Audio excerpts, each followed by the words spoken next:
world was upended on Friday after all that work on getting this event together outdoors ended. And here we are inside the rotunda, but a spot where at least Amy Klobuchar is well familiar from her time in the Senate.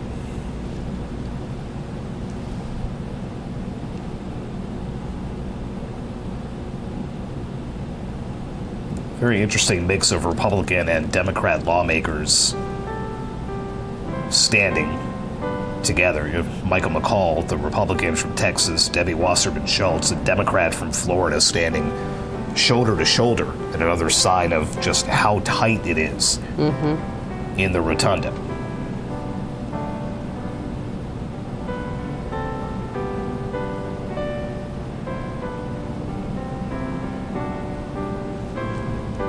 See Melania, Trump's father, standing in front of Elon Musk and next to Barron Trump. Melania Trump's mother, of course, died while they were out of the White House, and her dad is back to watch her become First Lady for the second time.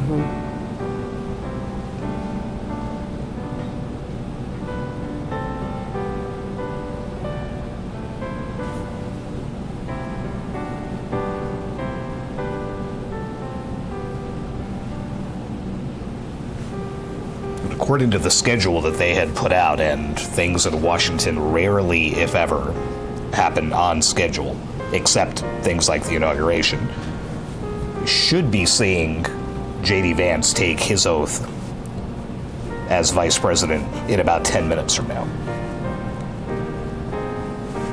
As Brett Kavanaugh awaits actually administering that oath.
See the spouses, Lucia Vance, and then Melania Trump, about to be escorted into the rotunda.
ladies and gentlemen, performing "O America," please welcome the Armed Forces Chorus and America's tenor, Christopher D. Macchio.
The Honorable Jackie Barber, the Clerk of the House of Representatives, the Honorable Kevin F. McCumber, Mr. John Bessler, Mrs. Kelly Johnson, Mrs. Iris Weinschall Schumer, and Mrs. Jennifer Scalise.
Ladies and gentlemen, escorting the President of the United States and the Vice President of the United States, ranking member of the Joint Congressional Committee on Inaugural Ceremonies, the Honorable Deb Fischer, House Democratic Leader, the Honorable Hakeem Jeffries, and Senate Majority Secretary, the Honorable Robert Duncan.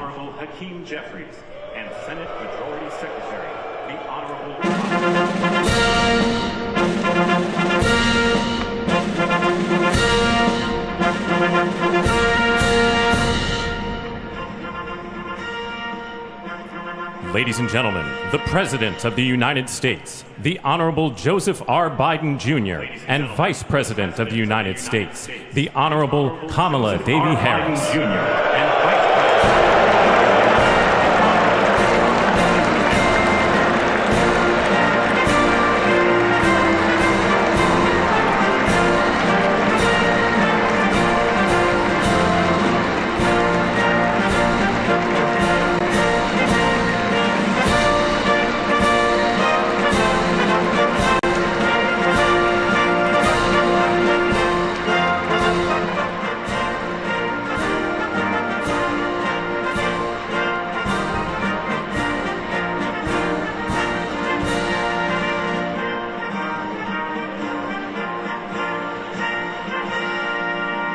Ladies and gentlemen, escorting the Vice President-elect, the Executive Director for the Joint Congressional Committee on Inaugural Ceremonies, Mr. Michael Wagner, Senate Deputy Sergeant-at-Arms and Doorkeeper, Jason Bell, and House Deputy Sergeant-at-Arms, Mr. Sean Keating.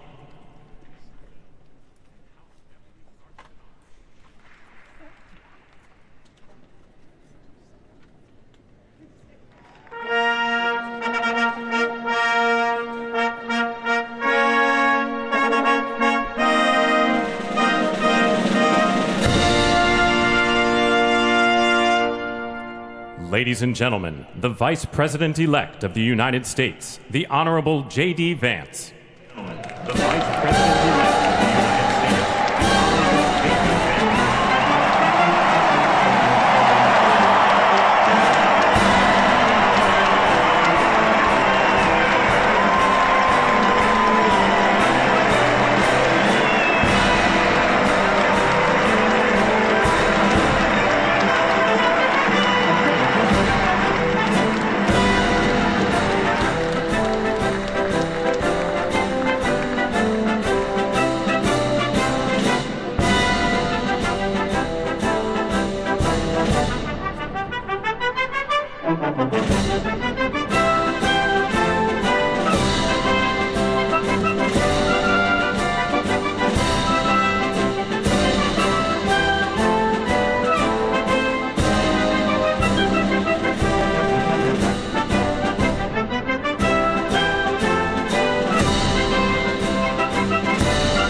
Ladies and gentlemen, escorting the President-elect, the Staff Director for the Joint Congressional Committee on Inaugural Ceremonies, Elizabeth Farah, House Sergeant-at-Arms, the Honorable William P. McFarland, Senate Sergeant-at-Arms and Doorkeeper, the Honorable Jennifer A. Hemingway, Senate Majority Leader, the Honorable John Thune, and the Joint Congressional Committee on Inaugural Ceremonies, House Democratic Leader, the Honorable Hakeem Jeffries, House Majority Leader, the Honorable Steve Scalise, Speaker of the House of Representatives, the Honorable Mike Johnson, Senate Democratic Leader, the Honorable Charles E. Schumer, Ranking Member of the Joint Congressional Committee on Inaugural Ceremonies, the Honorable Deb Fischer, and Chairwoman of the Joint Congressional Committee on Inaugural Ceremonies, the Honorable Amy Klobuchar.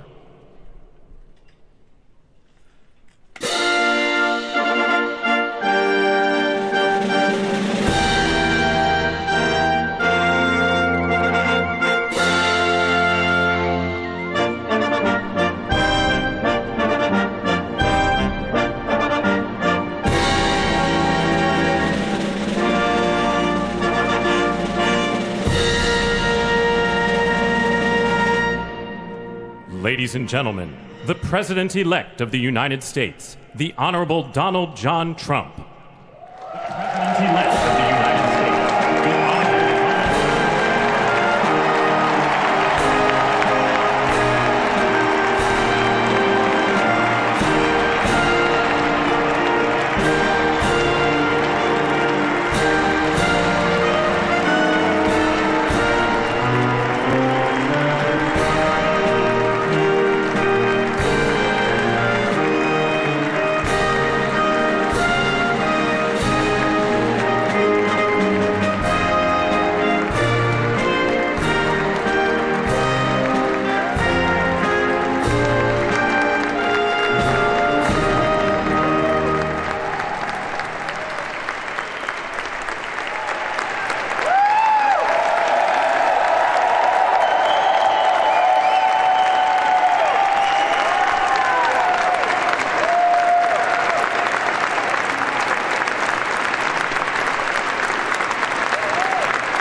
Ladies and gentlemen, please be seated.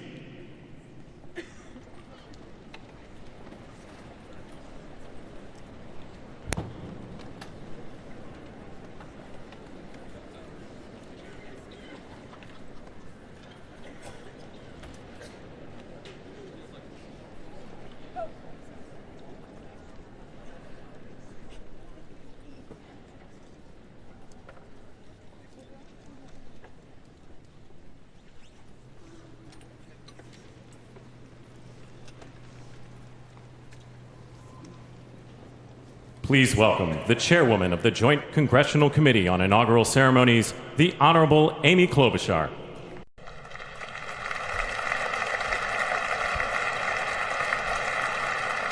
Good morning, everyone. Welcome to the 60th presidential inauguration. Today, President-elect Trump and Vice President-elect Vance will take their oaths of office, and we will witness the peaceful transfer of power at the heart of our democracy.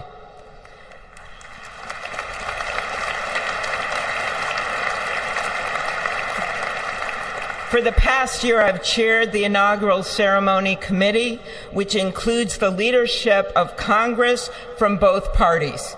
We thank the committee and Capitol staff and law enforcement who worked so hard over the last year, and especially the last 3 days. You've done a beautiful job, and you have shown grace under pressure.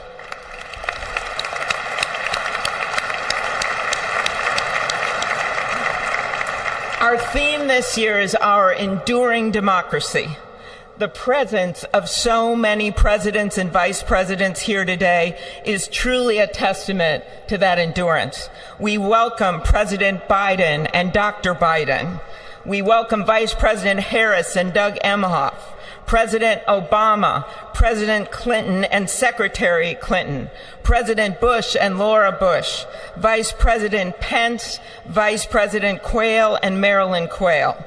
The justices of the United States Supreme Court are with us, all 9 of them I counted, and of course the Trump and Vance families. This ceremony marks what will soon be 250 years of our democracy. It is the moment when leaders elevated by the will of the people promise to be faithful to our Constitution, to cherish and defend it. It is the moment when they become, as we all should be, the guardians of our country. Through war and peace, through adversity and prosperity, we hold this inauguration every 4 years, and today it falls on Martin Luther King Day, a further reminder that we must strive to uphold the values enshrined in our Constitution, the freedoms, the liberties, and, as is inscribed on the entrance of the United States Supreme Court, equal justice under law.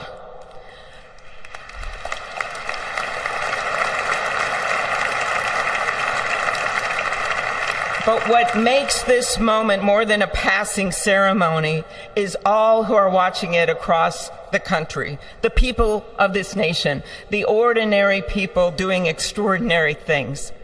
President Kennedy, who at one point worked as a senator in this building and would often walk through this very rotunda, once said, "In a democracy, every citizen, regardless of interest in politics, holds office. Every one of us is in a position of responsibility." With that responsibility of citizenship comes an obligation not to seek out malice, as President Lincoln once reminded us, but to view others with a generosity of spirit despite our differences.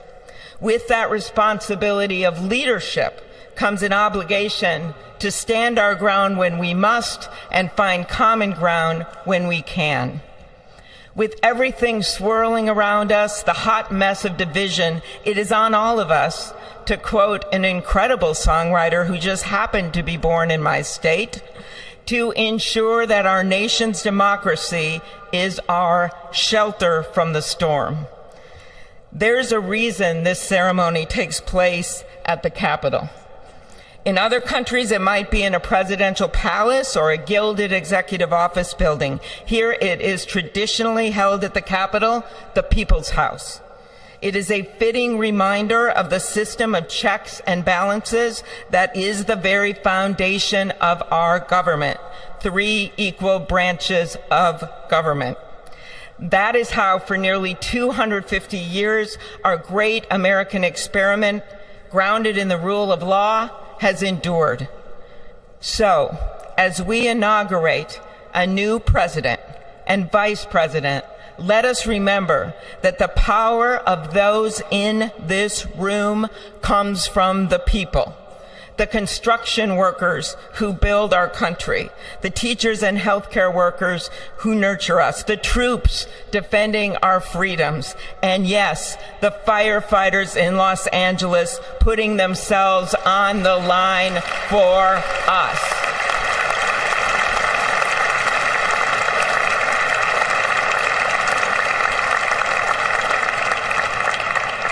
Our democracy's strength and grit must match theirs. May God bless our nation. Thank you.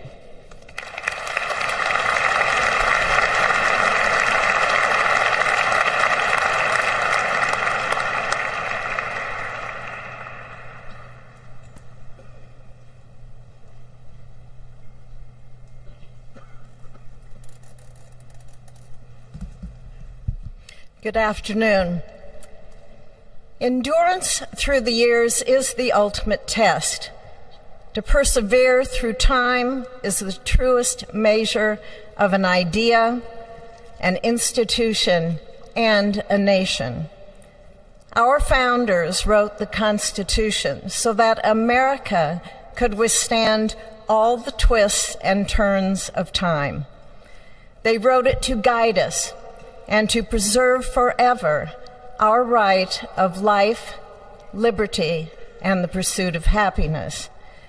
But as much as the truths and principles enshrined in our Constitution remain the same, our democracy promises the American people the power to change, to chart their own destiny. That's the beauty. That is the importance of democracy. It allows the endurance, the permanence of a nation through change. It allows nations like our United States both to avoid the obstacles and to seize the opportunities God has placed before us, all while staying true to our founding principles. Today is our country's 60th inauguration ceremony. Like all the others before it, it is a celebration of our right to set our uniquely American course. The past several years have been trying at times for many, many Americans, and also for the nations of the free world that we humbly strive to lead. In November, Americans chose again to steer this nation towards greatness, the secure, safe, and prosperous future that our founders envisioned for all of us. And today, we celebrate not only their decision to do so, but also the simple right and wisdom of a free people to make their own choice so that their nation might endure. And now, allow me to welcome Archbishop Timothy Dolan and Reverend Franklin Graham, who will deliver our invocation. Please rise.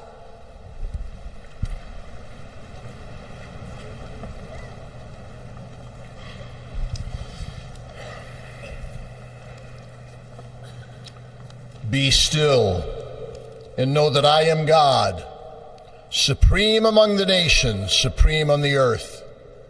Let us pray. Remembering General George Washington on his knees at Valley Forge, recalling Abraham Lincoln at his second inaugural, with malice toward none, with charity for all, with firmness in the right as God gives us to see the right.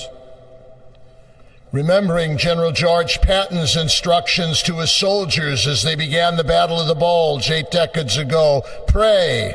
Pray when fighting. Pray alone. Pray with others. Pray by night. Pray by day. Observing the birthday of the Reverend Martin Luther King, who warned, without God, our efforts turn to ashes. We, blessed citizens of this one nation under God, humbled by our claim that in God we trust, gather indeed this Inauguration Day to pray for our President Donald J. Trump, his family, his advisors, his cabinet, his aspirations, his vice president, for the Lord's blessings upon Joseph Biden, for our men and women in uniform, for each other whose hopes are stoked this new year, this Inauguration Day. We cannot err in relying upon that prayer from the Bible, upon which our president will soon place his hand in oath, as we make our own the supplications of King Solomon for wisdom as he began his governance. God of our fathers, in your wisdom you set man to govern your creatures, to govern in holiness and justice, to render justice with integrity. Give our leader wisdom, for he is your servant, aware of his own weakness and brevity of life. If wisdom which comes not from you be not with him, he shall be held in no esteem. Send wisdom from heavens, that she may be with him, that he may know your designs. Please, God, bless America. Please, mend her every flaw. You are the God in whom we trust, who lives and reigns forever and ever. Amen.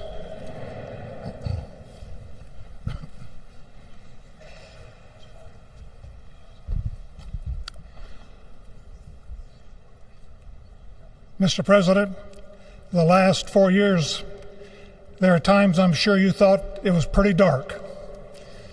But look what God has done. We praise him and give him glory.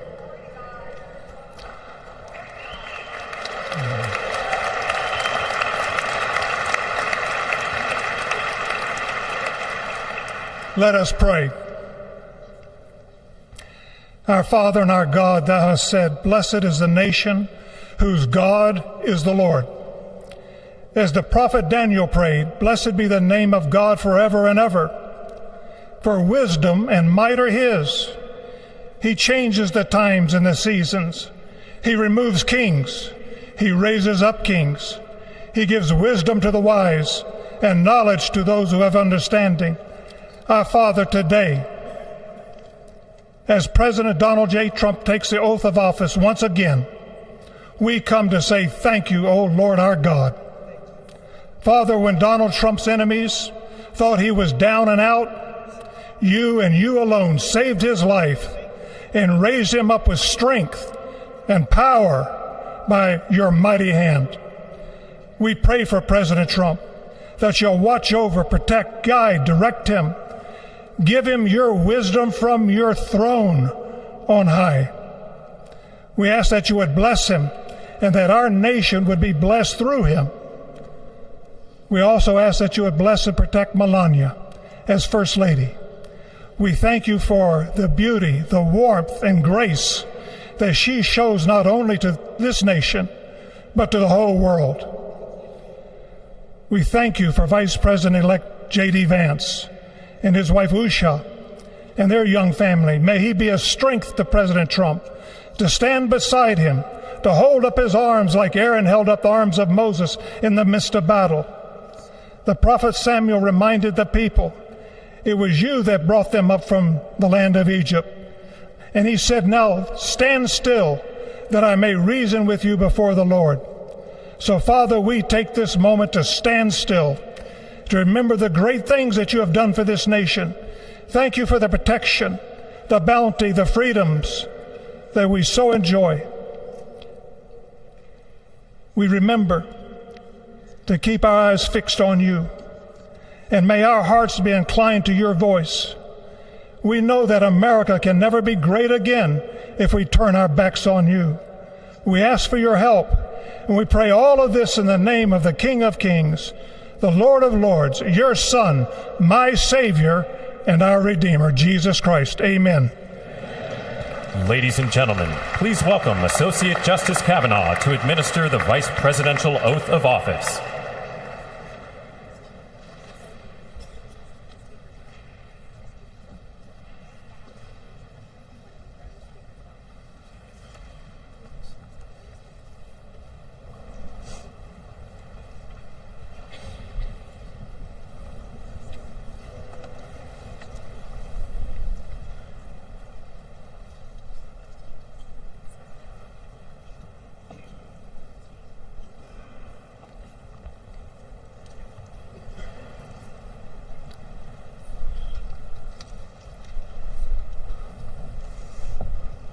Please raise your right hand and repeat after me.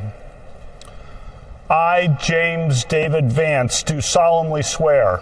I, James David Vance, do solemnly swear that I will support and defend the Constitution of the United States. that I will support and defend the Constitution of the United States Against all enemies, foreign and domestic. against all enemies, foreign and domestic. That I will bear true faith That I will bear true faith and allegiance to the same. and allegiance to the same.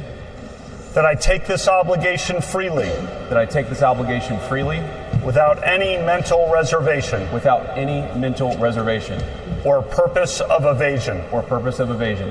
And that I will well and faithfully discharge And that I will well and faithfully discharge the duties of the office the duties of the office on which I am about to enter. on which I am about to enter. So help me God. So help me God. Congratulations, Mr. Vice President.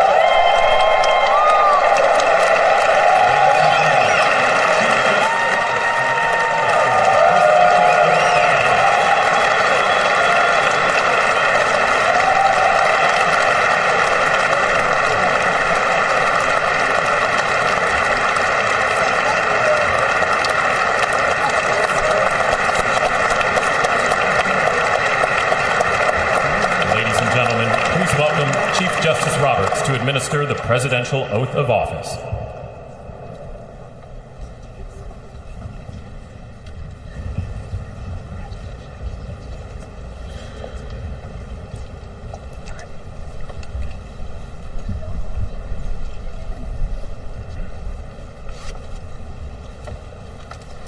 Please raise your right hand and repeat after me. I, Donald John Trump, do solemnly swear I, Donald John Trump, do solemnly swear that I will faithfully execute that I will faithfully execute the office of President of the United States the office of President of the United States and will, to the best of my ability, and will, to the best of my ability, preserve, protect, and defend preserve, protect, and defend the Constitution of the United States. the Constitution of the United States. So help me God. So help me God. Congratulations, Mr. President.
it is my honor and pleasure to introduce to you the 45th and the 47th President of the United States of America, Donald J. Trump.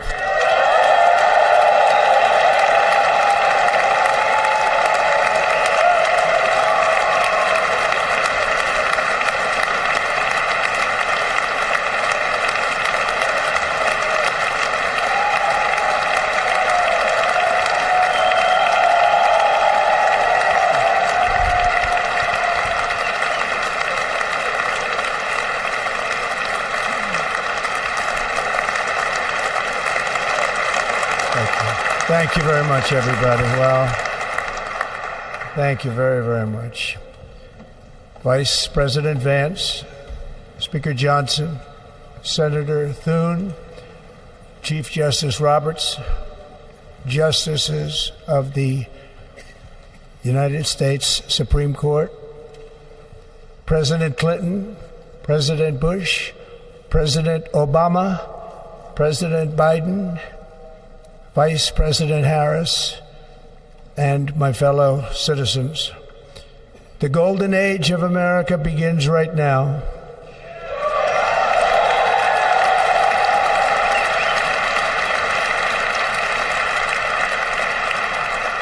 From this day forward, our country will flourish and be respected again all over the world. We will be the envy of every nation, and we will not allow ourselves to be taken advantage of any longer. During every single day of the Trump administration, I will very simply put America first.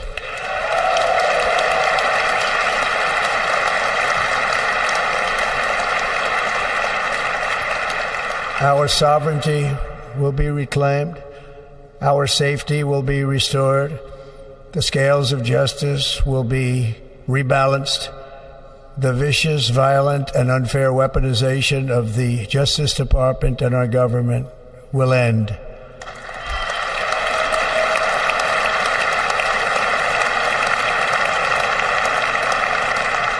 And our top priority will be to create a nation that is proud, prosperous, and free.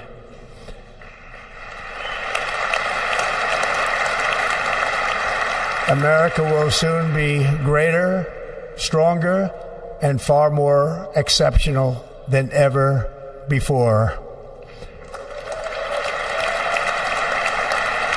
I return to the presidency confident and optimistic that we are at the start of a thrilling new era of national success. A tide of change is sweeping the country. Sunlight is pouring over the entire world. And America has the chance to seize this opportunity like never before. But first, we must be honest about the challenges we face.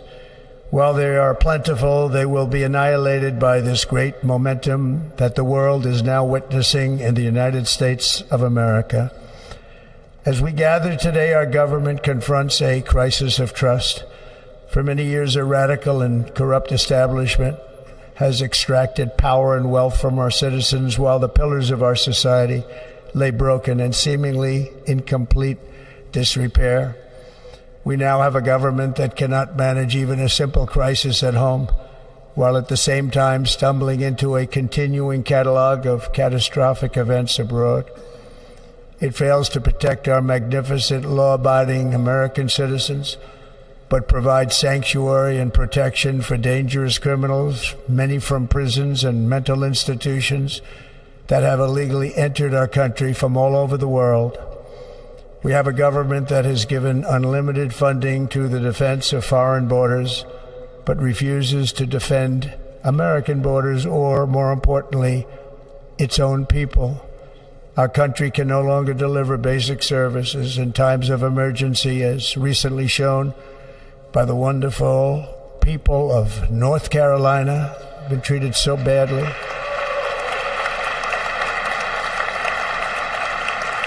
And other states who are still suffering from a hurricane that took place many months ago.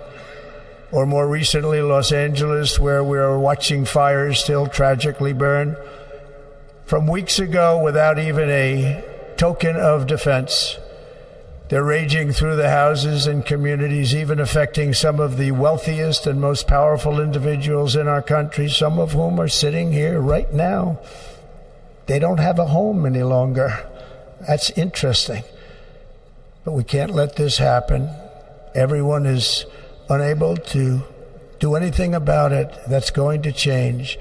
We have a public health system that does not deliver in times of disaster, yet more money is spent on it than any country anywhere in the world. And we have an education system that teaches our children to be ashamed of themselves in many cases, to hate our country despite the love that we try so desperately to provide to them. All of this will change starting today, and it will change very quickly.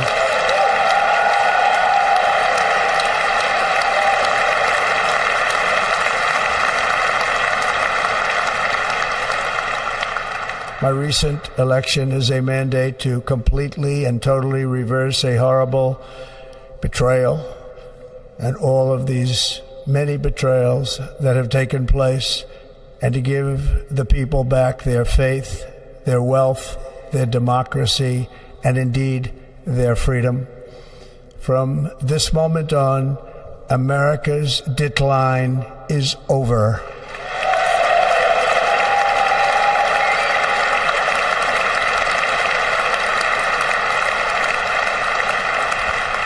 Our liberties and our nation's glorious destiny will no longer be denied, and we will immediately restore the integrity, competency, and loyalty of America's government.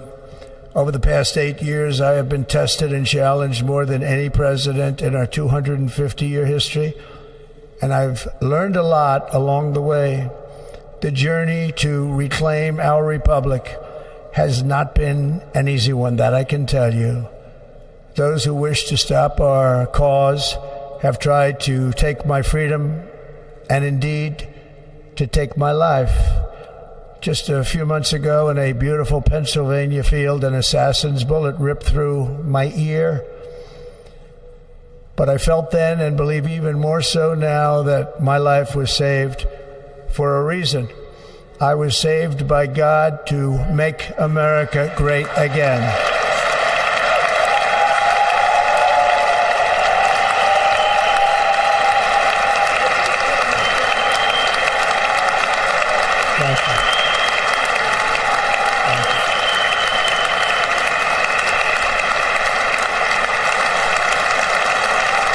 Thank you very much.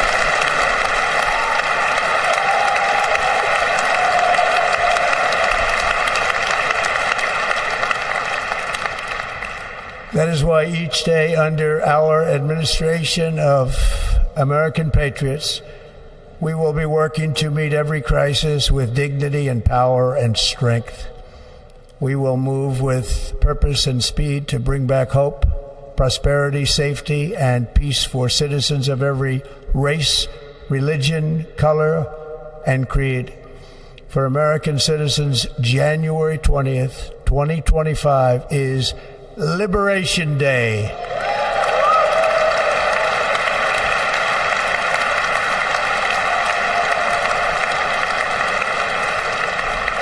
It is my hope that our recent presidential election will be remembered as the greatest and most consequential election in the history of our country. As our victory showed, the entire nation is rapidly unifying behind our agenda with dramatic increases in support from virtually every element of our society, young and old, men and women, African Americans, Hispanic Americans, Asian Americans, urban, suburban, rural. And very importantly, we had a powerful win in all 7 swing states. And the popular vote, we won by millions of people. To the Black and Hispanic communities, I want to thank you for the tremendous outpouring of love and trust that you have shown me with your vote. We set records, and I will not forget it. I've heard your voices in the campaign, and I look forward to working with you in the years to come. Today is Martin Luther King Day, and his honor, this will be a great honor, but in his honor we will strive together to make his dream a reality. We will make his dream come true.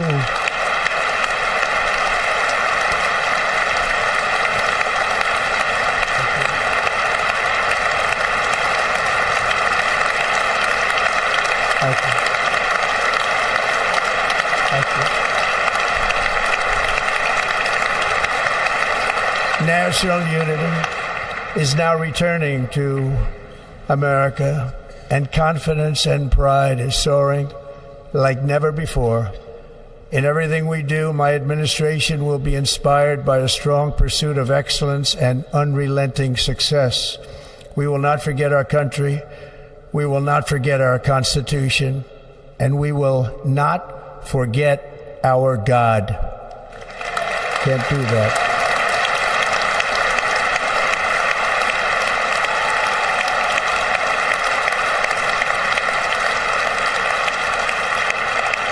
Today I will sign a series of historic executive orders. With these actions, we will begin the complete restoration of America and the revolution of common sense. It's all about common sense. First, I will declare a national emergency at our southern border.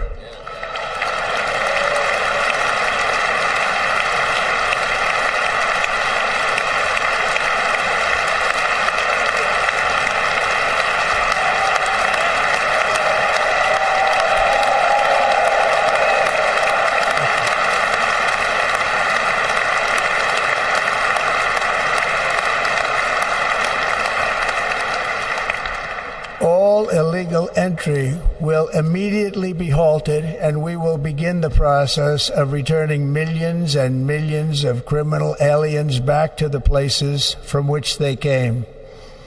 We will reinstate my Remain in Mexico policy.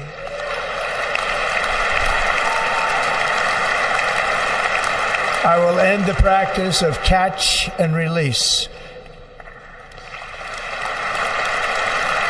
And I will send troops to the southern border to repel the disastrous invasion of our country.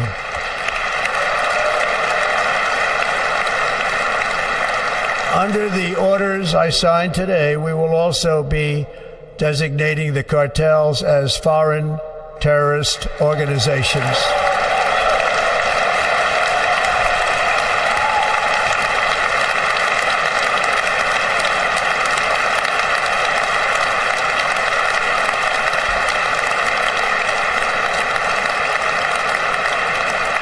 And by invoking the Alien Enemies Act of 1798, I will direct our government to use the full and immense power of federal and state law enforcement to eliminate the presence of all foreign gangs and criminal networks, bringing devastating crime to U.S. soil, including our cities and inner cities.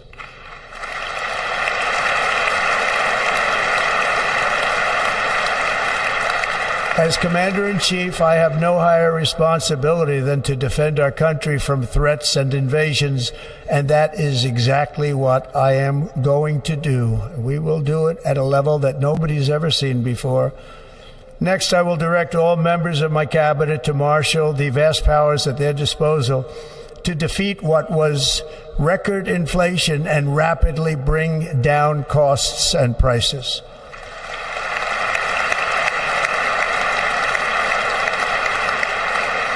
The inflation crisis was caused by massive overspending and escalating energy prices, and that is why today I will also declare a national energy emergency. We will drill, baby, drill.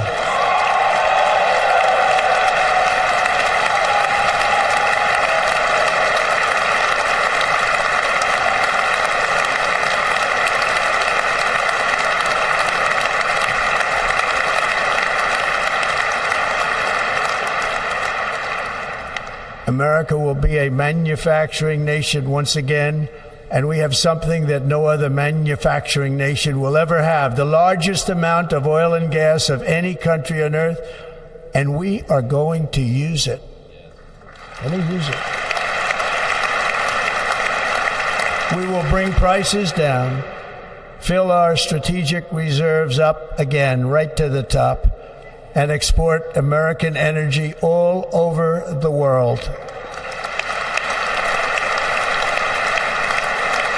We will be a rich nation again, and it is that liquid gold under our feet that will help to do it.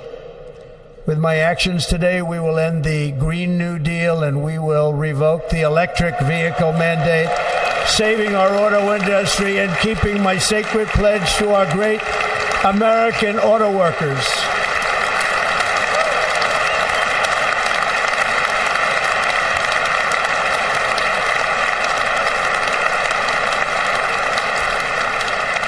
In other words, you'll be able to buy the car of your choice. We will build automobiles in America again at a rate that nobody could have dreamt possible just a few years ago. And thank you to the auto workers of our nation for your inspiring vote of confidence. We did tremendously with their vote. I will immediately begin the overhaul of our trade system to protect American workers and families. Instead of taxing our citizens to enrich other countries, we will tariff and tax foreign countries to enrich our citizens.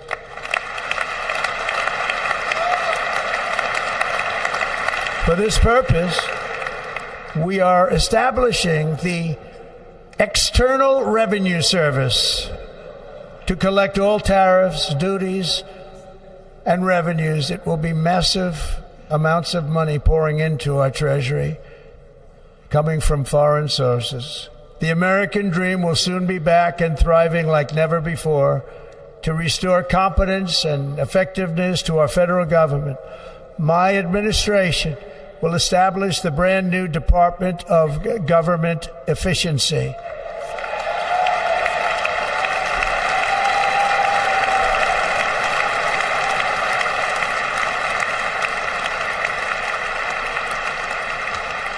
After years and years of illegal and unconstitutional federal efforts to restrict free expression, I will also sign an executive order to immediately stop all government censorship and bring back free speech to America.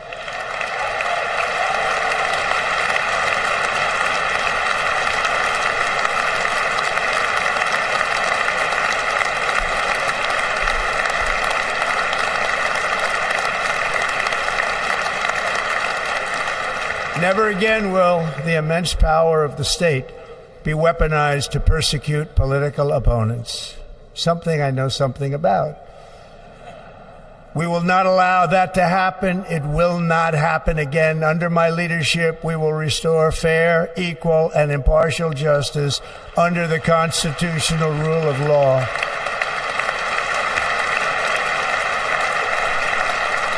And we are going to bring law and order back to our cities. This week, I will also end the government policy of trying to socially engineer race and gender into every aspect of public and private life.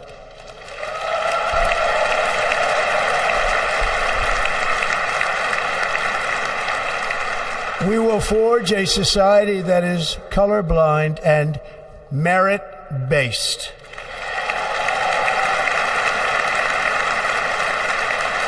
As of today, it will henceforth be the official policy of the United States government that there are only two genders, male and female.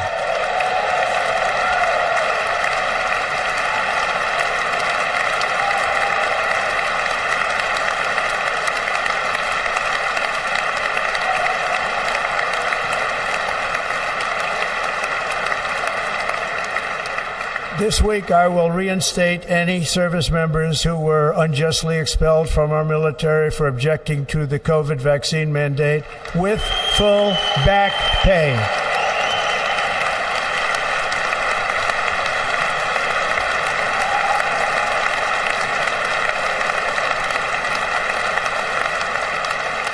And I will sign an order to stop our warriors from being subjected to radical political theories and social experiments while on duty. It's going to end immediately. Our armed forces will be freed to focus on their sole mission, defeating America's enemies.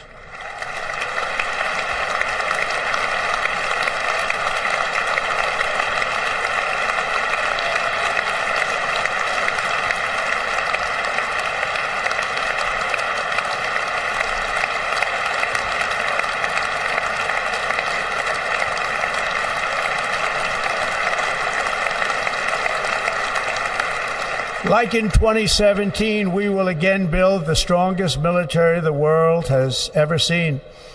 We will measure our success not only by the battles we win, but also by the wars that we end, and perhaps most importantly, the wars we never get into.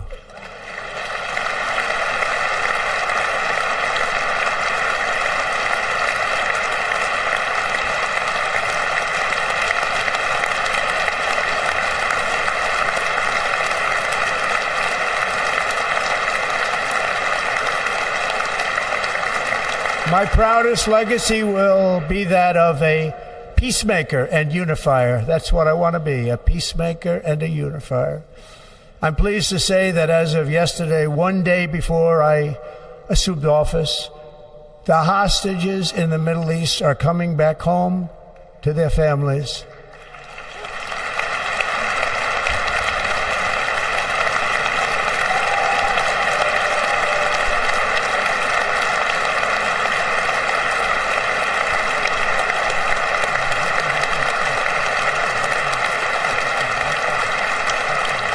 Thank you. America will reclaim its rightful place as the greatest, most powerful, most respected nation on earth, inspiring the awe and admiration of the entire world.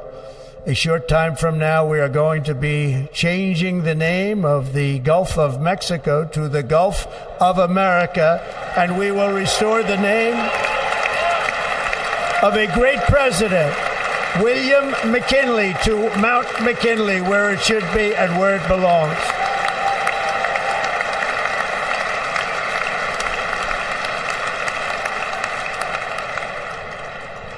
President McKinley made our country very rich through tariffs and through talent. He was a natural businessman and gave Teddy Roosevelt the money for many of the great things he did, including the Panama Canal, which has foolishly been given to the country of Panama after the United States. The United States, I mean, think of this, spent more money than ever spent on a project before and lost 38,000 lives in the building of the Panama Canal. We have been treated very badly from this foolish gift that should have never been made, and Panama's promise to us has been broken.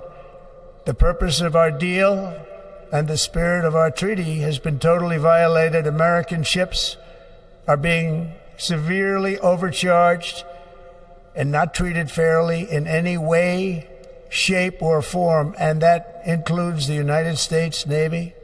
And above all, China is operating the Panama Canal, and we didn't give it to China, we gave it to Panama, and we're taking it back.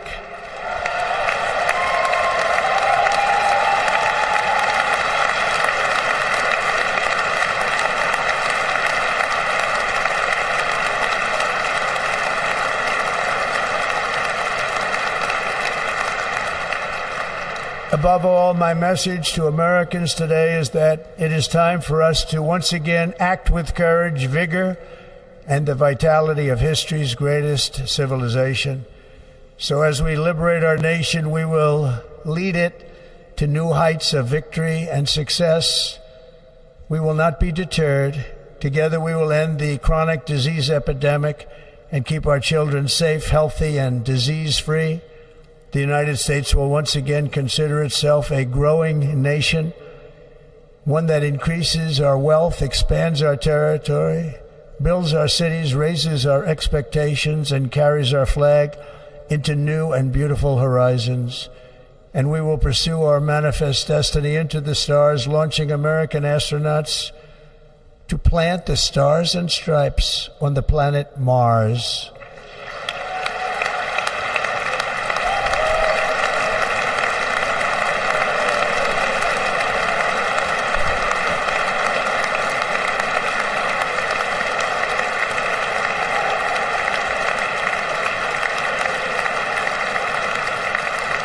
Ambition is the lifeblood of a great nation, and right now our nation is more ambitious than any other. There's no nation like our nation.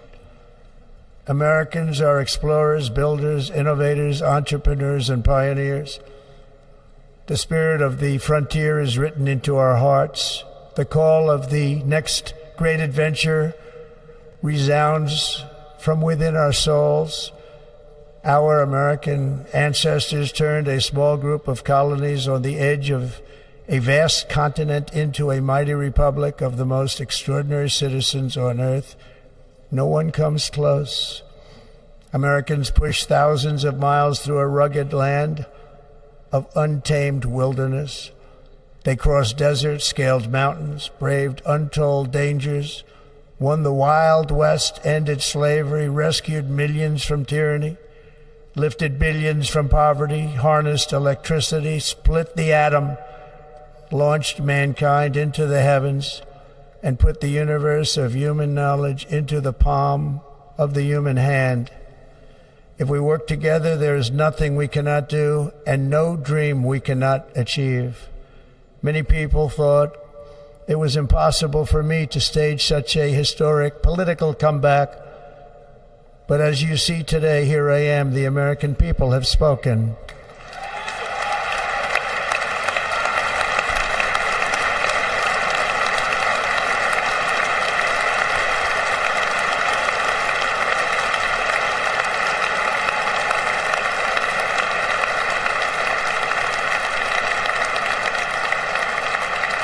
I stand before you now as proof that you should never believe that something is impossible to do. In America, the impossible is what we do best.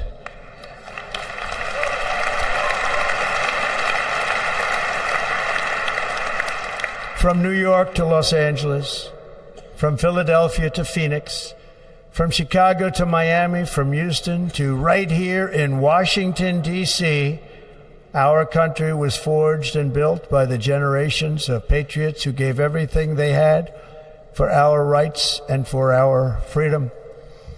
They were farmers and soldiers, cowboys and factory workers, steel workers and coal miners, police officers and pioneers who pushed onward, marched forward, and let no obstacle defeat their spirit or their pride.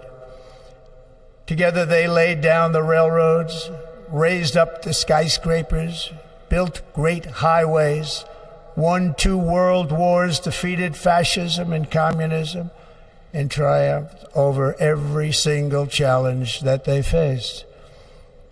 After all we have been through together, we stand on the verge of the 4 greatest years in American history. With your help, we will restore America, promise, and we will rebuild the nation that we love, and we love it so much. We are one people, one family, and one glorious nation under God. So to every parent who dreams for their child, and every child who dreams for their future, I am with you, I will fight for you, and I will win for you. We are going to win like never before.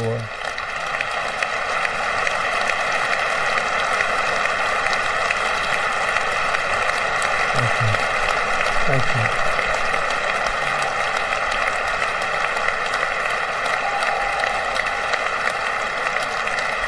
Thank you. Thank you. In recent years, our nation has suffered greatly, but we are going to bring it back and make it great again, greater than ever before. We will be a nation like no other, full of compassion, courage, and exceptionalism. Our power will stop all wars and bring a new spirit of unity to a world that has been angry, violent, and totally unpredictable. America will be respected again and admired again. including by people of religion, faith, and goodwill. We will be prosperous. We will be proud. We will be strong, and we will win like never before. We will not be conquered. We will not be intimidated. We will not be broken, and we will not fail. From this day on, the United States of America will be a free, sovereign, and independent nation. We will stand bravely. We will live proudly. We will dream boldly, and nothing will stand in our way because we are Americans. The future is ours, and our golden age has just begun. Thank you. God bless America. Thank you all. Thank you. Thank you very much. Thank you very much. Thank you.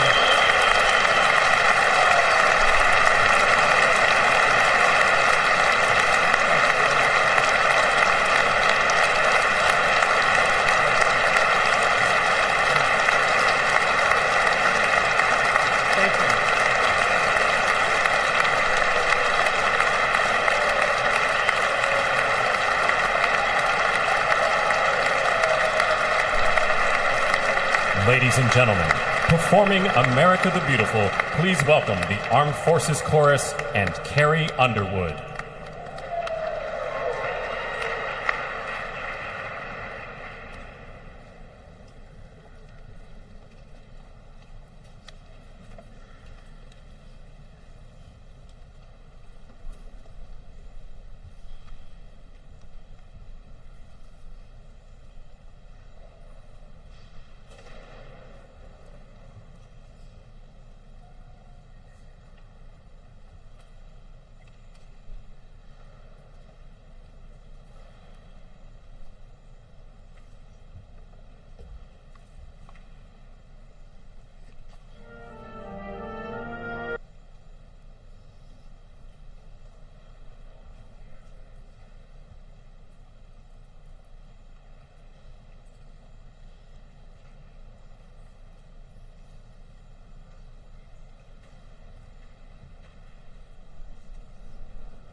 You know the words, help me out here.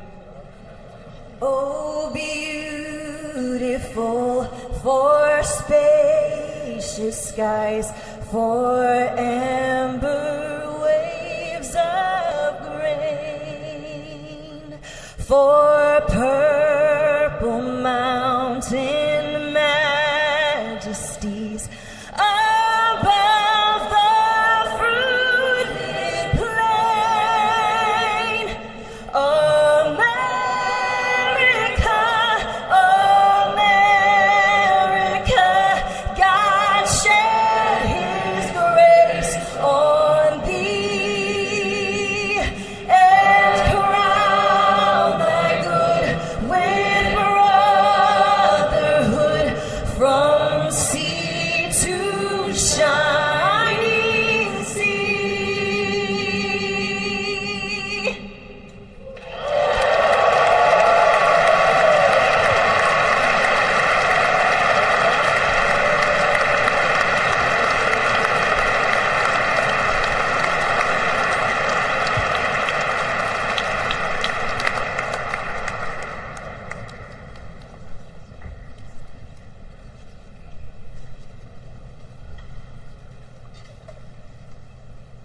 Ladies and gentlemen, Senator Fisher will now introduce the benediction clergy.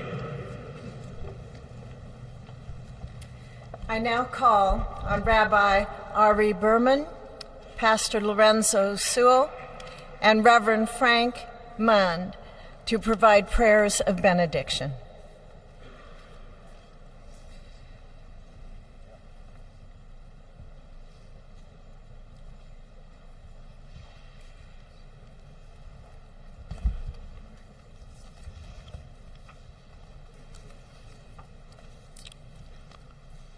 Let us pray. Almighty God, your prophet Jeremiah walked the streets of Jerusalem and blessed its inhabitants with the Hebrew words, Baruch HaGever Asher Yiftach BaHashem. Blessed is the one who trusts in God. Thousands of years later, this great nation, which adopted these words as its motto, "In God we trust," stands at a moment of historic opportunity. Americans are searching for meaning. Our merciful Father, help us rise to meet this moment. Bless President Donald J. Trump and Vice President J.D. Vance with the strength and courage to choose the right and the good. Unite us around our foundational biblical values of life and liberty, of service and sacrifice, and especially of faith and morality, which George Washington called the indispensable supports of American prosperity. Guide our schools and college campuses, which have been experiencing such unrest, to inspire the next generation to pair progress with purpose, knowledge with wisdom, and truth with virtue. Hear the cry of the hostages, both American and Israeli, whose pain our president so acutely feels. We are so thankful for the 3 young women who yesterday returned home, and pray that the next 4 years brings peace to Israel and throughout the Middle East. Almighty God, grant all Americans the opportunity to realize our shared dream of a life filled with peace and plenty, health and happiness, compassion and contribution. Stir within us the confidence to rise to this moment. For while we trust in God, God's trust is in us, the American people. America is called to greatness, to be a beacon of light and a mover of history. May our nation merit the fulfillment of Jeremiah's blessing, that like a tree planted by water, we shall not cease to bear fruit. May all of humanity experience your love and your blessing. May it be thy will, and let us say, Amen. Let us pray for our 47th president. Heavenly Father, we're so grateful that you gave our 45th and now our 47th president a millimeter miracle. We are grateful that you are the one that have called him for such a time as this, that America would begin to dream again. We pray that we would fulfill the true meaning of our creed, that we hold these truths to be self-evident, that all men are created equal. We pray that you use our president, that we will live in a nation where we will not be judged by the color of our skin, but by the content of our character. Heavenly Father, in the name of Jesus, we are so grateful today that you will use our 47th president so we would sing with new meaning, my country, 'tis of thee. Sweet land of liberty, of thee I sing. Land where my fathers died, land of the pilgrim's pride, from every mountainside. Let freedom ring, and because America is called to be a great nation, We believe that you will make this come true. So let freedom ring from the prodigious hilltops of New Hampshire. Let freedom ring from the mighty mountains of New York. Let freedom ring from the heightening Alleghenies of Pennsylvania. Let freedom ring from the snow-capped Rockies of Colorado. Let freedom ring from the curvaceous hilltops of California. But God, we're asking you not only that. Let freedom ring from Stone Mountain, Georgia. Let freedom ring from Lookout Mountain of Tennessee. Let freedom ring from every hill and every molehill in Mississippi, from every state, every city, every village, and every hamlet. And when we let freedom ring, we will be able to speed up that day where all of your children, black men and white men, Protestant and Catholic, Jew and Gentile, will be able to sing in the meaning of that old Negro spiritual, free at last, free at last. Thank you, God Almighty. We are free at last. If you believe where the Spirit of the Lord is, there is liberty. Come on, put your hands together and give your great God great glory.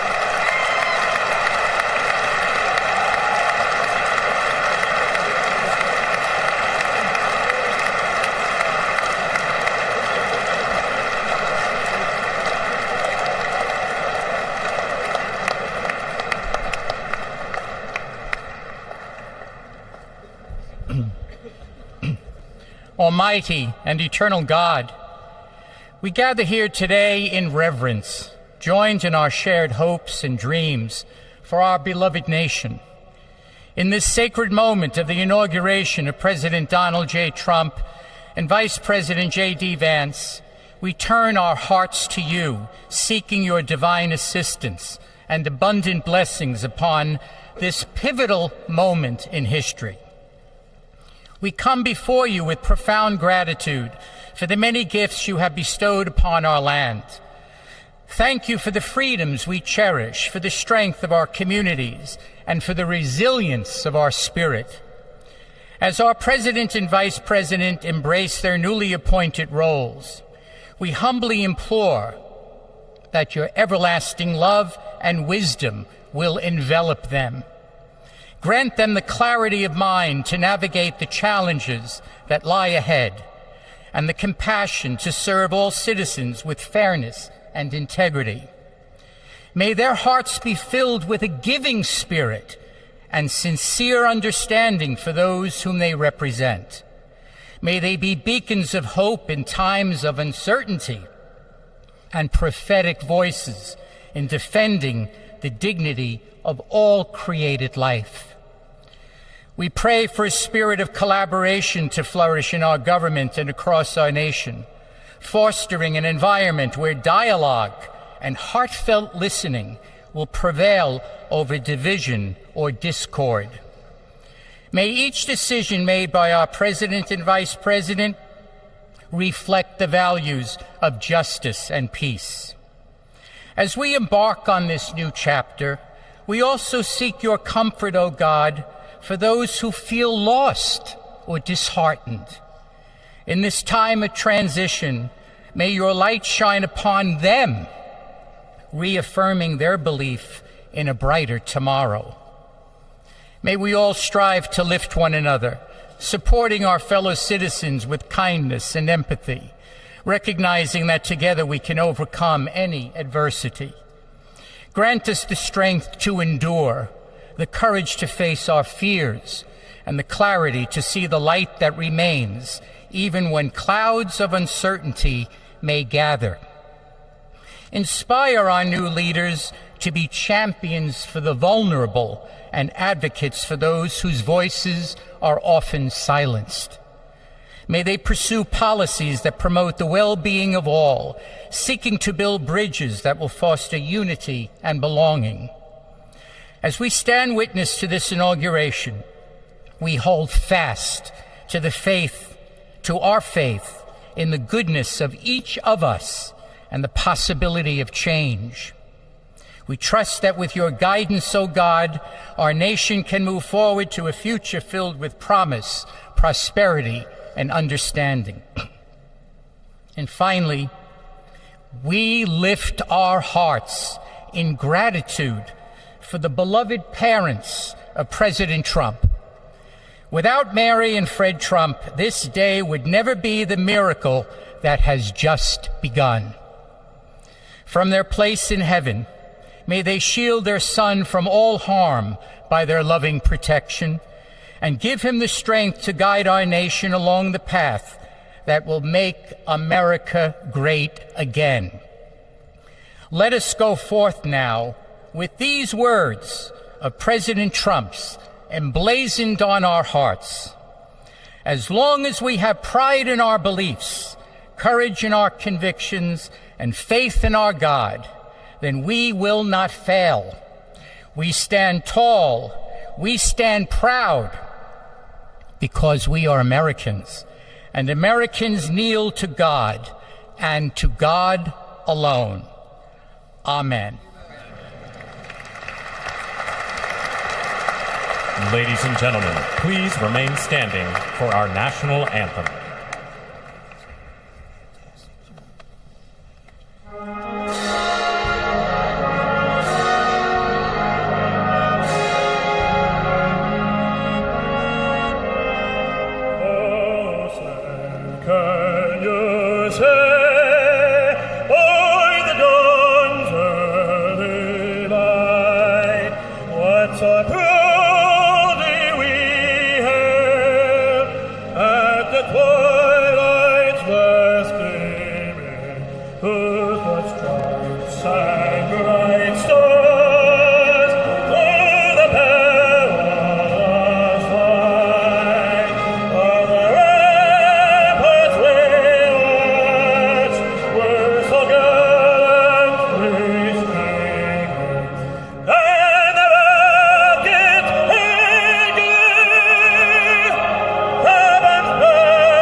Ladies and gentlemen, please be seated.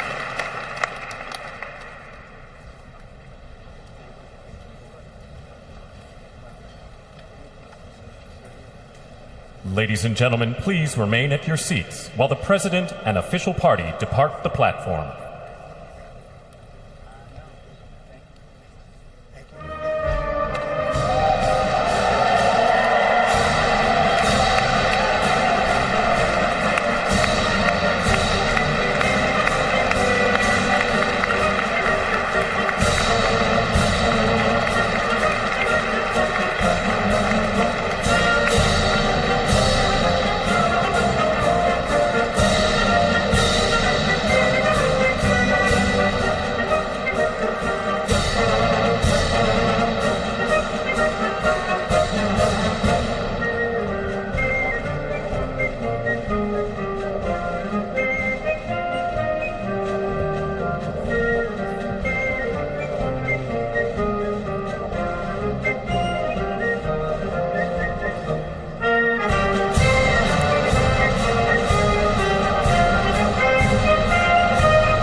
So you're watching pictures there on the left hand of your screen as members of Congress and other participants in the swearing-in ceremony leave the Capitol Rotunda. They're filing out. As those proceedings are now over, on the right side of your screen, we are watching a door elsewhere in the Capitol where we expect that we will see President Donald Trump and First Lady Melania Trump and former President Joe Biden and former First Lady Jill Biden walking out. This is another one of those set pieces that occur on Inauguration days where an outgoing president is bade farewell from the current president.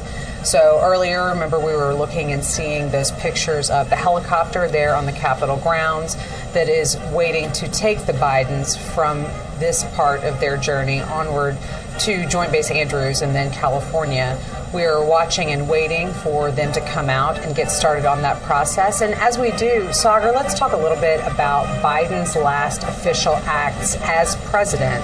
In the minutes, basically, before Donald Trump was sworn in and took the oath, what did we see coming out of the Biden administration? Yeah, we had mentioned earlier this morning that he had issued some high-profile, preemptive pardons to Dr. Anthony Fauci, to General Mark Milley, to members of the January 6th committee. Literally in the waning moments before Donald Trump took the oath, he extended preemptive pardons to his two spouses, to Valerie Biden and to Robert Biden, and their spouses, to basically protect them from threats from Trump. The president, in a written statement, said that his family had been subjected to unrelenting attacks and threats, and that he had no reason to believe the attacks would end. So he has extended pardons to family members, also to Native American activist Leonard Peltier, who's been serving a prison sentence for killing 2 FBI agents back in the 70s. So a flurry of last-minute executive action like that from President Biden in the very minutes before he became former President Biden. And it's interesting to think, just a bit of context, back when Joe Biden issued the pardon for his son, for Hunter, and there was a lot of commentary about how this is coming so late in a presidency. Clearly he was trying to kind of wait as long as possible so there wouldn't be any blowback or opportunity for people to be critical of the administration. That was nothing in terms of last minute compared to what we just saw today from what you were just running through. Right, and an AP Norwick Center for Public Affairs research poll at the time found that the Hunter Biden pardon was very unpopular, not something people were really pleased that the president was doing, essentially using the power of his office to make sure that his surviving son was immune from prosecution. Like you said, that now almost seems like it was months and months and months ago, like a lot of things here in Washington do, but to take care of, essentially, of his brother and sister and their spouses minutes before leaving the presidency is something else altogether. Definitely. We are still watching now, waiting for Joe Biden and Jill Biden to exit the Capitol as they get into a waiting helicopter that will take them on to Joint Base Andrews and then California. We anticipate they will be going to Santa Ynez, which is an area that the Bidens most recently traveled to in August after his remarks at the Democratic National Convention in Chicago. The president and First Lady spent some time of reflection and relaxation and just kind of away from politics at that area of California. Now we do see the people that we were just talking about exiting the Capitol. We have the president and First Lady, followed by the former president and former First Lady, Vice President Vance and his wife, as well as former Vice President Harris and her husband. So a moment of bipartisanship as the Trumps and Bidens take part in this next set piece of official Inauguration Day events here in Washington, the farewell to the outgoing president and First Lady. And again, something we did not see 4 years ago. Right. Because the Trumps had already left for Florida before Joe Biden and Jill Biden even got to the Capitol. Right. This gets back to a much more familiar scene.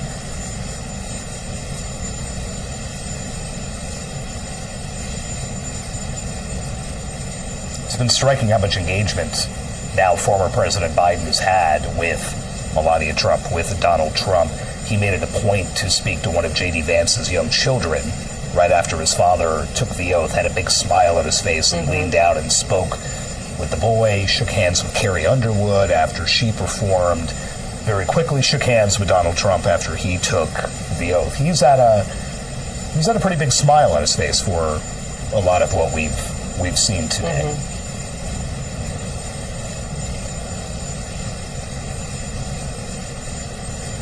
And I can't imagine the helicopter's rotors with the wind whipping up are going to feel very good coming up here. Having sat on the White House South Lawn way too many times when both of those men boarded Marine One. It's cold on a hot day. On a really cold day like this, not fun. It is still only here in the mid-20s here in Washington. Let's just listen in as these farewells happen at the Capitol.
There's no way.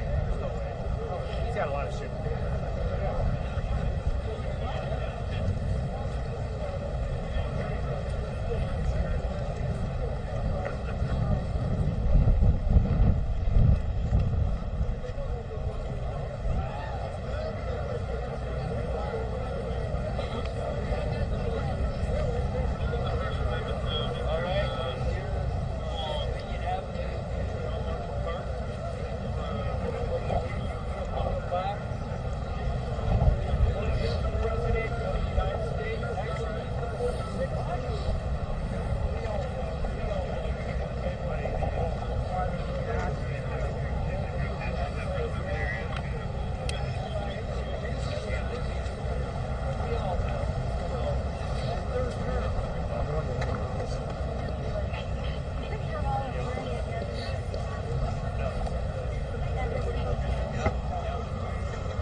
The man who will lead us to this new golden age, the decisive winner of the Electoral College and the popular vote, the 45th and the 47th, and the greatest president of our lifetimes, Donald J. Trump.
Well, thank you all so much for being here. And was that a hell of a speech or what? That was, man.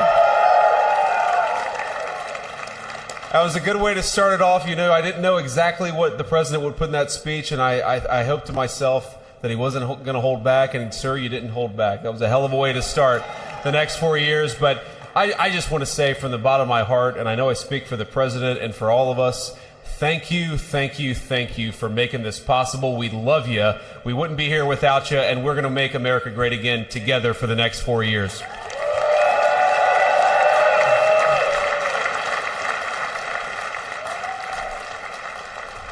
And the last thing I'll say is, you know, having stood outside for about 5 minutes to wave goodbye to the Bidens, thank God we moved that thing indoors because it was a beautiful ceremony and it was cold as hell outside. So, sir, the 45th and 47th President of the United States, Donald J. Trump.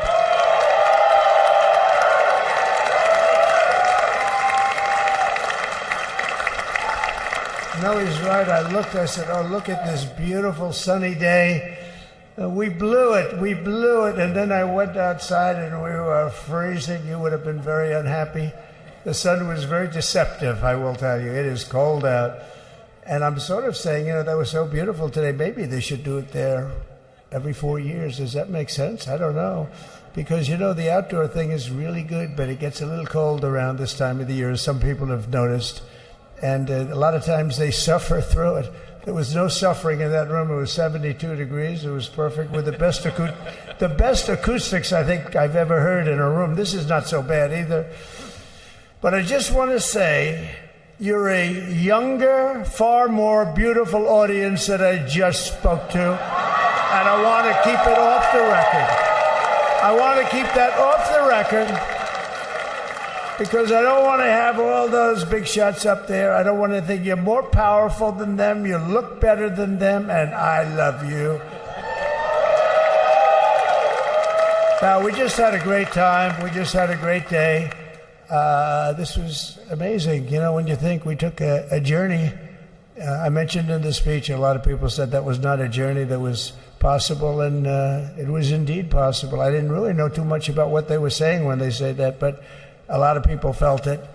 And we hooked up with J.D. very early. I watched J.D. over a period of time. I endorsed him in Ohio. He was a great senator and very, very smart. The only one smarter than him was his wife. That was I would have chosen her, but somehow the line of succession didn't work that way, right?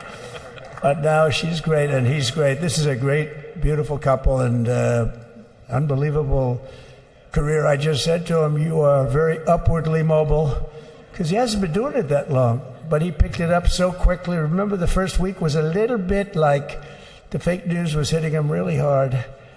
And I said, oh, this may be tough, but after that, it was smooth sailing for him. He took on everybody. He took on the meanest. I don't want to use the word corrupt because we're into a new system, so let's wait till the corruption begins, because it will. But he took on some pretty mean people, and he handled it well. I want to also congratulate Mike Johnson for the job that he's doing.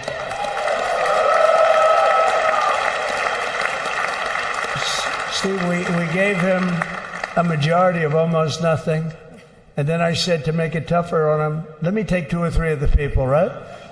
I said he'll only have to suffer with that for about 3 months. How are they doing, by the way? Are they? Is that moving along? Totally unified.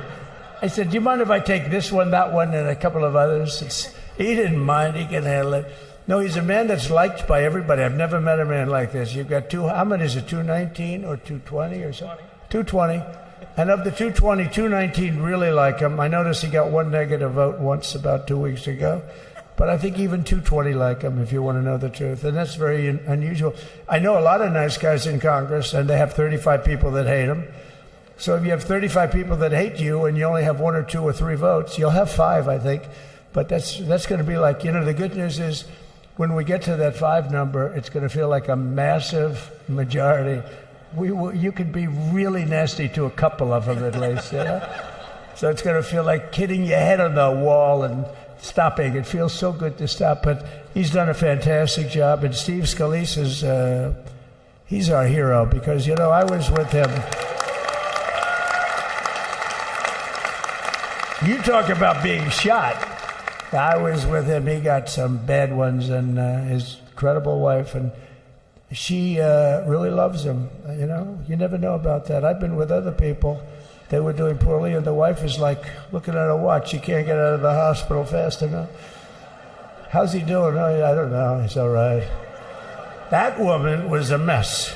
She was crying and crying. No, they're going to take him. They're going to take him. I told Steve when he finally woke up, it was a while too. The doctor told me it was the most blood they've ever transfused in any patient. They've never done anything like it.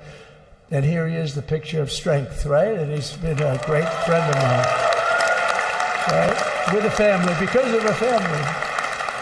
And what a job you did. It worked out pretty much better than we even thought, right? And I did have a couple of things, to say that were extremely controversial. And between J.D. and Melania and anybody else that heard, please, sir, It's such a beautiful, unifying speech. Please, sir, don't say these things. I said, I'm telling you, it's going to play great. They said, you're right. For this group of people, it's going to play great. You're the only ones I hurt by not, but we had some beauties, didn't we, Melania? She said, sir, calls me sir when she's angry. No, I'm only kidding. I better say I'm only kidding, or the press is going to pick that one up loud and clear. No, but she said, no, I think it would be terrible. It's such a nice speech. I think it's, it all depends on your delivery. How was the delivery? Was it good? But she said it's such a beautiful speech. You can't put things in there that you were going to put in. And I was going to talk about the J6 hostages, but you'll be happy because, it's action, not words that count. And you're going to see a lot of action on the J6 hostages. See a lot of action. And I was going to talk about the things that Joe did today with the pardons of people that were very, very guilty of very bad crimes, like the Unselect Committee of Political Thugs, where they literally, what they did is they destroyed and deleted all of the information, all of the hearings, practically not a thing left. They deleted all the information on Nancy Pelosi having turned down the offer of 10,000 soldiers. You wouldn't have needed 10,000. You could have had 500, and it would have stopped. Because we may have had 1 million people that day, the people that were there. You don't see any photographs, but we have a lot of great photos. But you don't see those photographs. They don't put them in. They show the people at the Capitol. But I was talking about that. I was going to talk about that. They said, please don't bring that up right now. You can bring it up tomorrow. I said, how about now in front of I'll bring it up right now. This little time delay is good because we're getting great reviews on the speech. Now watch. They'll take the speech and say, I didn't like it because he left there and he's talked to people. But we're giving you a little more information than we gave upstairs. But no, they pardoned a lot of people. They pardoned, before we even get to today, they pardoned, 33 murderers, absolute murderers, the worst murderers. When you get the death sentence in the United States, you have to be bad because they don't give it much. And he pardoned almost everybody having a death sentence. And if you went through the crimes that were committed, you wouldn't even believe them. The level of violence, the people that were killed, the innocence of people that were killed and children killed by these people. And he pardoned them for whatever reason. He spared them, but they didn't spare the people that they killed. And, who knows what happens in the future. It's one of the worst because a lot of times they let them out early after that. They say you're going to be in for life, but then all of a sudden they get let out for good behavior and then they go on a rampage. It's one of those little things, right? But I was going to talk about that. But I was really going to talk about the level of, what's going on. Why are we doing this? Why are we trying to help a guy like Millie? Why are we doing Millie? He was pardoned. What he said, terrible what he said. Why are we helping some of the people? Why are we helping Liz Cheney? Liz Cheney is a disaster. She's a crying lunatic and crying Adam Kinzinger. He's a super crying. I never saw the guy not crying. He's always crying. I looked at him. I remember years ago he was actually on my side. And then one day, when you don't want to kill people in wars, they turn against you. Liz Cheney hated the concept of not going to war with everybody. Let's kill everybody. Let's spend a lot of money on military equipment, where her father works, right? And but what she did was incredible. Think of it. They destroyed and deleted all of that information that went on for almost 2 years against Trump. And the reason they did, because it was all false. Like the person that said, I tried to strangle a Secret Service agent. That's one of the toughest human beings I think I've ever seen. I actually had a friend saying, please don't change that, sir. You are the coolest sucker in history. Remember, she said, I put my hands around his neck because he wouldn't go to the Capitol. Made up fiction. And I was rebuffed. And the guy on the right is a massive weightlifter. probably stronger than me. Do you think he's stronger than me, honey? You know who I'm talking about. Possibly stronger than me. Slightly younger than me, like, I won't say how many years because I don't want to talk about that, but a lot of years. But I had a friend that said, why are you disputing that story? That's the coolest story I've ever heard. That I would attack a karate champion, get slightly rebuffed, and then throw my arms around a guy with a neck about this big. Even though there are bars, there are bars, you can't really do that anyway. So I wanted to talk about that. But all of that stuff got deleted. And the reason it got deleted is they were all caught in lies.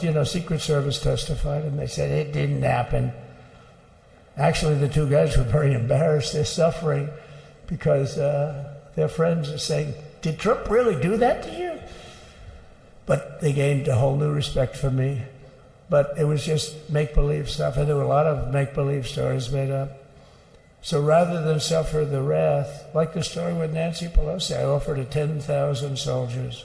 She knows it. She admitted it on tape that her daughter made. She's a videographer or whatever you call her, which I'm glad she is. Oh, she can't be in good stead with Nancy.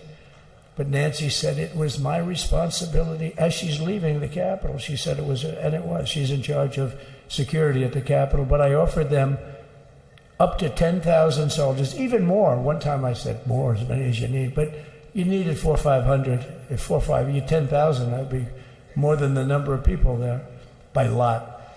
But we offered her 10,000. Think of it, 10,000 soldiers. In other words, J6 wouldn't be J6. There would have been no J6. But she rebuffed them. She didn't like it. No, she didn't like it. Maybe she wanted that to happen. But she's guilty as hell. And now we would have to go through the process because they destroyed all evidence. They deleted everything. There's virtually nothing left. The other fake story and so many other fake stories. And many people came out on our side. And those people now would got to find them. There's nothing left. So that's a criminal offense. If that were a civil case, it would be a criminal offense. If that happened civilly where you did that, it would be a criminal offense. So I decided I'm not going to make this speech complicated. I'm going to make it beautiful. I'm going to make it a unifying speech. And then when they said we have a group of people that are serious Trump fans, I said, this is the time to tell those stories.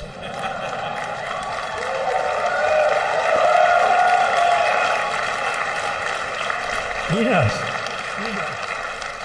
So anyway, but seriously, I'd like to, I think it was a tremendous success. I think we're very lucky we put it inside because it is really cold. We just went to the helicopter out of respect to something that's taken place for a long time.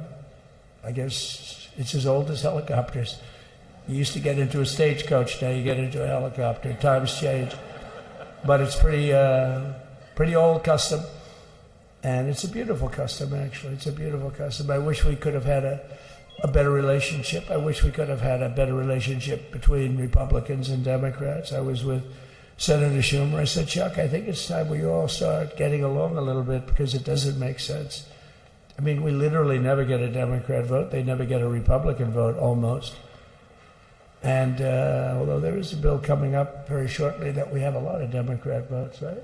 That's going to be a very beautiful bill. We're going to have a deciding, I would say, within a week or so, I think. And it's going to be a very good bill. You all know what I'm talking about. So I just want to thank you all for being here. You have been our fans from day one. All these people all over. You've been our fans. This has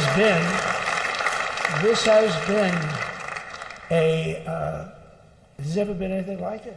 There's never been anything like it. This has been a movement like no movement ever in history for probably any country, let alone this country. You know, if somebody's running for president, and if they go out and they announce they're going to Arizona, they're going to Nevada, they're going to someplace, if you have 200 or 300 people, that would be standard. Ronald Reagan would go out. I mean, outside of the last couple of days where people get a little excited, but even then you have a couple of thousand people. But if you're going to go someplace, any place, any one of the swing states, any one of the Other states, how about the non-swing states? We won Alabama by 48 points. We won Tennessee by massive numbers. Wyoming, we won by numbers that are, nobody's ever seen numbers like that.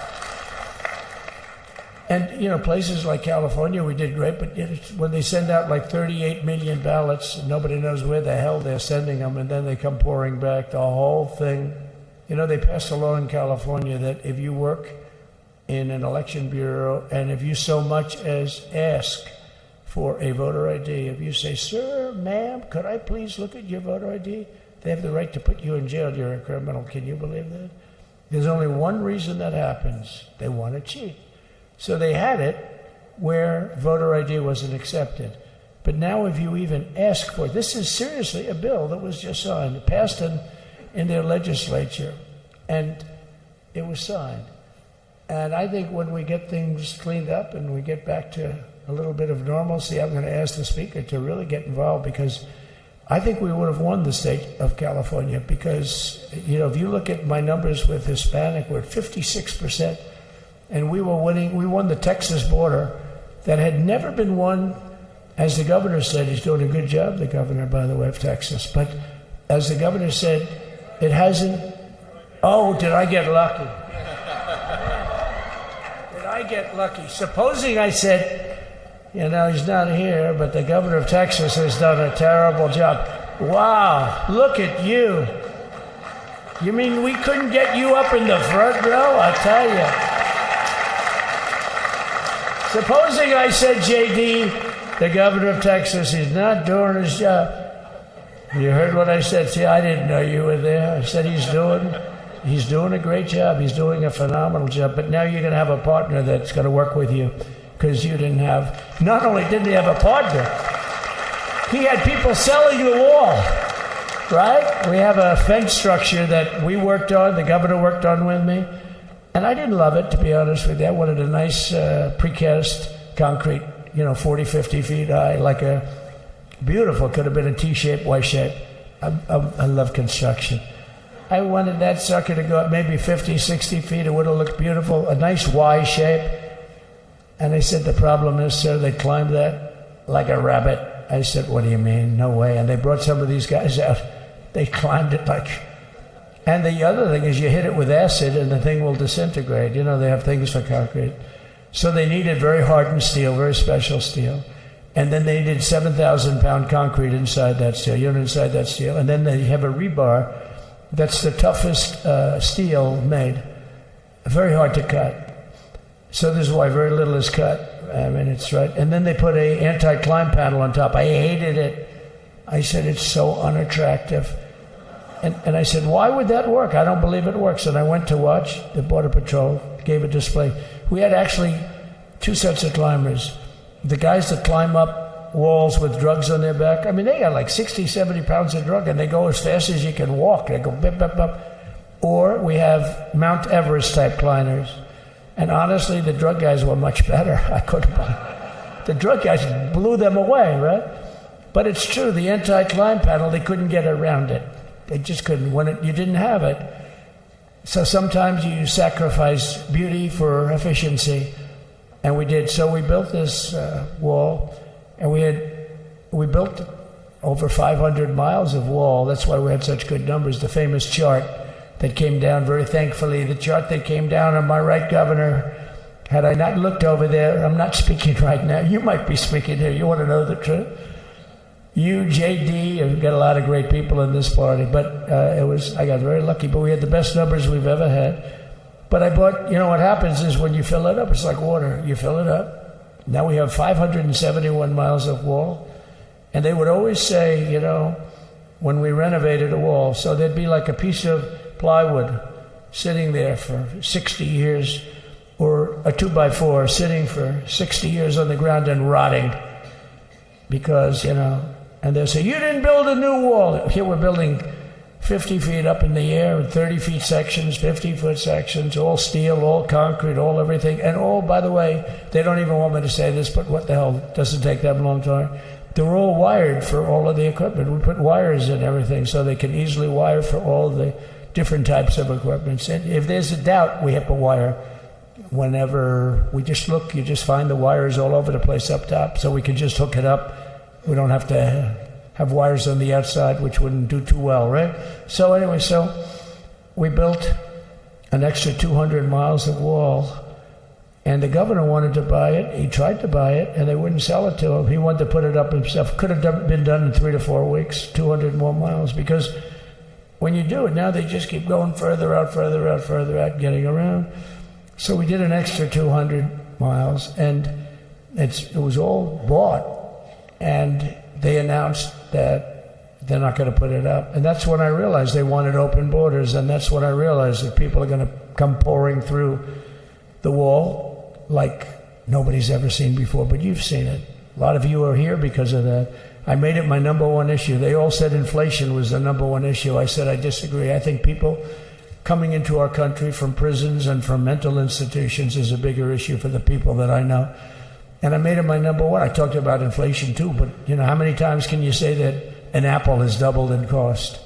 I'd say it, and I'd hit it hard, but then I go back to the fact that we don't want criminals coming into our country. We don't want the jails of every country in the world virtually being deposited into the United States. And that man had to suffer with it. And he did an unbelievable job. I'll tell you, he was a very popular governor, but now he's like an unbeatable governor because of your border policies. He was fantastic. And he really was. So. Governor Abbott is he's a great man, great leader. And but it did make him did you do it? You didn't do that for politics. You did it because you wanted to do the right thing. But I'll tell you, it sure as hell worked for politics too. It's self-preservation, that's right. But no, because the people are demanding it. The people of Texas are demanding it. The people are demanding it all over. So anyway, so we built it, and they wouldn't let us use it. They wouldn't let the governor use it. And other governors, they wouldn't let him use it. But he was the leader of the pack and did a great job. And then we heard about a month ago that not only wouldn't they let us use it, they were selling it. They were going to sell it for 5 cents on the dollar. Now, 5 cents on the dollar then, but today it would cost more than twice as much to build because we bought it like 6 years ago. And it was just sitting on the ground, and that does not do well for the whole thing. But it was just sitting on the ground, and I heard about it, and I called the governor, and I called a lot of people, your attorney general. And here's the story. They were going to buy it, and these are great business people. They were going to buy it for 5 cents on the dollar or less. And they were calling us up, we'll sell it to you for 200 cents on the dollar. In other words, it will cost you twice as much, so it's 200 cents on the dollar. I said, can somebody explain that to a judge?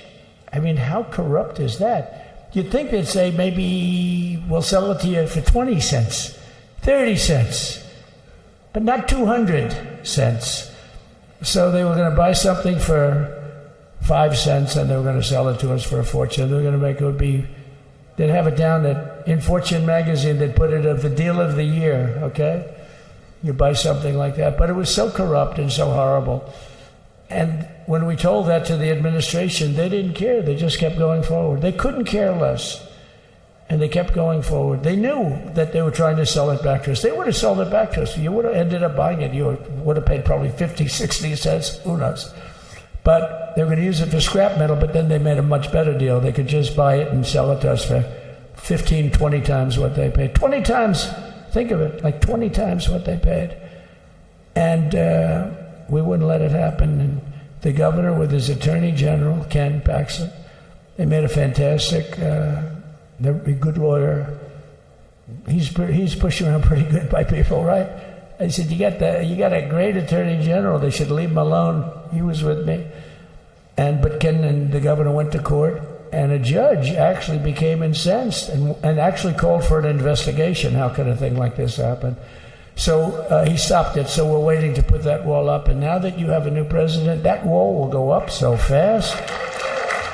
The governor will complain, sir. This is Greg Abbott, sir. Please, the wall is going up too fast. Please don't do that. You know the story about winning. No, we're going to win too much. We're winning too much. Please, so stop. People always love that one. We'll do this with the wall. Governor Abbott calls, "Sir, the wall is going up too fast. We can't take it. We just can't take it." No, I think you'll be very happy if the wall goes up too fast, right? But we'll get that dude and we'll work with you on that. But it was a great decision by a great Texas judge, right? And it was beautiful to watch. He stopped them right in their track. I mean, they were literally loading the stuff onto trucks. It was terrible. Honestly, it was terrible. And he wouldn't take it. So I'm so glad I mentioned that they have a really good governor in Texas. And I swear, I didn't know he was here. I swear to you, it sounds like a setup. I didn't know you would end. Did I get lucky? I said the right thing. Because there have been moments when I wasn't so happy with him, you know? But not too many, I can tell you that. So anyway, it's good to see you too, Governor. Great. But I just want to thank everybody. You've been incredible. I recognize so many of you. It's so crazy. But this has been a long journey. This was a journey that started in 2015, probably started 20 years before that. People used to say, "You're going to run for president? You're going to run?" And I always said, no, I don't want. And then one day I said, let's give it a shot. And what I talked about then was the border, too. I think it probably was the number one issue for me. Back in 2015, 2016, I talked about the border. And now I talked about the border, but this border is much worse. We fixed the border. It was totally fixed. There was nothing to talk about. 2020, by the way, that election was totally rigged, but that's okay. It was a rigged election. You know the only thing good about it? It showed how bad they are, showed how incompetent, and frankly, historically, this is a much bigger event. If that would have gone like it should have, the bad thing about it is some bad things happen, like a lot of people in our country that wouldn't be in our country right now. So that's the bad part. But I will say that it started in 2015, and right from the beginning, we went to the top. Day one, they announced Trump, and Trump went to number one and stayed there for the whole primary. And then we took on Hillary. She didn't look too happy today. We took on Hillary. A very nice person, but we took on Hillary and we defeated Hillary, and then we did much better the second time in 2020. You know, we got millions more votes. We got millions, like 10, 12 million more votes than we did the first time. No president has ever gotten that many more votes. I got like 9 million more than anybody else had ever gotten, and they said we lost. And because of that, I said to Melania, "What do you think?" And she said, "You want to do this again?" And had we lost, and had I thought we lost, I wouldn't do it again, because that's like the ultimate poll, right? But I knew how well we did, and this time we made it too big to rig. It was so big. They tried like hell. But they tried to do it, and around 9:02 they gave up. Last time they did bad things, but this time they just said, you know, I don't know if you saw, Mr. Speaker, in Washington, they had placards. They were all set to march. They thought it'd be closer. A gentleman asked me, a very respected gentleman asked me yesterday, how come the polls were so wrong? They showed you winning, but not in a landslide. I said, because people that are true Trumpers are so angry at the whole polling system and at the writers, the fake news, that they don't want to talk to anybody. So when you call somebody from Trump, who are you voting for? They say, it's none of your business. I'm not telling you. And that was probably 40% of the people they called. So they would discard that one, and they didn't show that. And then when the election happened, you know, the vote came, and it was much different, much higher than we're going to win, but they really thought, they couldn't believe, the one man said, I mean, it was so much higher. We won all 7 swing states. We won the popular vote by millions of votes, which is hard for a Republican. I'll tell you who came through. The unions came through. The auto workers were great. The Teamsters were great. The firemen were great. I think almost every union was great. The only one that weren't great, although Sean was great, and the Teamsters, Sean O'Brien, the head of the Teamsters, was fantastic. But generally speaking, the head of the union was against Trump, but the union would be with us for like 80-85%. Look what we did with the auto workers in Michigan. Look what we did with the Teamsters. The Teamsters were unbelievable. They were a solid Democrat vote, and they voted for Trump. So we had a great experience. This has been, now we have to go to work and get it done because we have to do something that's going to be great. We're going to turn our country around, and we're going to turn it around fast. And I think this was a better speech than the one I made upstairs, okay? I think this was better, JD. I think this was much better, and I got to see my friend. So, Governor, take care of yourself. You call me, we'll start working. You know what that means with him? He's going to be calling me tomorrow morning at about 6. And I said, how about next week? You call me and we're going to get it started real fast. We'll really help you a lot. You've done a fantastic job protecting something which is it's not supposed to be for the states. And amazing job you've done. Thank you very much. And I want to thank everybody. And I have a First Lady who's been incredible. She's been incredible.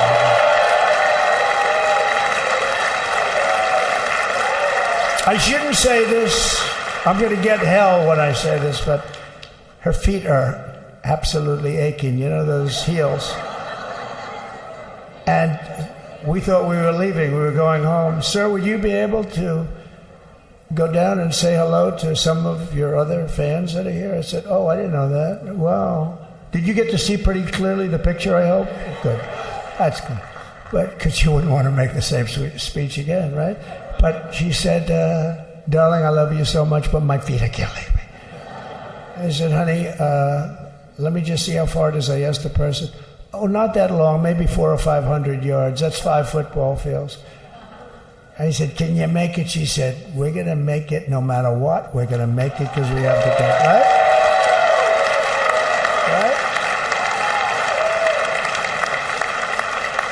And then we went out to the helicopter, though, just prior to this and said goodbye. And it's a custom, and the wind is blowing like crazy. And with the hat that she's wearing, she almost blew away. We almost lost off her. She was being elevated off the ground. She almost blew away. No. So we all appreciate it because she's been a great First Lady. A beautiful and a great First Lady. And they love our First Lady. You know, JD, whenever I make a speech, I see hundreds of times, we love our First Lady, and they do, and they should. She's great. So I just want to thank you very much. I just want to thank everybody. And I felt that, I said to JD, should we give him the A treatment, the B treatment, the C, the D, or the F? You know what the F is? Hello, everybody. Thank you for being here. Bye-bye. I gave you the A+ treatment. Thank you. Thank you all. Thank you, Governor. Thank you all very much. Appreciate it.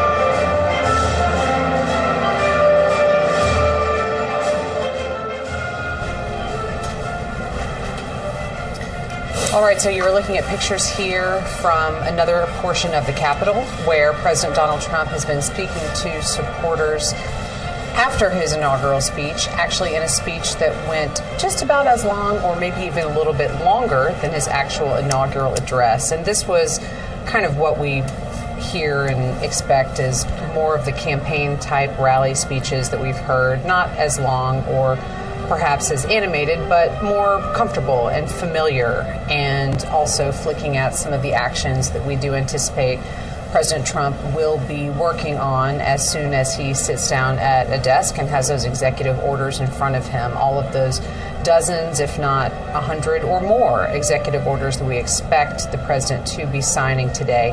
But he spent a large portion of these remarks talking about security along the U.S.-Mexico border. Again, his signature campaign issue, one that we have heard about a lot in all of his presidential campaigns. and certainly something that he has signaled will be a hallmark of this second administration. So these events have wrapped up here. There are still several other things on the official docket for the rest of this inauguration day. Another thing that has happened while we were listening to the president's remarks is former President Joe Biden and former First Lady Jill Biden have departed from Joint Base Andrews. They have taken off on their trip to California. And Sagar, I think you can help walk me through a little bit of the nomenclature about some of these aircraft that we've been looking at today. I know I mentioned earlier, I know it's Marine One, the helicopter when the president is on board, but I didn't know what to call it when there is someone other than the president on board. So talk to me about that helicopter that the Bidens used to get to Joint Base Andrews, and then the aircraft that they're on to fly on to California. So you have that familiar color scheme on these.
Mr. President, yeah, you're. It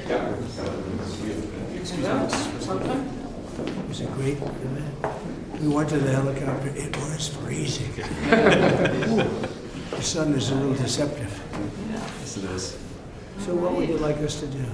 Sign your orders. Official documents. Okay, I assume they're going to be happy with these documents? Yeah, they're Try. might not be here. It's the next step. It's a tradition. Sir, the first is 22 cabinet and cabinet level appointments for your signature. Okay.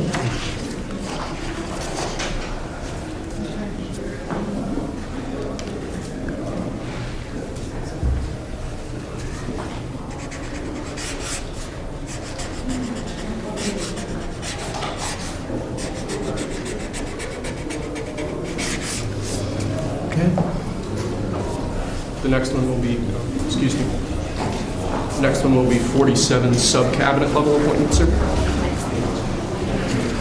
But you don't have to sign 47 times.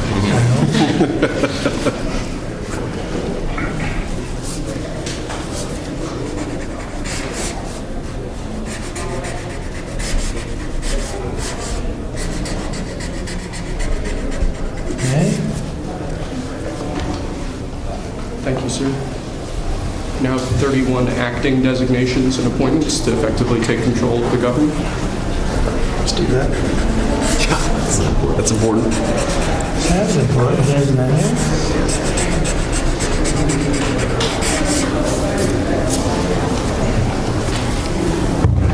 And we have 15 commission chairman and acting chairman appointments. Send him. Commission chairman and acting chairman.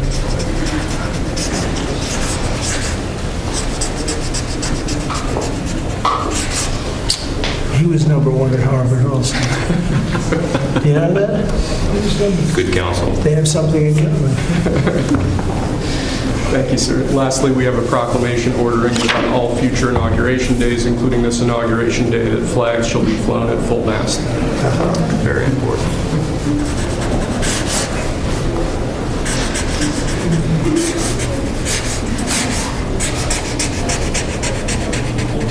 That was a beautiful place to have an inauguration tonight. The sound was so good. The temperature was 72 degrees, but the sound was so good. So maybe something to think about. I don't know. Thank you. Okay. Good acoustics. Yes. All right. Now, That's thank it. you. We go to lunch. Great. Very Nice good. to meet you. Thank you very much. There you go. Take that. See you. Thank you, Mr. President. Sir. Mr. President, did you have a good meeting with former President Biden? Very nice. Very nice. It's a beautiful custom. Mr. President, It goes back as long as helicopters. Before that, it was a stagecoach. But I thought it was beautiful. Thank you. Great job. Great job. Thank you. Chuck. Mr. President, do you have any reaction to the pardons that President Biden did at the last minute? Well, I'm not going to discuss it now. I think it was unfortunate that he did that. We won't discuss it now. There's plenty of time to discuss it. Thank you very much, guys. Should we go to lunch? Thank you very much. Okay. Head to lunch. Ready for lunch? Okay. Thank you. Kelly is struggling. All right. Okay. That was 3 times the number of appointments you did in 2017, sir. Plenty of time. Just getting started. A lot of good work to do. Closure. So we're going to stop there. It's good counsel. Try to work through your documents. So that's when they get green.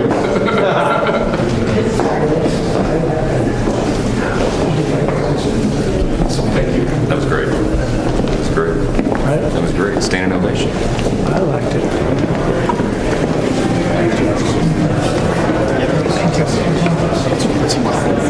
We're going to go right to the right.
Ladies and gentlemen, please be seated.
Please welcome members of the Joint Congressional Committee on Inaugural Ceremonies, the Speaker of the House, the Honorable Mike Johnson, accompanied by Mrs. Johnson, Senate Democratic Leader, the Honorable Charles Schumer, accompanied by Mrs. Weinshaw Schumer, House Majority Leader, the Honorable Steve Scalise, accompanied by Mrs. Scalise, and House Democratic Leader, the Honorable Hakeem Jeffries.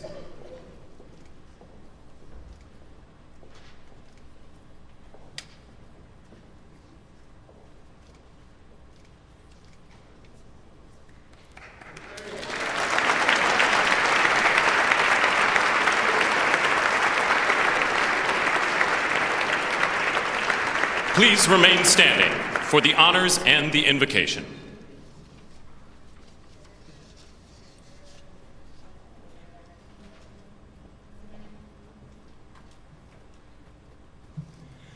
Ladies and gentlemen, escorting the Vice President of the United States, ranking member of the Joint Congressional Committee on Inaugural Ceremonies, the Honorable Deb Fischer and Mr. Fischer.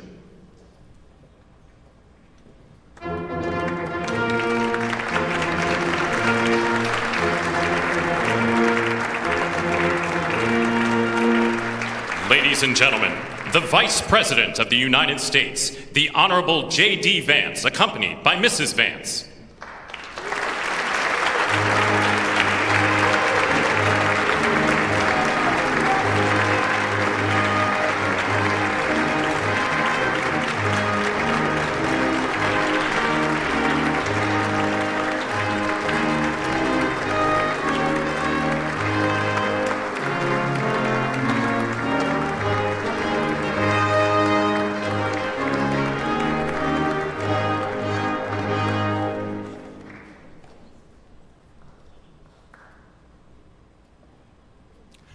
Ladies and gentlemen, escorting the President of the United States, the Chairwoman of the Joint Congressional Committee on Inaugural Ceremonies, the Honorable Amy Klobuchar and Mr. Bessler.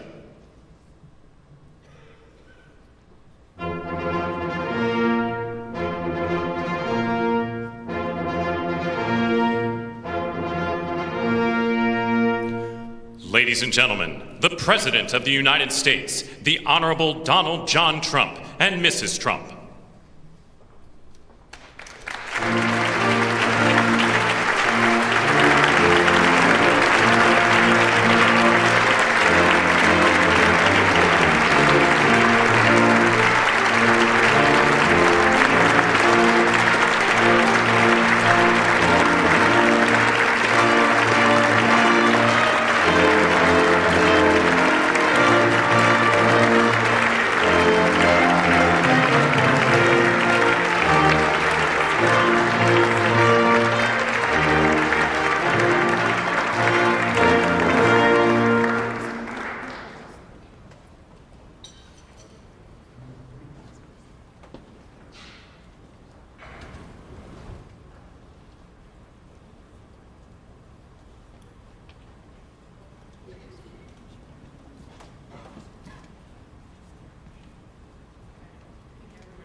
I have a feeling people are very hungry, so I'm going to get this started.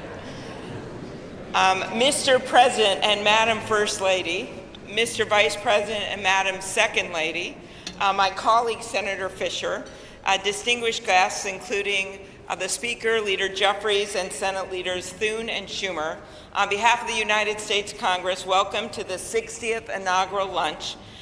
Big surprise, we are featuring Nebraska beef and Minnesota apples for dessert. We are here in Statuary Hall, where these luncheons have taken place since President Reagan's first inauguration in 1981, and where the House of Representatives once met over 150 years ago. That would be before you were born, Mr. Speaker. In 1864, after the new House wing of the Capitol was built, and in the midst of the Civil War, Congress dedicated this chamber to host statues chosen by every state. Walking into the hall, we all passed under the arch, holding the marble Car of History clock. The statue shows Cleo, the Greek muse of history, holding a book to record events as they happen. And as you can see, she's heard a lot of stuff. And as she rides her chariot forward into the future, she looks behind her to remember the past. She remains here as she has for hundreds of years, a reminder that history will remember the events of the present, and it is on us to write that history right now. Speaking of art, the painting right here before you, I chose this painting for this lunch this summer, and it's titled American Horizon. It's by Jane Wilson, who grew up on her family farm in Seymour, Iowa. Coming from the middle of our country, Senator Fisher and I both liked the painting because the artist is from America's heartland, but the horizon could easily be Florida, Mr. President. I will also note that this is the first time in history we are featuring the work of a woman artist at this lunch, and we thank the Art Institute of Chicago for their assistance. Looking at the vast open landscape of this painting, we're drawn to the bottom of the frame where the land or the water, depending on where you're from, meets the sky, and the horizon endures. The enduring horizon is especially meaningful for us today as we mark our enduring democracy as we approach its 250th anniversary. It's a reminder that what's over the horizon is our next chapter, and it is my prayer that the people in this room can write that chapter together. I'd now like to ask U.S. Senate Chaplain Dr. Barry Black, and we thank God he is back with us and in good health, to deliver the invocation, after which lunch will be served. Thank you.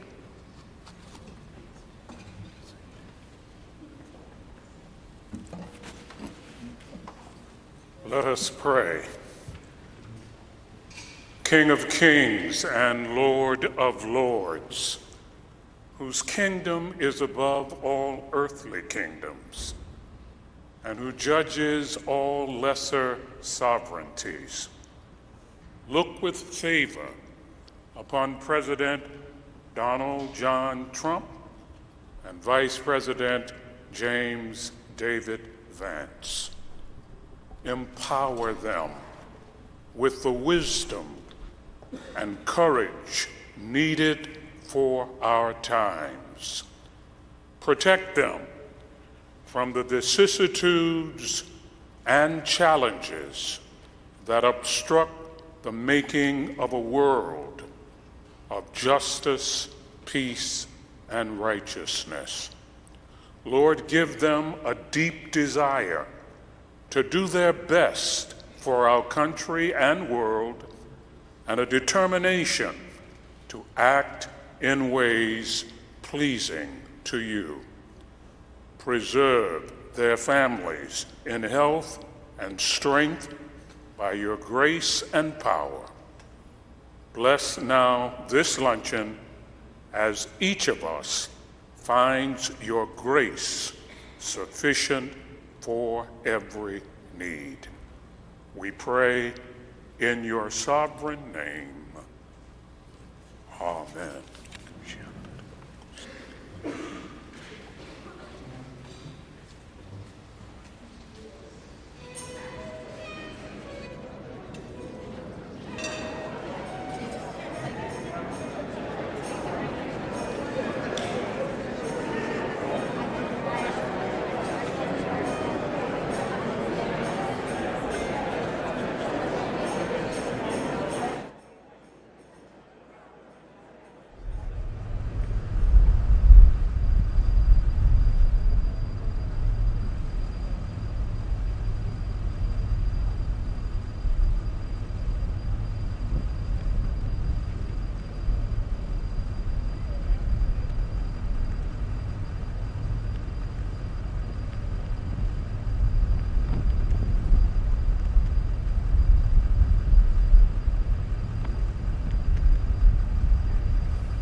We're in that lunch hour now.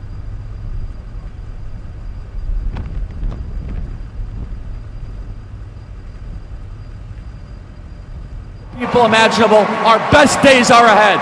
Thank you, everybody. God bless you all.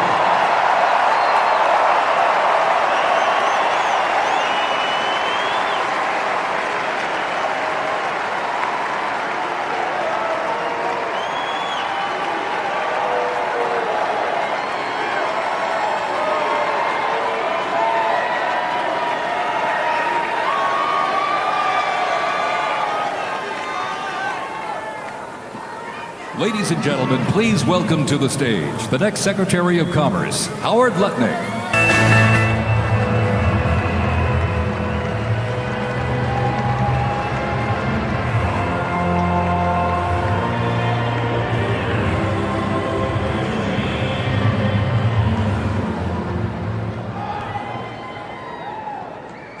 Good afternoon on the greatest Inauguration Day ever.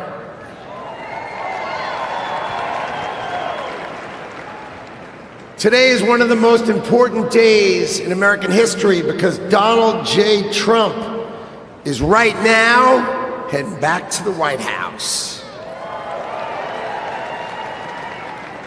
I could not be prouder to be standing before you because 77 million Americans voted for Donald Trump to make sure that it is always America first. So I want to tell you some stories because no president, Donald Trump is now the oldest president to take office, but no president has ever had his work ethic, his energy, or his intuition. So when the president sees a problem, he calls it out. You know it, right? He's the one who said fake news. He's the one who said the swamp. He's the one who said the deep state. We've all heard him say it, and now we all know it's true. And his intuition is always right, so he starts talking about bad trade deals. That's what he thinks. So let me tell you a story about the last day on the campaign trail. So I went to meet the president in North Carolina, okay? He gets up in the morning at 8 o'clock. We get in the motorcade, he gives a speech. He goes to 3 states, 4 rallies, an hour and a half each rally, finishes midnight. We start 8 a.m., he finishes midnight, gets on the stage midnight in Grand Rapids, Michigan, speaks for 2 hours.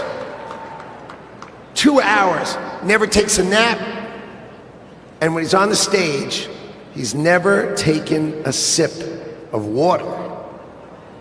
The man is power. He is power.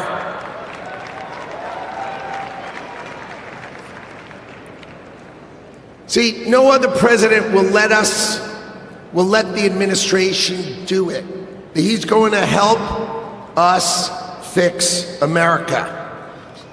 So, I've never been in politics before. I spent my life working and building companies, and I worked hard to build a life that really it's only possible in America.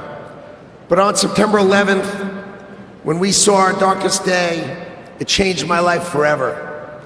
See, my company was located on the 101st to the 105th floors of the World Trade Center. We lost 658 of our 960 New York-based employees. My younger brother Gary got killed. He was 36. My best friend Doug, 39. 658 of my friends and colleagues got killed. So 9/11 could have broken us, but we Americans, we're strong. We don't break. So we all, my employees and I, we dedicated ourselves to rebuilding the company so we could take care of the 658 families that we lost.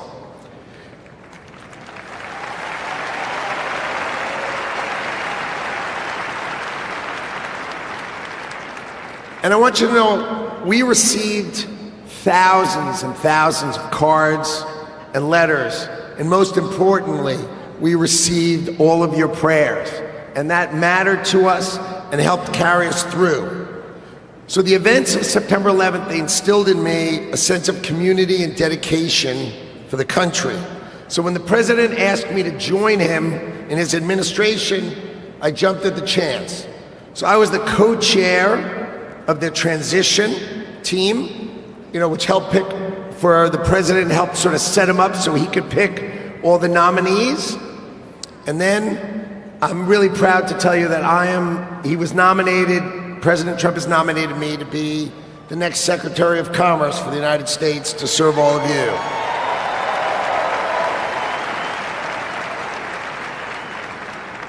So let's talk about commerce. You see, we plan to end the decades of policies that threw American workers to the wolves. Factories were closed, jobs were lost, wages decreased. We left Americans out in the cold while country after country of this world took us to the cleaners and made money off of us. And that is going to end today.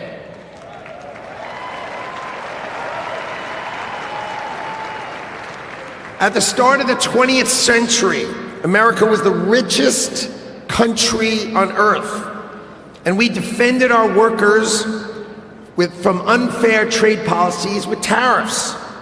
And we only made money. We had no income tax. All we did is charge other countries and foreign companies, if they wanted to sell to America, you had to pay for entry. Okay, so imagine this. The US government had no income tax. Americans got to keep all their hard-earned money, and foreigners paid the price. So now, what's happened? We have the Internal Revenue Service. That means charge us internally. Now imagine politicians who can't even balance their own checkbook, taking our money, and what do they do every year? Let's just take more, let's just take more, let's just take more. So this is how Donald Trump is going to end it and fix it. Last week, he announced that we're going to return America to greatness by creating, and today is its birthday, the External Revenue Service. So if you're always wondering, is some bureaucrat going to cut your benefits? Not under Donald Trump. Not under Donald Trump. It means foreign companies are going to pay if they want to come and sell products to the wealthiest country on earth. And if they want to compete with American workers, then let's just not tax our American workers. It means creating level playing fields, and it means that America will be great by reducing the taxes that we pay and driving the ones that they pay.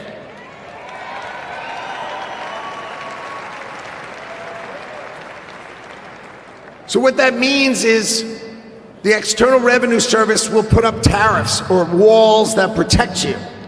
And that means if these companies don't want to pay, there's only one thing they can do: build the factories in America, hire Americans with great high-paying jobs. Let's double the size of our unions in America, but not just by adding more and more great-paying jobs. That's our objective. So today is the beginning of celebrating the return of common sense and ending the decades of disrespecting the American worker and the disrespect and unfair treatment of our workers. Today, Donald Trump returns to the White House and prosperity returns to America. Thank you all. And I love today. What a day.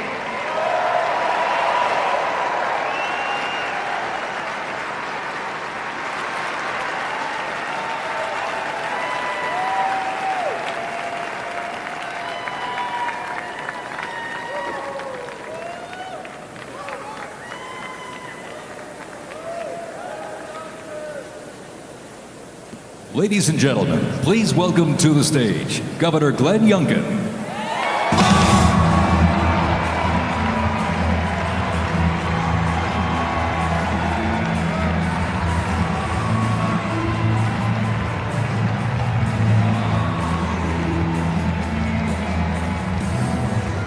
Thank you. Well, come on now, can't you feel it? The American spirit is alive and well.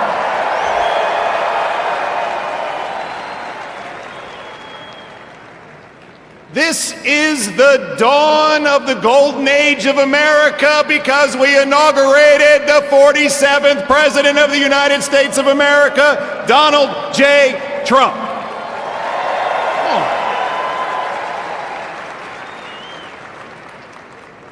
What a day to be in Washington, D.C. You know, I live right across the river in Virginia. And by the way, in Virginia, we know that taxes have to be low, jobs have to be plentiful, and it's your money, not the government's. But we also know that in Virginia and in America, freedom is not free. We know that our military heroes and their families sacrifice everything. We know that law enforcement stands in the breach. We must back the blue, and I want everybody here to give a rounding applause for the 25,000 military and police officers keeping us all safe today in Washington, D.C.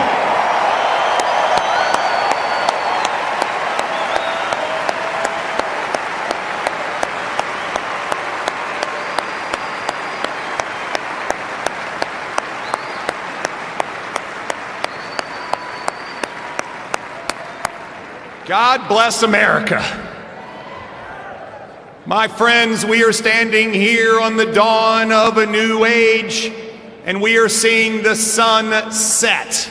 The sun set on weakness, the sun set on wokeness, and the sun set on a wide open border that has turned every state into a border state. We are seeing the dawn of a prosperous America, the dawn of a secure and safe America, and the dawn of a world that sees peace because we have a strong America.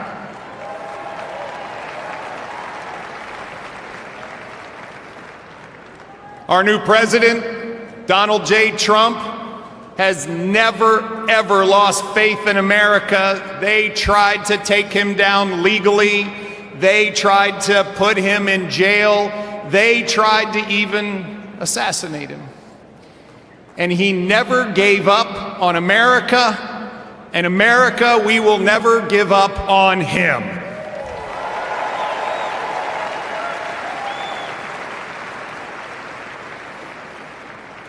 And as we stand here on this dawn of the next golden age in America, we all have a responsibility. It is our responsibility to stand every day in support of this administration, to do everything that we possibly can do for America's success. President Trump deeply believes this, and both he and J.D. Vance have already gone to work. He is signing executive orders. He is closing the border. He is bringing down inflation. He is stepping into the breach. Ladies and gentlemen, it is time for America to be prosperous again. It is time for America to be safe again. It is time for America to be strong again. And it is time for America to be great again.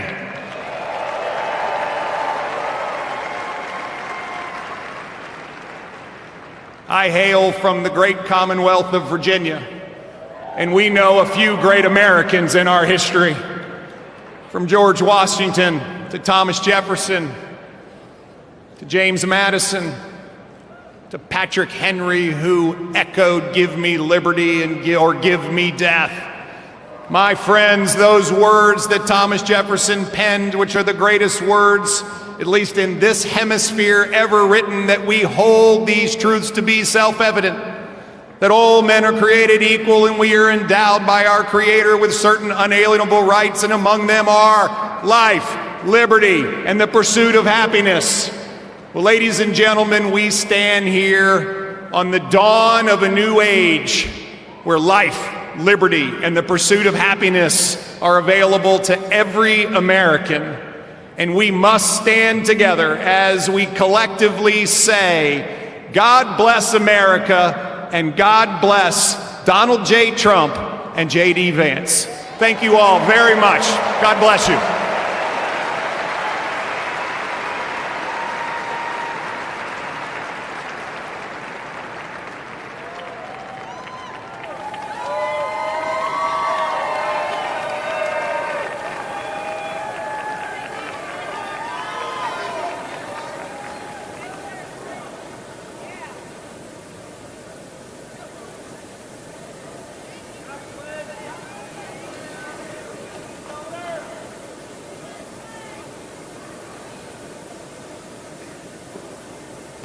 Ladies and gentlemen, please welcome to the stage, Mr. Elon Musk.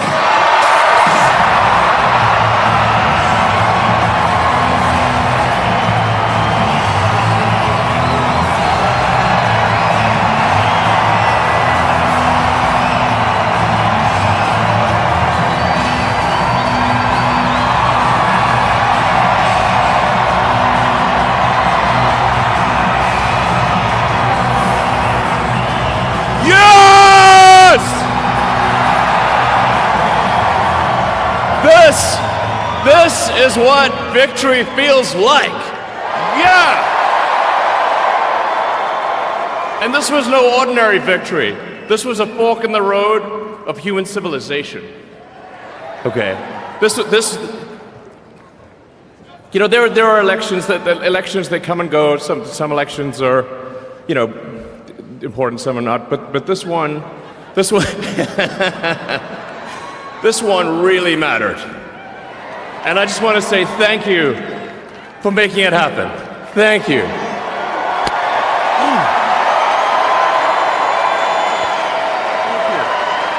My heart goes out to you.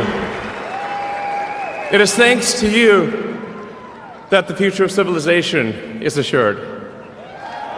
Thanks to you. We're going to have safe cities, finally, safe cities. Secure borders, sensible spending, basic stuff.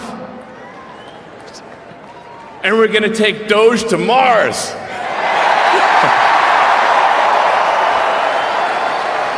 I mean, can you imagine how awesome it will be to have American astronauts plant the flag on another planet for the first time?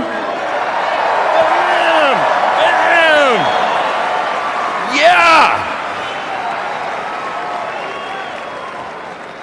How inspiring would that be? You know, there's always problems in life. You know, there's this problem, solve that problem. But you know, there need to be things that inspire you.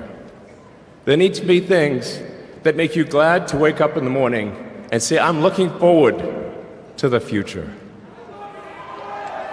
Yeah.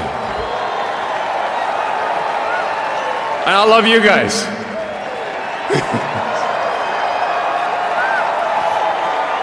So,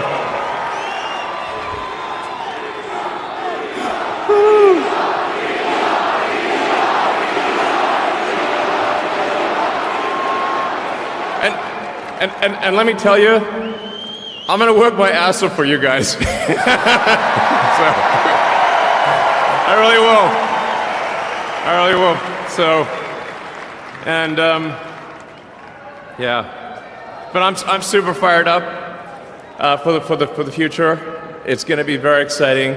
As the president said, we're gonna have a golden age. It's gonna be fantastic. And one of the fundamental things, one of the most American values that I love is optimism. And this feeling like we're gonna make the future good. We're gonna make it good. So,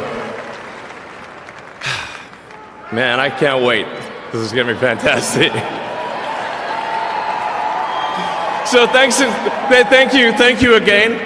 And yeah. I'm just so excited about the future. Thank you, guys. Thank you.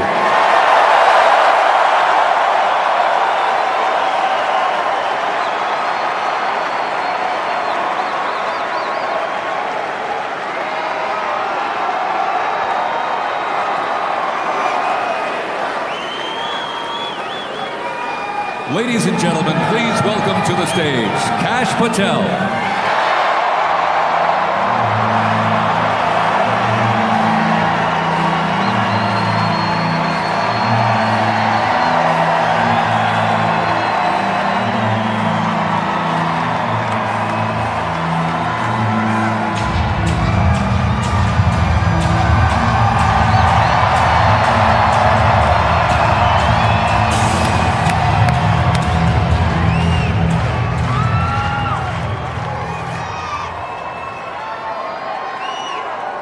My, oh my, how do you follow Elon Musk when he tells you you're going to take you to Mars?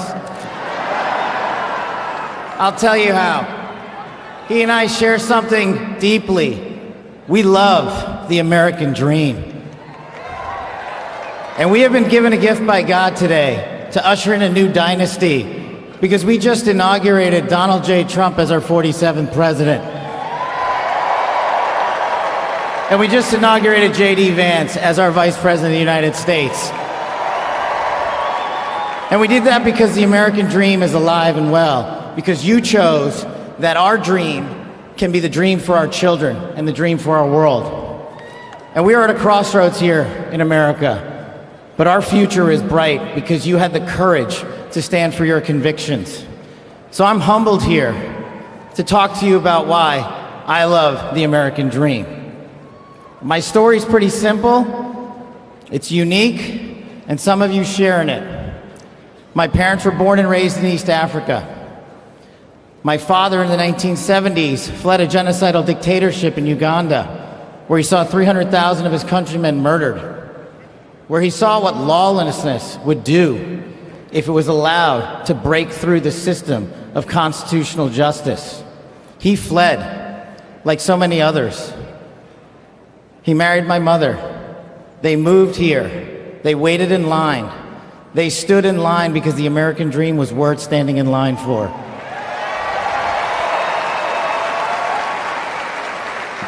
That dream is woven into the fabric of this nation, and our immigration policy is the greatest policy in the world. And now that we have Donald J. Trump and J.D. Vance, it will become the greatest policy in the world again.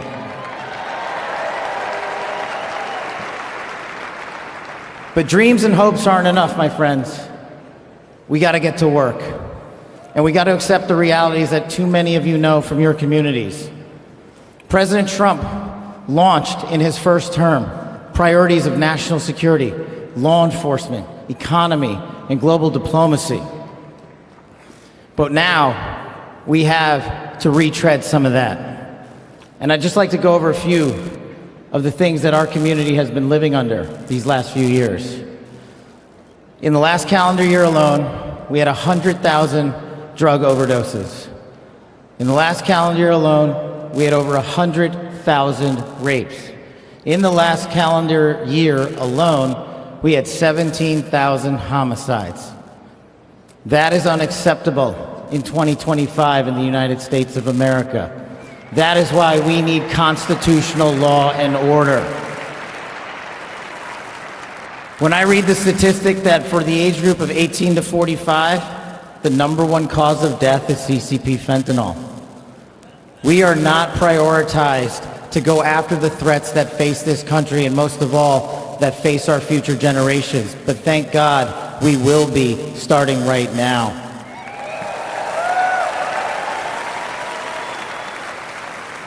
President Trump and J.D. Vance's leadership and administration will usher in the priorities that I cherished during my 16 years in government service. That we will always, always honor the men and women who wear the cloth of our nation and stand on that wall and tell you nothing's getting by them tonight.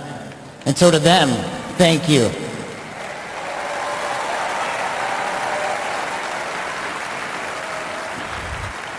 To our teachers and our frontline workers and our first responders, y'all choose to show up every single day for our children, for our communities, and we will now show up for you. Thank you for keeping us safe.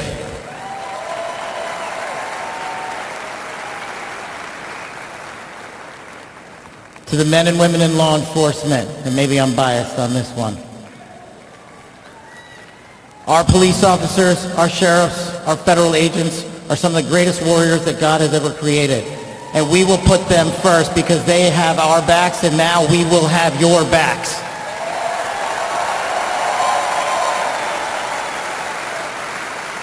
I am standing here because of the American dream. I am not standing here because of the color of my skin. I'm standing here because I earned my right on this stage, and you earned your right to be here with me.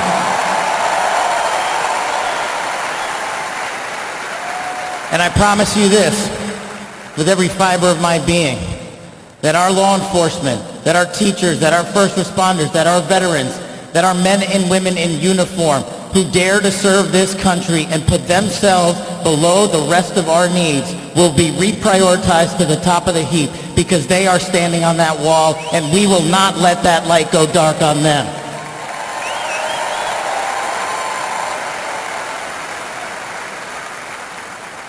Whether as a national security prosecutor, a public defender, President Trump's deputy director of national intelligence, his chief of staff at the Department of Defense, or so many other roles that I was humbled and privileged to serve when I swore an oath to that Constitution, which I hope to do so again one day soon. You have my word that you have ushered in a dynasty of change. You have ushered in a dynasty that will allow our children to live this American dream. My American dream. I am living the world's American dream. I am the son of lawful immigrants. We worked our tails off just like you all do, and I'm going to make you a deal. I promise you I will never quit on your children. I will never quit on their children, because this American dream does not belong to me. It does not belong to them. This American dream belongs to the world.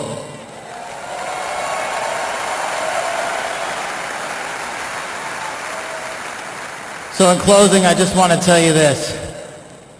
It's pretty cool to be speaking in Capital One Arena right before the boss.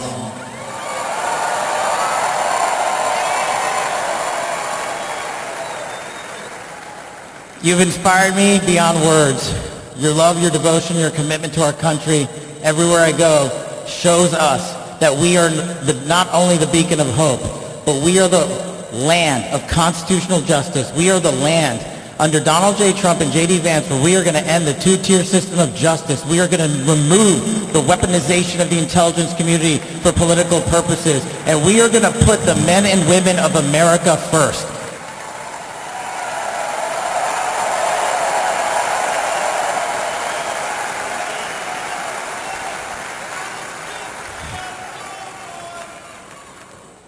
So listen, there's just one thing left to do. We all got work to do. We've got the greatest president and the greatest vice president in the history of the world. And so I just need you all to do a little bit more.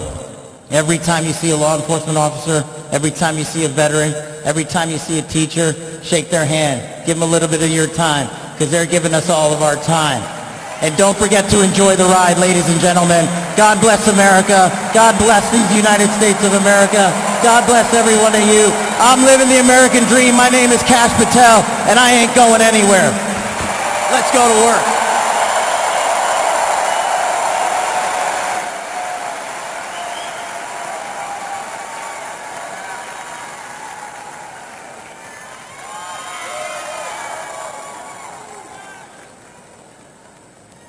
Ladies and gentlemen, please welcome to the stage, Dan Scavino.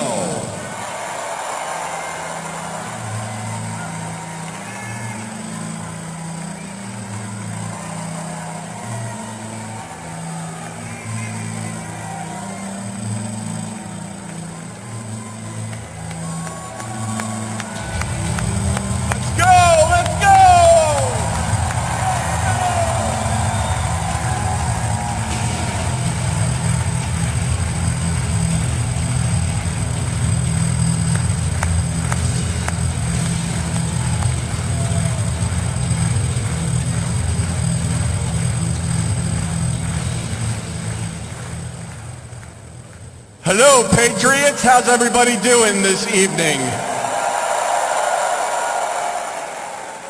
We're back!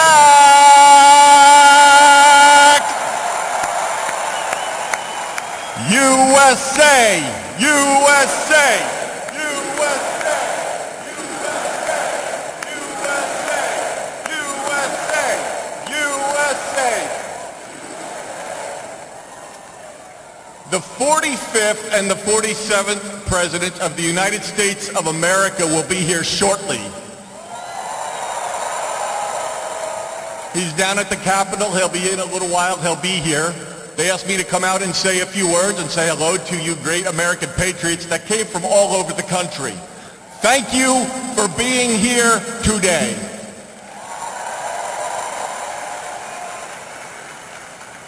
One thing I just noticed when we were leaving the Capitol after the swearing in that really hit me hard after the journey we have been on over the last 9 years, especially over the last 4 years. It really hit me when they took the presidential seal right here and put it on front of the podium for when the president gets here. President Trump often says to us on Team Trump over the years, "You're so lucky that I took you on this journey." In the good times and the bad times, no matter what would be happening, we'd be sitting on Trump Force One, Air Force One, in the Oval Office, at Mar-a-Lago, no matter where it may be. Good times, bad times. You are so lucky I took you on this journey. And you know what, Mr. President? You are damn right. You took all of us on this journey.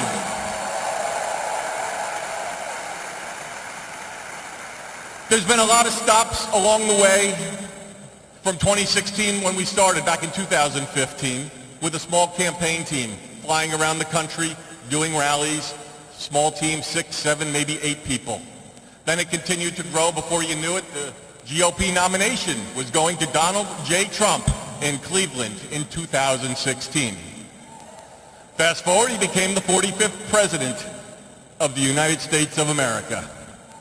He had a great 4-year term, and you know what's been great? The last 4 years have not been great in many senses, but he's back in office right now, and I'm just absolutely so pumped up for what this president is going to do. He loves each and every one of you in this arena. The guy cares. He has a fighting spirit, as you saw in Butler, Pennsylvania, with the assassination attempt that came a few months ago. You could say that again. Fight, fight, fight.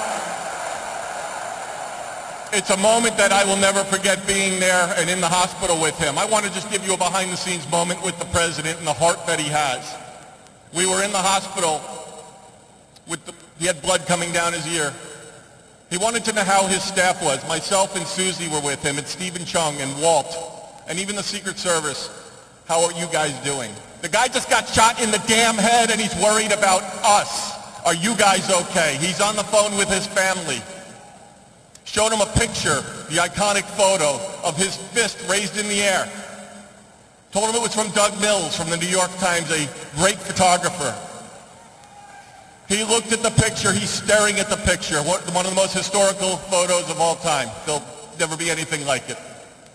He said, call Doug and see if he's doing okay. That's the attitude he had in that hospital.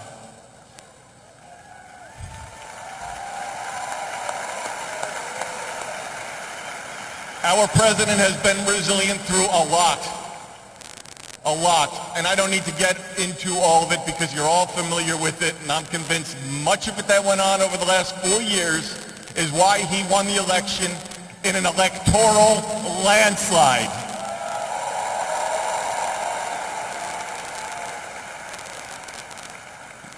In Butler, Pennsylvania, when he got up and he raised that fist and he shouted, fight. He will do that for every one of you, for the United States of America. He will always put America first, without question. He loves what he does. He's got a great administration and a great team behind him. What a journey.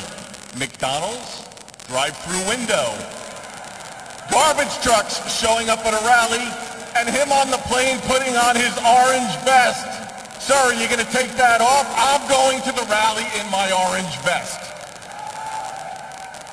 The guy is 1 in a trillion. There will never be anybody like this man again. Enjoy this moment. Enjoy this movement. And together, we will continue to fight, fight, fight, put America first, and make America great again. God bless everybody here. We love you. Thank you.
Yeah,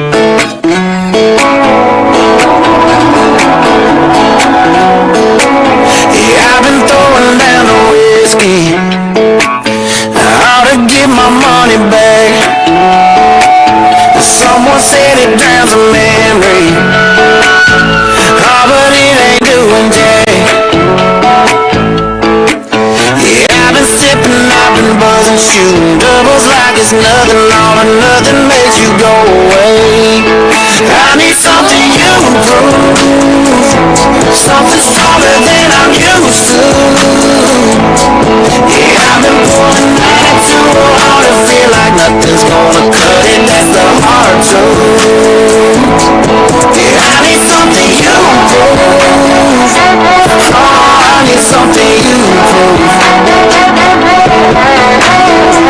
Put 'em up till they shut 'em down, yeah. You never ain't out of brand, yeah. Don't matter what time or town, I can't get you gone. Turn the bar, yeah, upside down. Just looking for something that does it. I give 'em all my money, ain't nobody selling nothing. You prove something stronger than I'm used to. Yeah, I've been pulling that too hard to feel like nothing's gonna cut it. That's the hard truth. Yeah, I need something you prove. Oh, I need something you prove.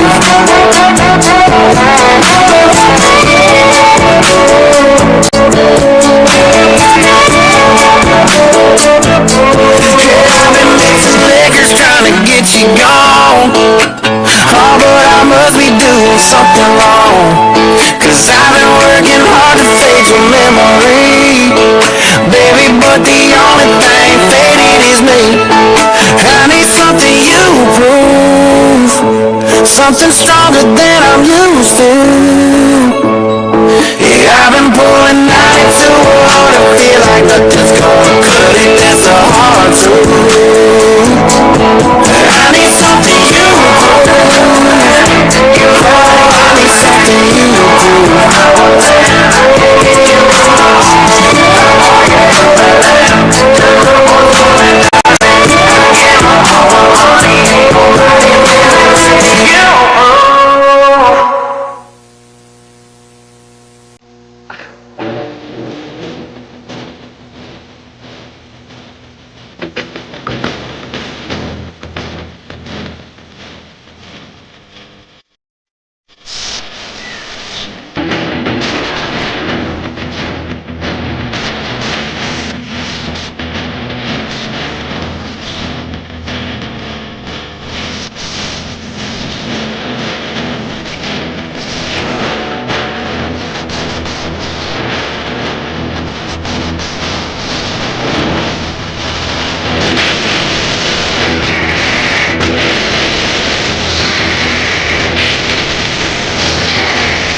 Don't make them drink strong, 'cause brother C's gone.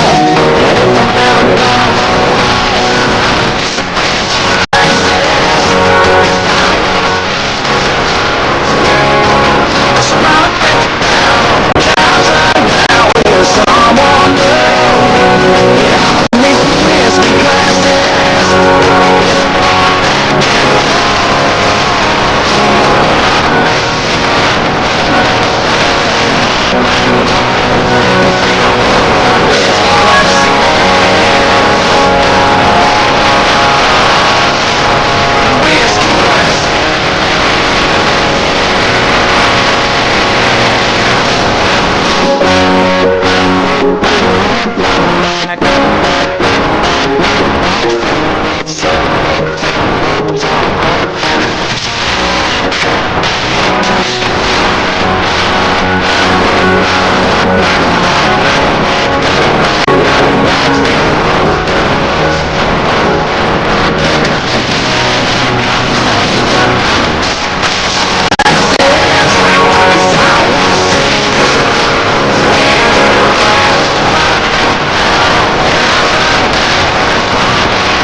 Sunday morning, man, she woke up fighting mad.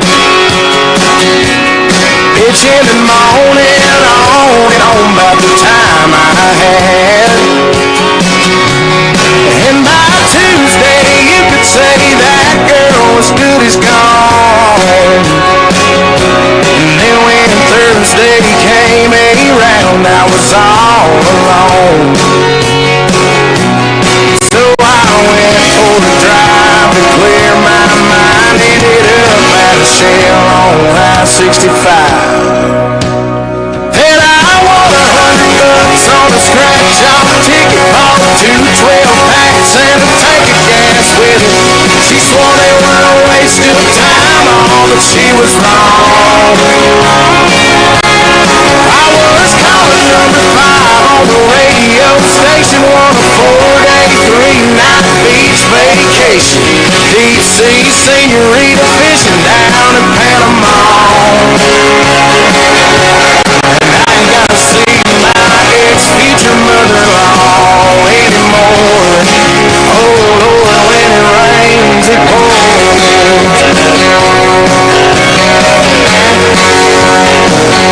Now she was sure real quick to up and apologize when she heard about my newfound luck on that FM dial. And it's crazy how lately now it just seems to come in waves. What I thought was gonna be the death of me was my saving grace. It's got me thinking that her leaving is the only logical reason that I got the last spot in the Hooters parking lot, and the wait check her number on my check with a heart. She picked up on the first ring when I gave her a call. And I was spent $5 at the Moose Club raffle, one a used 4-wheeler and 3 free passes for me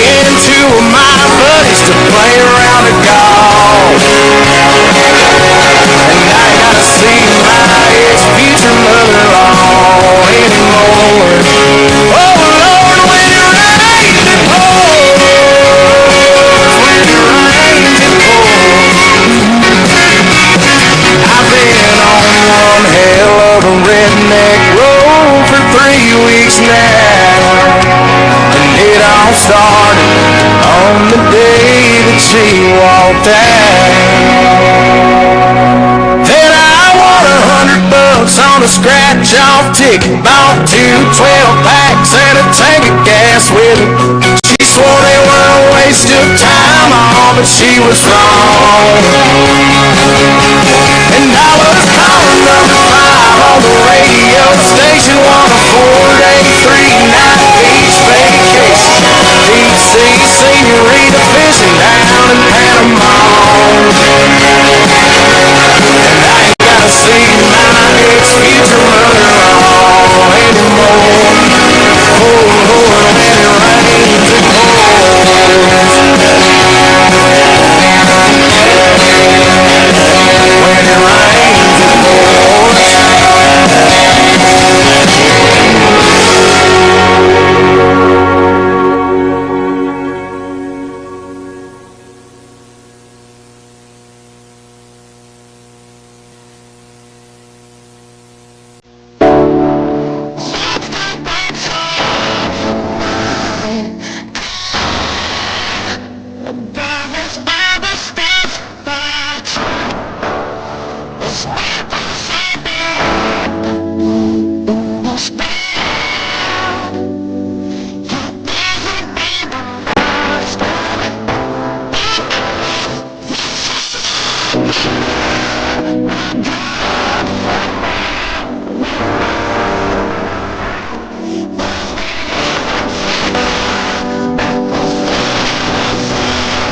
Mr. President, Madam First Lady, Mr.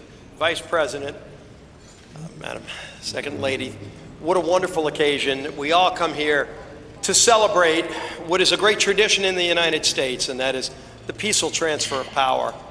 And when President Trump spoke over in the beautiful rotunda, wonderful that it was indoors, Mr. President, because I don't think the crowd would have wanted to be in the 20s or below. But one of the things President Trump said that I thought was the most touching, he said, in America, the impossible is what we do best. And I think that epitomizes the spirit when you think about this room, this statuary hall, and you look at some of the statues. Thomas Edison, he did the impossible. Elon Musk, I'm not sure if Elon's still here. Elon does some of those things himself. But you look at somebody like Rosa Parks, and she did something that many would have said couldn't be done with just a simple gesture of saying, I'm not going to sit in the back of the bus.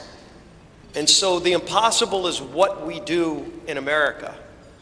And President Trump said something else. He said, our golden age has just begun. America's ready for another golden age.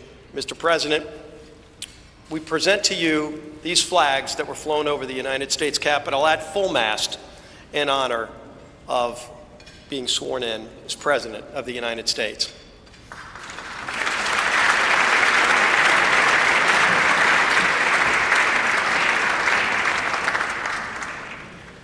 Thank you, Chairwoman Klobuchar, for your leadership of today's ceremonies. President Trump, Madam First Lady, congratulations. I have the honor of presenting the Vice President with our nation's highest symbol, the American flag. As a United States Marine, the Vice President put on the uniform to protect and serve America, like so many men and women before him in our nation's history. Old Glory was adopted in wartime by the Second Continental Congress in 1777. A full 12 years before the office of the Vice Presidency was even created, or the House of Representatives convened for the first time. The resolution said that the flag would be 13 stars, white in a blue field, representing a new constellation, out of many, one. Some 250 years later, from Appalachia to Anacostia, Middletown to Mar-a-Lago, the Bayou to Brooklyn, we remain one nation under God. To Vice President Vance, Usha, and family, may God bless and watch over you as you begin this journey. On behalf of the Congress, we present one of the flags that flew above the Capitol today to the 50th Vice President of the United States of America, James David Vance, and wish you Godspeed.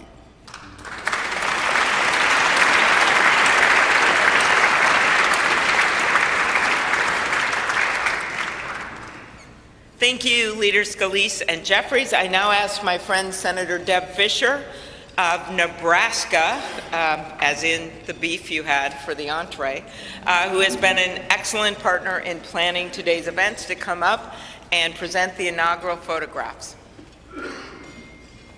Well, my thanks to Chair Klobuchar for putting together again in the last 2 days the 60th inaugural ceremony here at the United States Capitol.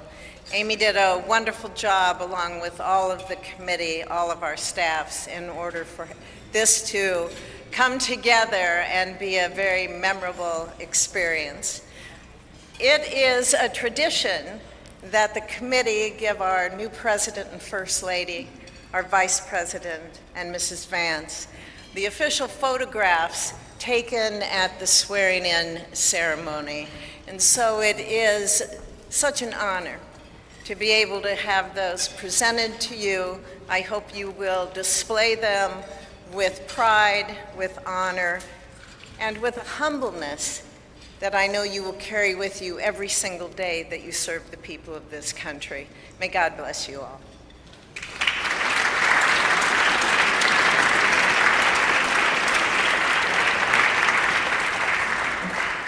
Thank you, Senator Fischer. Now, on behalf of the Joint Congressional Committee on Inaugural Ceremonies, I'd like to present the President and Mrs. Trump and the Vice President and Mrs. Vance with these crystal Lennox vases. See them over here? For the 10th consecutive inauguration, Lennox has provided the official inaugural gift. The hand-cut etched vases display the White House for the President and the U.S. Capitol for the Vice President, because I know that he is going to enjoy not only being the Vice President, but also, as Senator Thune and Schumer know, the President of the United States Senate, and there's no better job than that. These gifts symbolize our equal branches of government as well as our enduring democracy. There they are.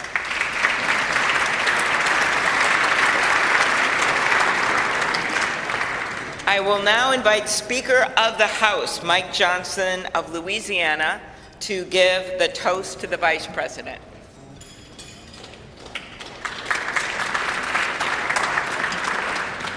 Thank you so much. It is my great honor to offer a toast to our new Vice President, Mr. J.D. Vance. J.D., you wrote something very poignant in your memoir, actually many things very poignant, but let me quote you here. What separates the successful from the unsuccessful are the expectations they had for their own lives. That's really meaningful. That expectation is a powerful thing. We remember the people in our lives who provided that to us. We all need that. Everybody needs hope and encouragement. They need a greater expectation. We need people in our lives who will make us look farther and reach higher. JD's written a lot about the people in his life that have done that. He's written about, we know the great story of your grandparents and what they did in your life. He's written about his professors and mentors that he met in law school. He speaks a lot about his gracious, beautiful wife, our new second lady, Usha. Is a great inspiration as well. And JD, you yourself have been inspiring people. Your story really has. It's one of the reasons that I believe God has raised your platform as he has, because you've been so faithful to tell that story and to inspire so many others. And so our hope and our prayer is, as you continue to do this, that as you go to help us execute on the America First agenda, that you also do what you've been doing so well all along, and that is providing a model for what is possible in America. What a great story, what an inspiring story you've had, and it's just getting started. I pray specifically that you inspire a lot of the young men in America. Some of them feel hopeless and stagnant sometimes, and you're a great example to all of them and to all of us, that if you work hard and you play by the rules and you do the right thing, you can make a better life. You're now the Vice President of the United States, my friend. So everyone, will you please join me in raising a glass to our own mentors, the people who inspired all of us, to the possibilities of our own future, to these great new horizons. What a perfect choice this was for the painting, the artwork today, and to the great example of our new Vice President, Mr. J.D. Vance. You're here.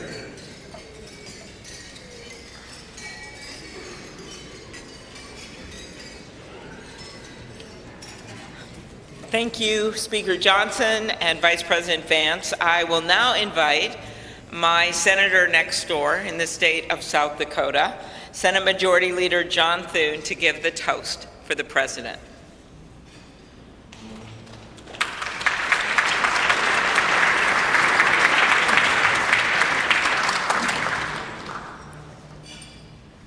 Well, Mr. President, Madam First Lady, congratulations. It is an honor for all of us to be able to be here today with you on this historic day as we celebrate your inauguration. Mr. President, one of the most important influences in my life when I was getting started in politics was Ronald Reagan. His philosophy of limited government, his belief in peace through strength, the strength of his convictions, were all things that appealed to me. But I was also drawn by his optimism and by his belief in America. And Mr. President, those are qualities that I see in you. One of the things that resonated throughout your campaign was the unshakable belief in our country and in her citizens. You remind us of everything that's possible in America. I'm looking forward to working with you over the next 4 years to build up our great country. It says in the scriptures that if you ask for wisdom, it will be given to you and given to you generously. And so I pray, and our prayer is, that God will richly bless you in the years ahead and grant you not only strength, but wisdom. And ladies and gentlemen, I ask you to join me in raising a glass to the President of the United States, President Donald Trump. Hear, hear.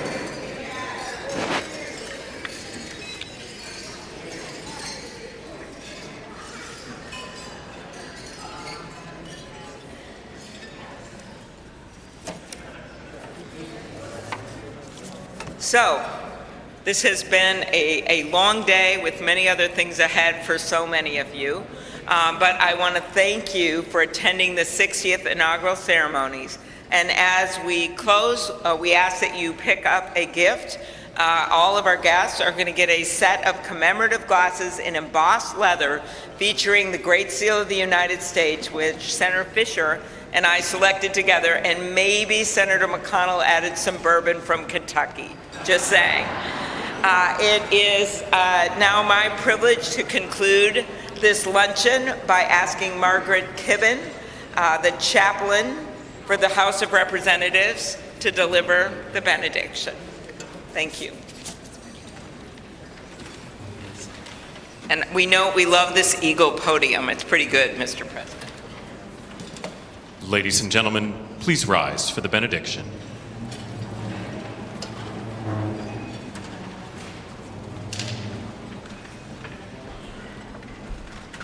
Would you pray with me? Holy and merciful God, having witnessed another successful moment in the experiment that you have entrusted into the hands of the American people, we pray your blessing on our 47th President of these United States, Donald J. Trump, and Vice President James D. Vance. Ensure that this mantle of singular responsibility that you have laid upon our President's shoulders remains secure in your will and safeguarded in your keeping. Uphold him as he preserves, protects, and defends the Constitution to the best of his abilities, relying on your divine help. God of power and might, grace and mercy, grant that your spirit of counsel has access to the President's heart to search it, to his mind to examine it, to his will to test it, that his faithfulness would bear witness to your truth. Surround him with angels and advisors who will serve as your agents to guide and guard him, caution and encourage him to remain upright and blameless in your sight. Buckle the belt of truth around his waist. Place the breastplate of righteousness over his heart. Fit his feet with readiness, that your gospel of wisdom and justice will shine forth throughout President Trump's administration. We offer this prayer to the one whose voice we follow to guide all that we do and all that we hope for. Amen. Ladies and gentlemen, please be seated. Please remain at your seats as President Trump, Vice President Vance, the Joint Congressional Committee on Inaugural Ceremonies, and the official party depart National Statuary Hall.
Do we have to go down?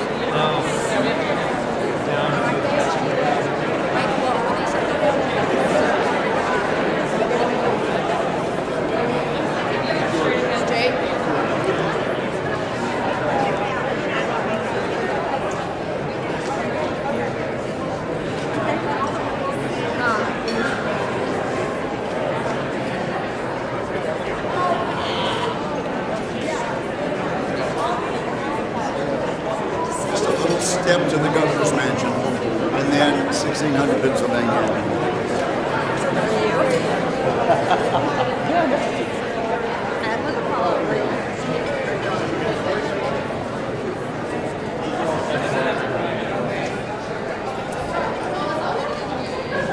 But do you have a Sherpa person leading? I'm looking for her. Yeah, my guy too. Hey, Linda?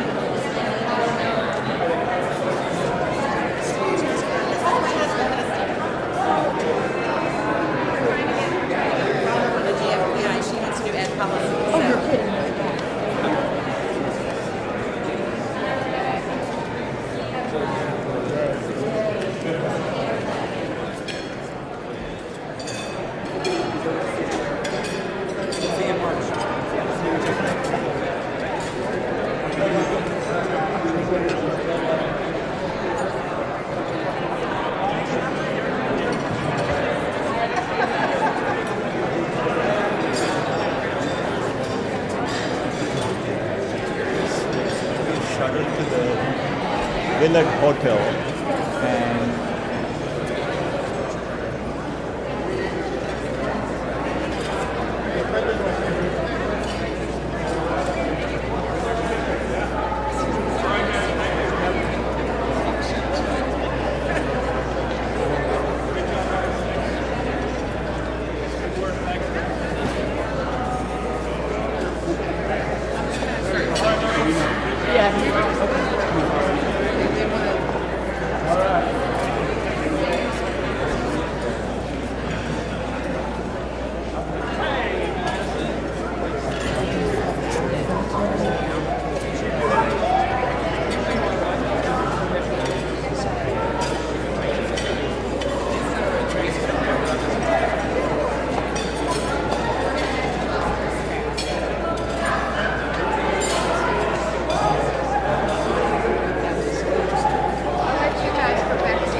CJS again.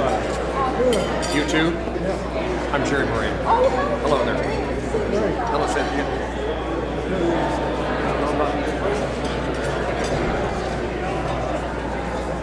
Seems fun.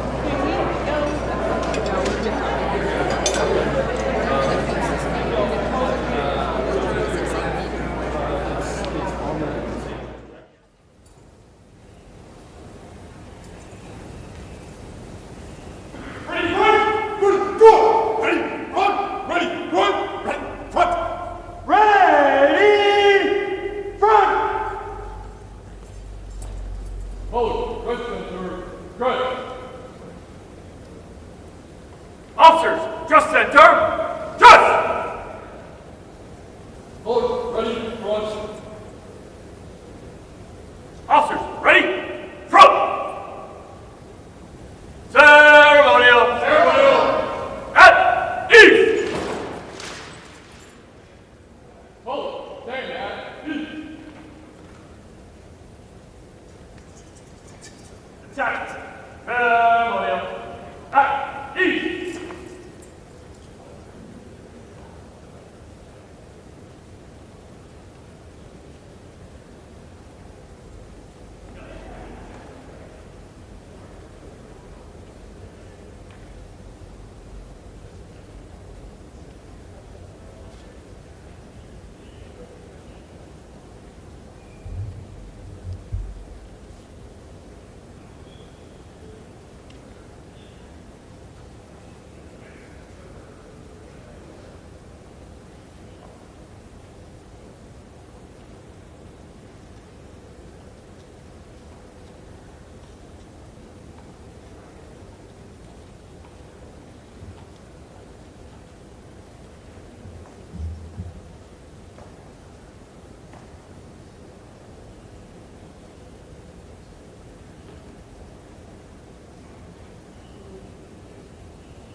Present.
includes first honors.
Stand by. Attack. Attention. Honor, guard. Hold. Attention. Hold. Right shoulder over.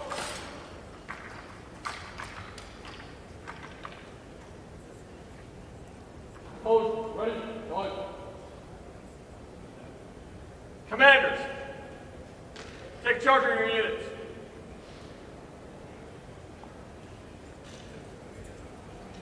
Right. Back. Forward. Forward. Forward. Right. Hands. Forward. Left.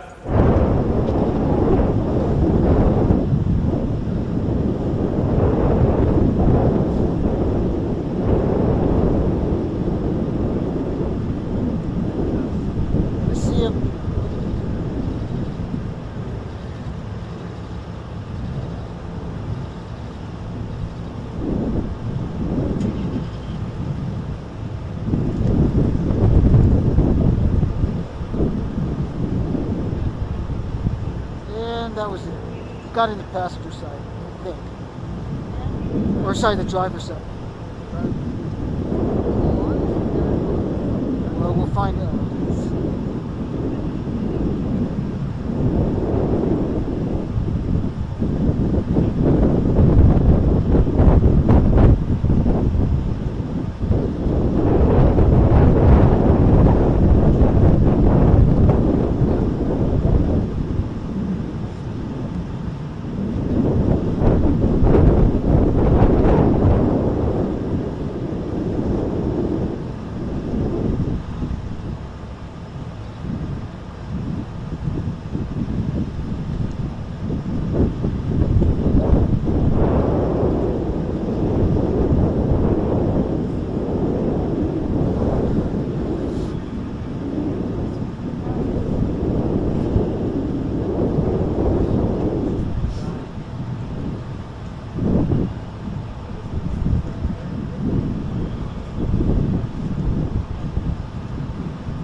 Ladies and gentlemen, you're listening to the Army's premier national musical outreach organization, the United States Army Field Band from Fort Meade, Maryland.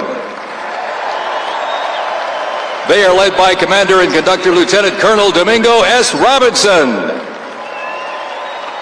The U.S. Army Field Band develops positive connections on behalf of the Army, the Department of Defense, and the United States through live music, multimedia performances, television productions, and emergent technologies, traveling thousands of miles annually across our nation and around the world, and appearing regularly on major television and streaming events. The Field Band proudly honors our soldiers and veterans while strengthening ties with communities worldwide.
This is my country.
God bless America. God bless America.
Bullets and bayonets back to the top. Bullets.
2025 Presidential Inaugural Parade.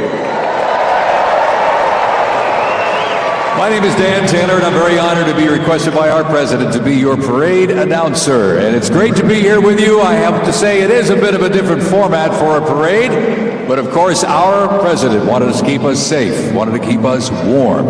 And I can tell you something, the talent that's going to be coming through these doors into this arena, it is going to get hot in here tonight. So thank you for joining us as we celebrate this historic occasion on behalf of the Trump-Vance Presidential Inaugural Committee. The ceremony's about to begin. We're going to get things underway, so if you're with family and friends, been talking in the halls or whatever, get down to your seats, grab a snack. We're going to get the show on the road.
be our national spirit. Next up is honors.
Next thing for us is bravura.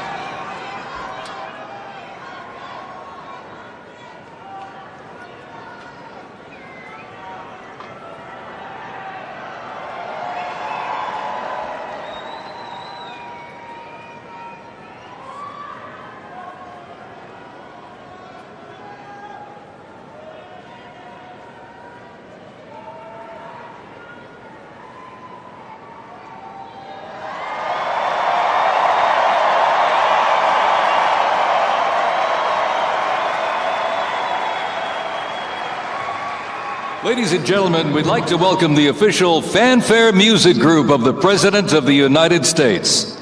Under the direction of Major Aaron Morris, the U.S. Army Band Herald Trumpets performing their fanfare that's actually written for the 47th President of the United States. Listen to this, it's amazing. This is Brass and Glory.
Ladies and gentlemen, please welcome the 50th Vice President of the United States of America, Vice President J.D. Vance, accompanied by the Second Lady, Mrs. Usha Vance.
for the 2025 Presidential Inaugural Parade.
Assassination attempt on the life of President Trump in Butler, Pennsylvania, July 13th, 2024. Their formation consists of Pennsylvania State Police, local police, county sheriffs, emergency services unit, EMS, 911 radio dispatch, and hospital personnel, who all heroically stepped into action during the horrific attack. They are also paying tribute to the courageous service of first responders nationwide.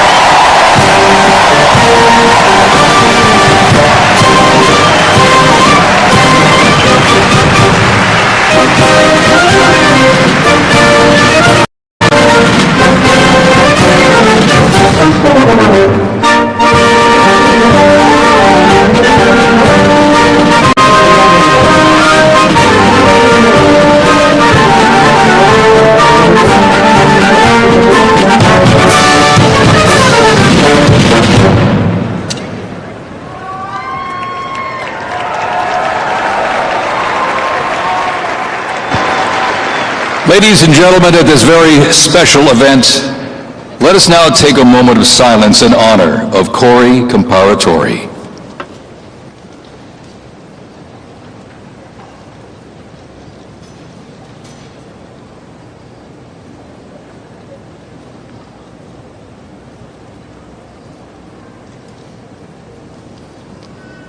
Thank you very much, ladies and gentlemen.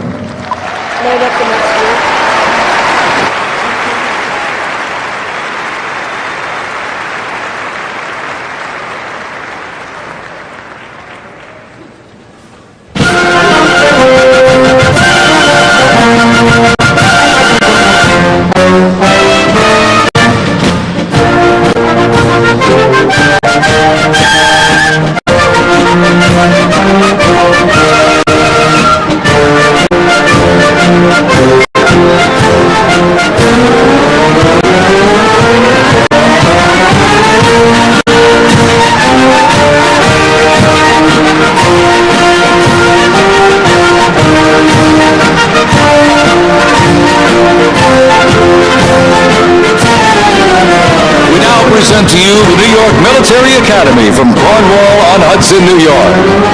New York Military Academy stands out due to its unique connection to the President himself. President Trump is a 1964 graduate and has been enshrined as one of our alumni of distinction. This historic academy has been named a Junior Reserve Officer Training Corps, that's JROTC, and are marching with their cadet dress uniforms. Look at these, all modeled after post-World War I General Blackjack Pershing's gray uniform.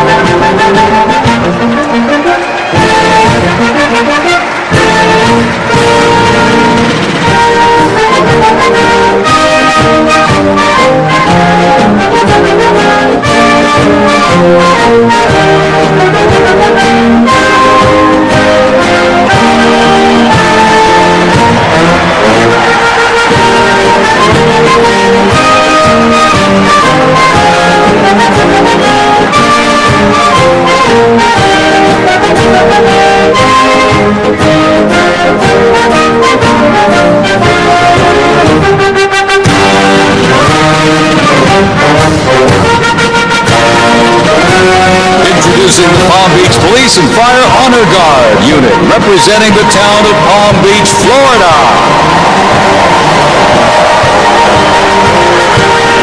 This group consists of police officers and firefighters from the town of Palm Beach, home to some of the most prestigious people in the world, including President Donald J. Trump.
December.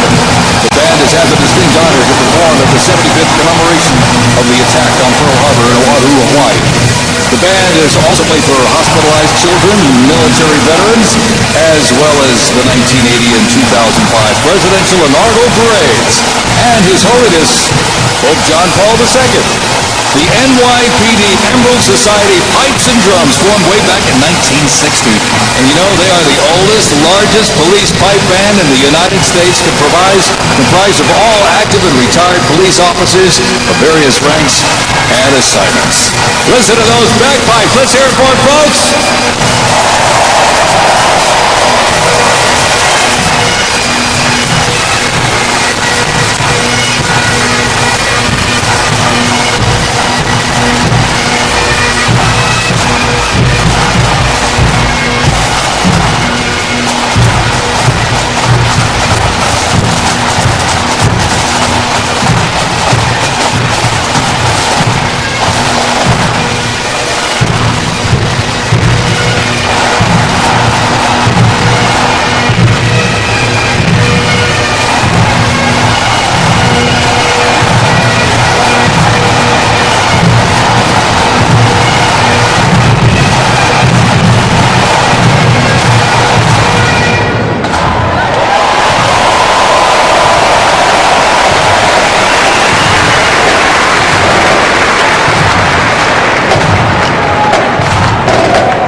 that hits close to home for our Vice President. We now welcome the Middletown High School Marching Band and cheerleaders. They're traveling all the way from Middletown, Ohio to proudly represent their school, our nation, and outstanding alumni, including our new Vice President of the United States, J.D. Vance.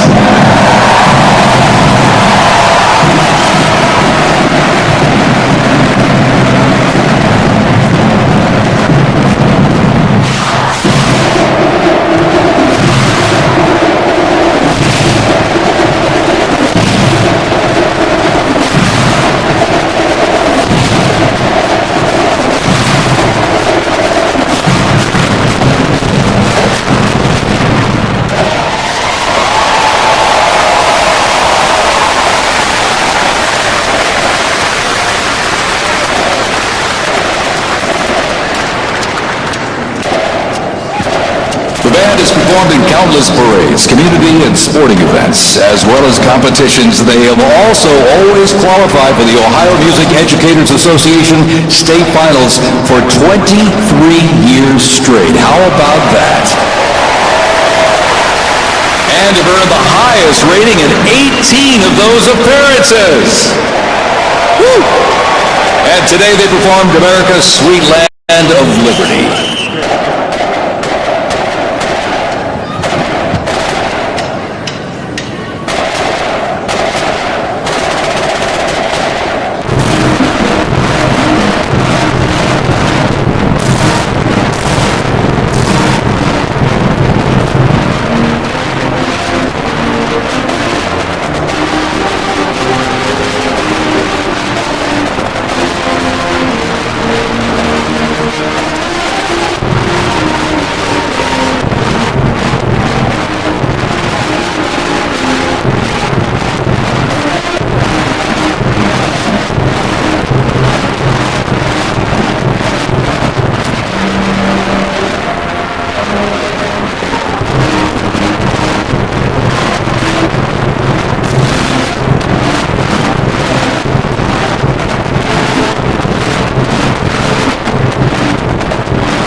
While they cheer here in the arena, let's cheer for them again, folks, from our VP hometown, Middletown High School Marching Band.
the firefighters, pipes and drums.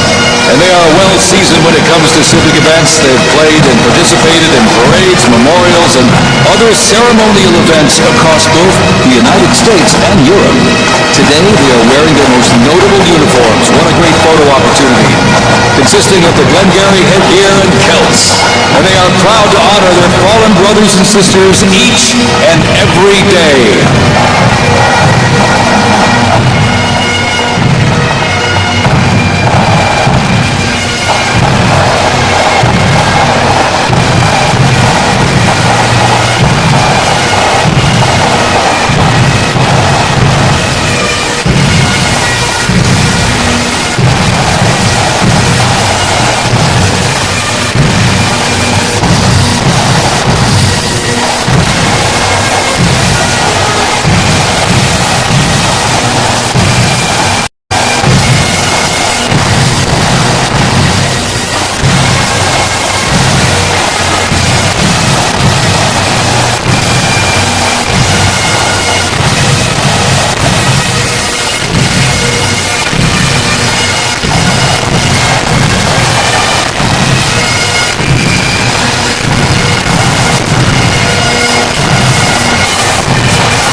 As the Florida fighter fighters, pipes and drums leave the arena, we keep the rhythm and the drums going. Please welcome the Stewart's Creek High School Marching Band.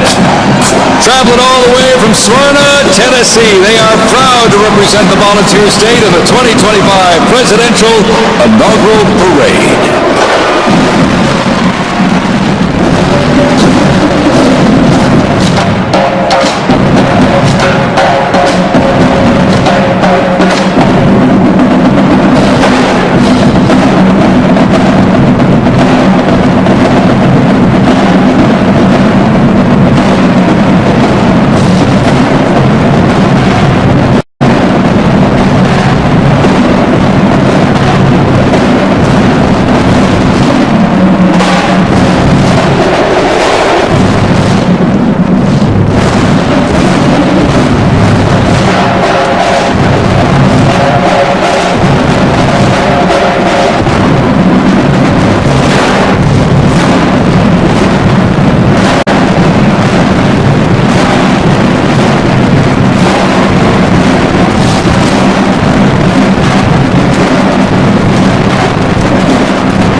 Drums continues. Established in 2013, that band has rapidly become one of Tennessee's premier high school music programs.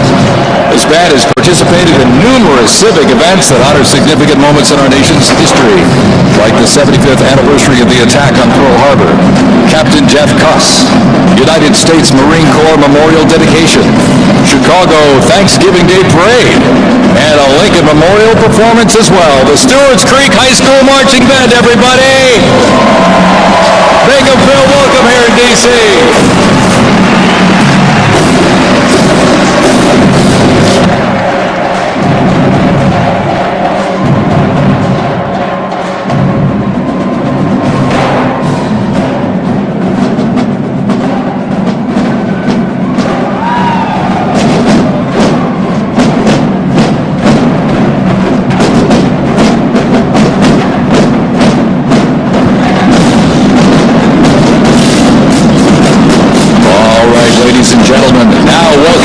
Mississippi Valley State University Band.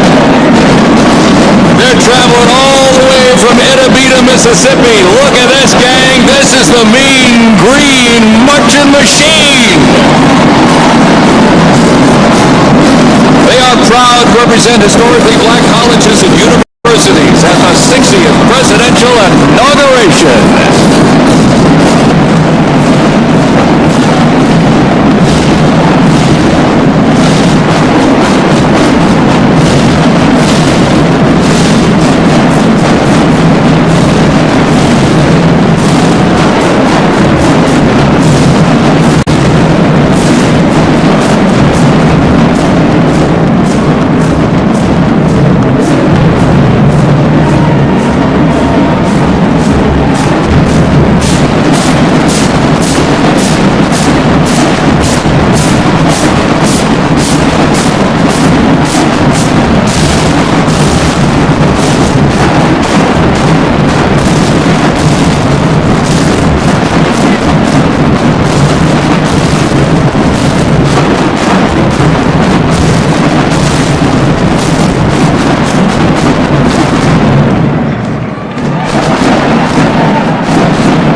counting, close to 300 from the Mississippi Valley State University Band.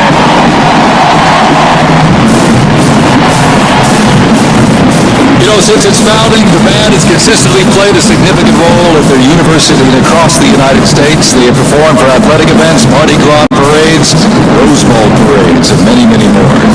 The Mississippi Valley State University Band takes great pride in presenting culturally diverse presentations for students, faculty, and the surrounding Mississippi communities. Take a look at that brass out there. Woo!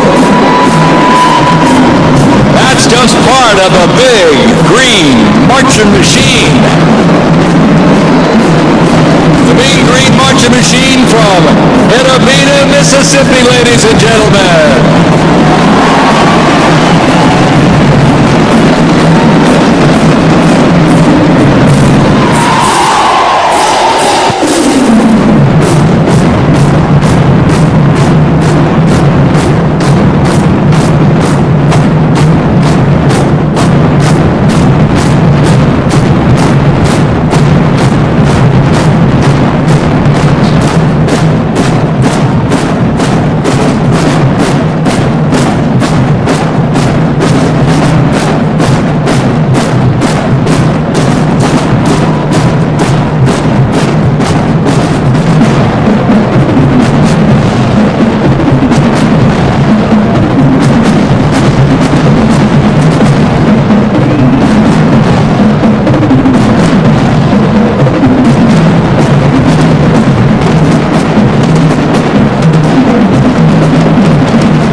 Ladies and gentlemen, please welcome our new special envoy to the Middle East, Steve Witkoff.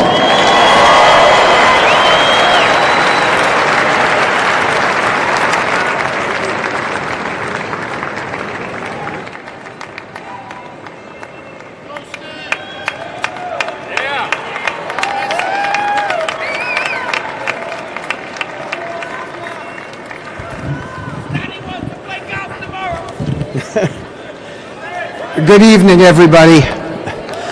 I was appointed by President Trump to be the special envoy for peace in the Middle East.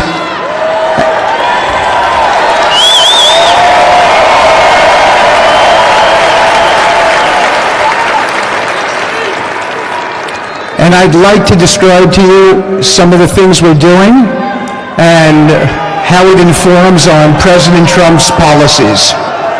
First of all, it is an honor to stand before you today as I reflect on the enormity of the role that President Trump has tasked me with. I am constantly reminded of the privilege it is to serve under the leadership of my boss, President Donald J. Trump.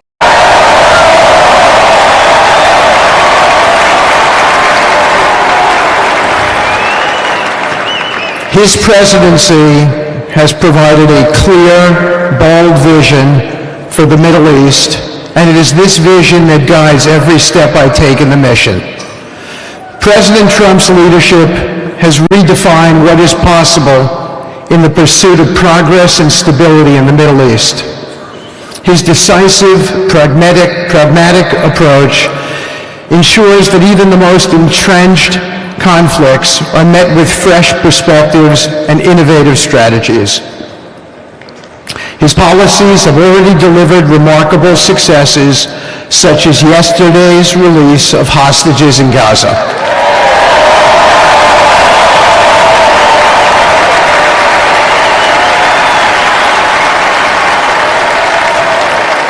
Thank you.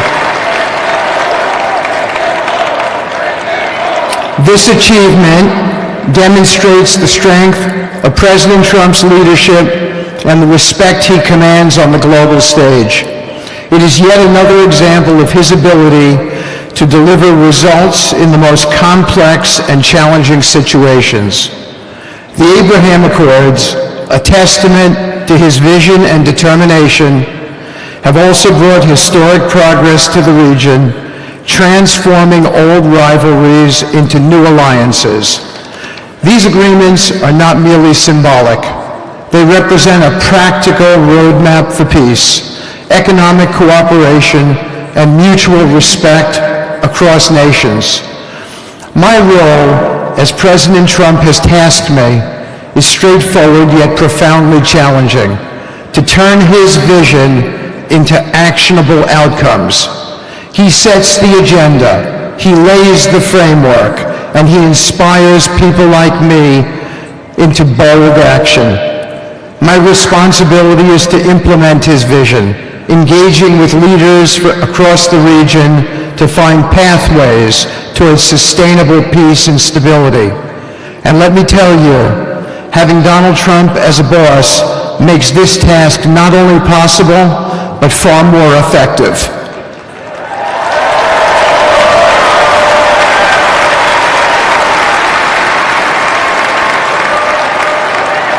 President Trump's reputation as a leader who delivers results resonates far beyond Washington. Leaders in the Middle East know he means what he says. His ability to cut through bureaucratic gridlock and focus on tangible results is the game changer.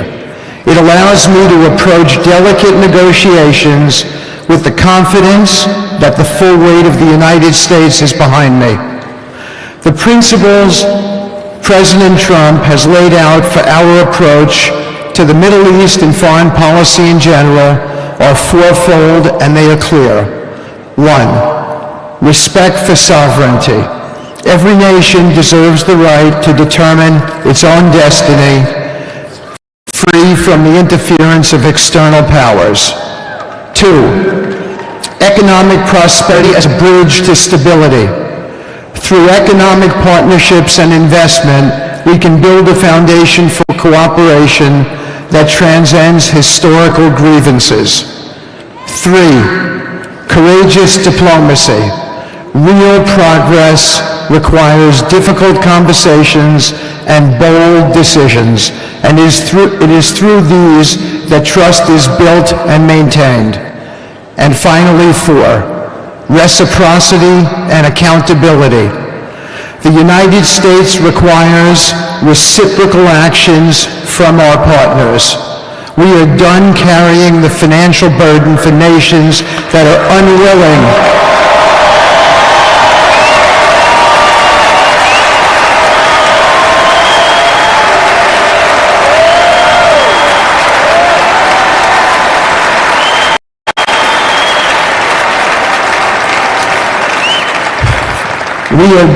carrying the financial burden for nations that are unwilling to fund their own progress. The days of blank checks are over.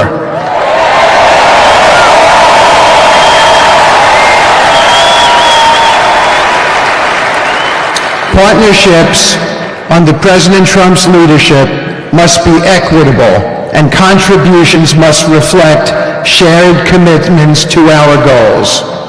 In my work, I've seen firsthand how these principles resonate. They provide a foundation that transcends politics and speaks to the shared humanity of all people in a region. Leaders across the Middle East recognized that this Trump administration is serious about results, not symbolic gestures, but real, meaningful progress that improves lives. Thank you.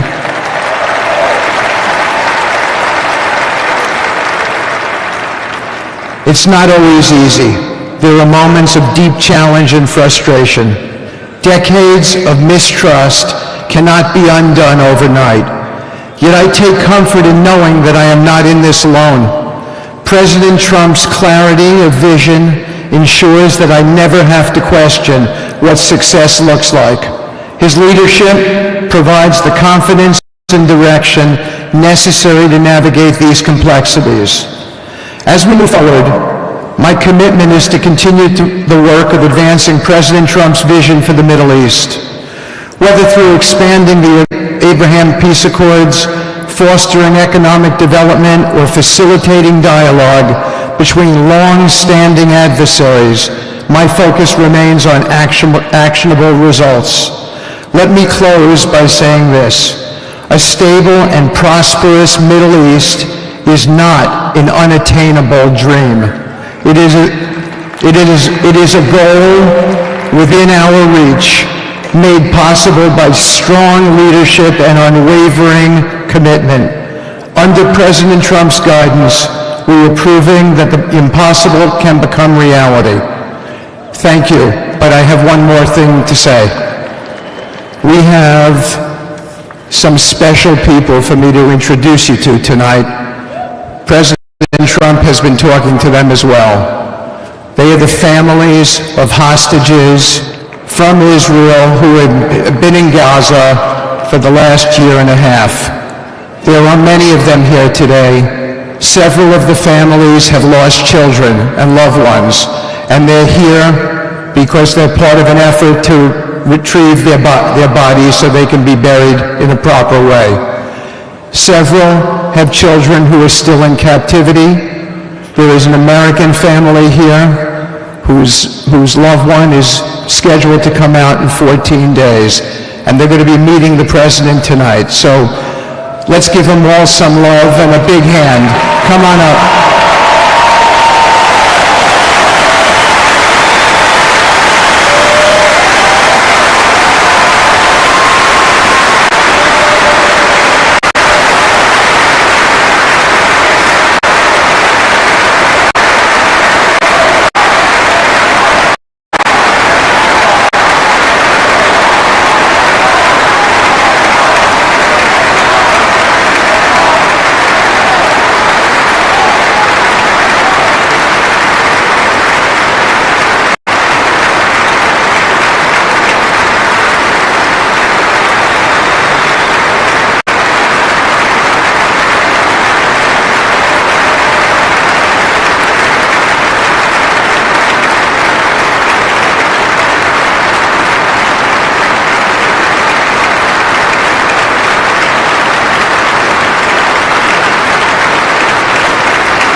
And now, I get to introduce my dear friend and the President of the United States, Donald J. Trump.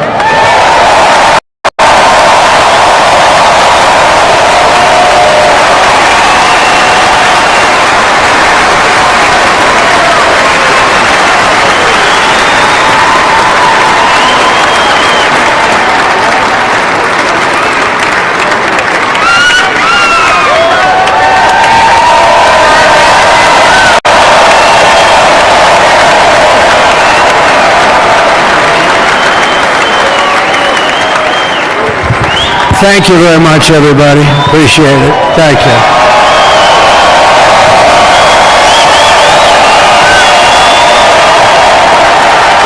So now the work begins. We won, but now the work begins. We have to bring them home. And you know, tonight I'm going to be signing on the J6 hostages, pardons, to get them out. And as soon as I leave, I'm going to the Oval Office and we'll be signing pardons for a lot of people, a lot of people.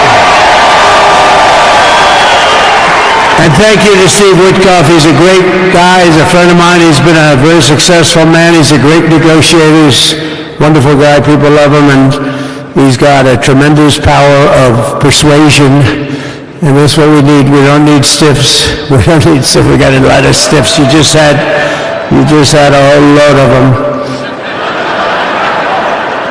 And to the former hostages with us today, welcome. Welcome home. Some of the folks are former hostages. Not a good situation. The three young ladies that came home yesterday, you saw that. They're more coming home every day now. They're coming home. But they were hurt. They were hurt. They were hurt. One had her head blown off, fingers on her hand, and her hand indeed was blown off. She was trying to defend herself from a bullet being fired. Do you believe this? A bullet knocked off her hand. I don't know, so you look at it, it's a disgrace. We never stopped praying for you, and we're so glad that you're reunited with your friends and families, and God bless you all. And some of them are just saying, no, my son is gone. But please just bring home his body. That's it. How many of you have told me that? That your son is gone, but bring home his body. It should have never happened. 3 years, it's ridiculous. Should have never happened. Wouldn't have happened. I also want to express my tremendous gratitude to the hundreds of thousands of proud American patriots who came from all across the country to join us in this celebration. It's a celebration of a big win.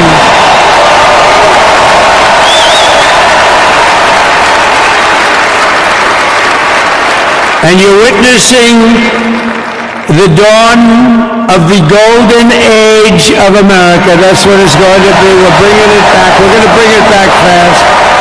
We're going to bring it back faster.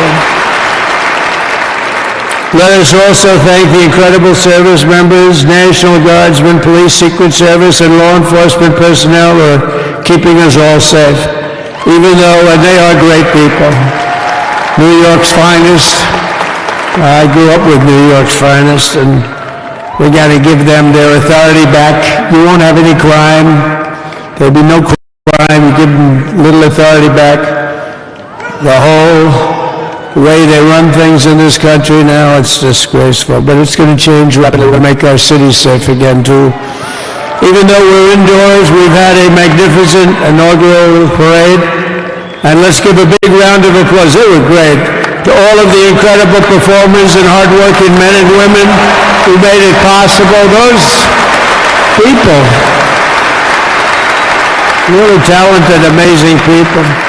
I also want to thank my wonderful family for being here, especially my beautiful wife, our First Lady, Melania.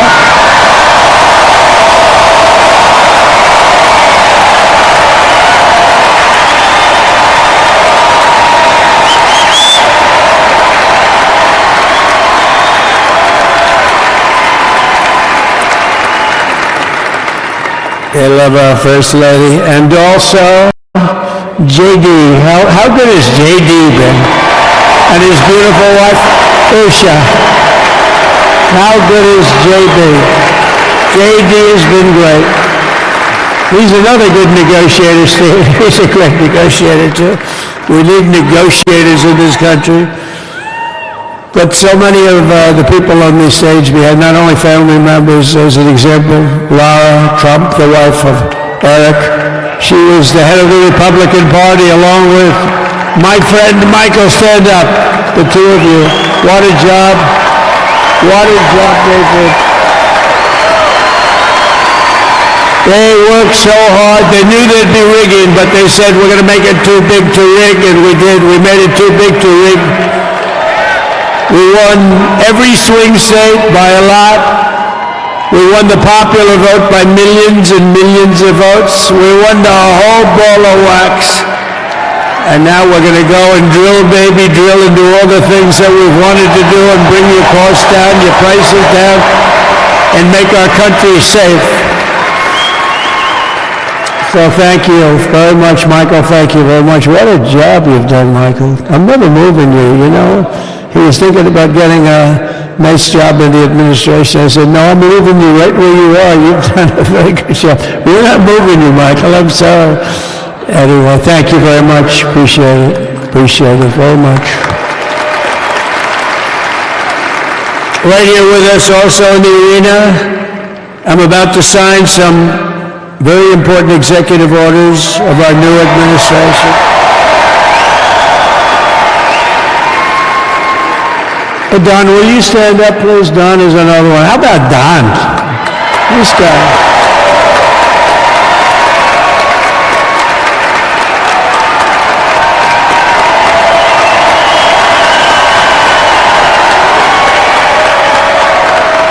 He's a popular one. He goes out and speaks. He gets a big crowd. He's a little on the rough side sometimes, but that's what you want. He's done a fantastic job, and he loves our country. Thanks, Don. Great job. You've done a great job. And Ivanka.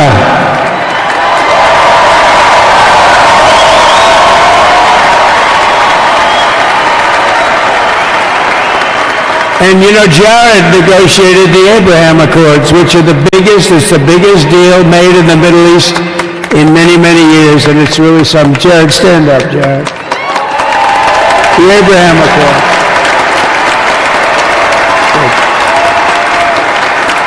And Tiffany's going to have a little baby. And Martha.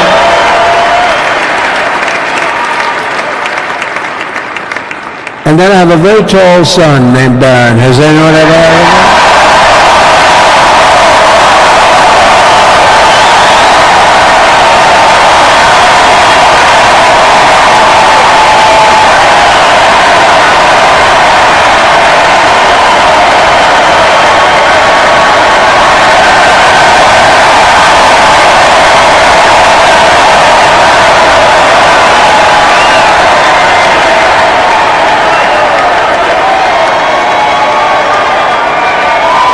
Thank you.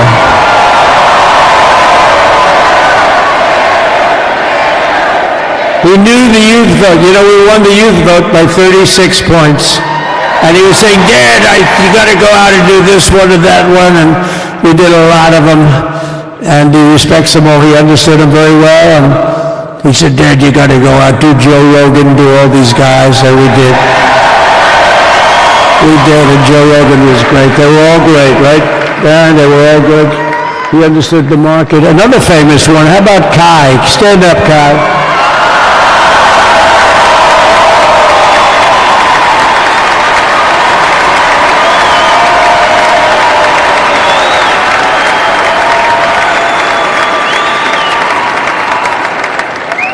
Is that Byron Donalds back there? Stand up, Byron. Stand up. What a future this one has. What a future. That's great, Byron. Thank you very much. And how about Lutnick, Secretary of Commerce? He's going to take in more money than any country has ever even thought about. He's going to take in some money. And we have many others. Look, I'm not going to go through, but we're going to sign some orders right now, and that's really what I want to do. So we're going to sign executive orders. First, I'll revoke nearly 80 destructive and radical executive actions of the previous administration, one of the worst administrations in history, maybe not one of them, the worst. Anybody that would allow millions of people to pour through our borders from jails, prisons, mental institutions, insane asylums, gang members to be taken off the streets of Venezuela and deposited in our country, and many, not just Venezuela. You know, crime in Venezuela is down 74%. Because they took their criminals and gave them to us through an open border policy of the previous administration. All over the world, they're emptying their prisons into our country. They're emptying their mental institutions into our country. It stops as of 1 o'clock this afternoon, okay? It stops.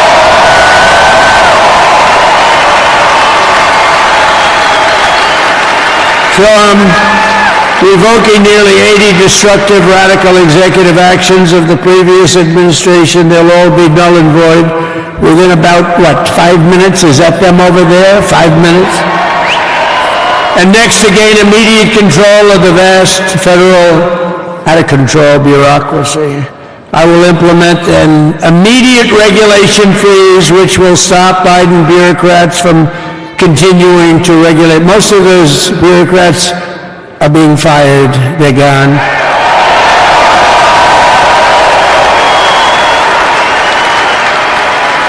Should be all of them, but some sneak through, but we have to live with a couple like us. I'll also issue a temporary hiring freeze to ensure that we're only hiring competent people who are faithful to the American public. And we will pause the hiring of any new IRS agents. We will also require that federal workers must return to the office in person. And we're going to take the 88,000 people that they hired to go after you with guns, by the way, they're allowed to use guns, and harass you like they were so many other people. Remember this? Okay, remember? Do you remember a little statement about tips? Does anybody remember that little statement? I think we won Nevada because of that statement. But they went out and harassed you over the tips. In other words, we are restoring control of our government to the people. We're going to take those 88,000. Let's see if they'd like to work on the border, because that's what we want them really in there.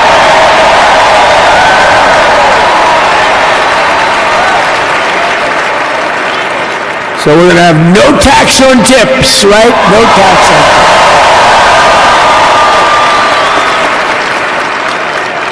We may have, like the Speaker of the House, is he here? He's done such a good job. Is Mike here? Is he around here someplace? I saw him just a little while ago. Hello, fellas. Look at you guys. Yeah, I know it. He's great. He's doing great. They're all doing good. The Republican Party has never been unified like it is right now. They want to save our country. We're going to more than save it. We're going to make it greater than it's ever been before by a lot.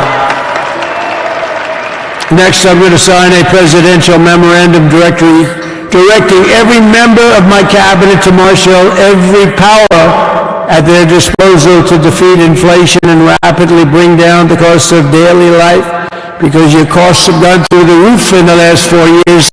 Perhaps you didn't notice. Does anyone notice their costs are like double, triple, quadruple? You can't buy bacon.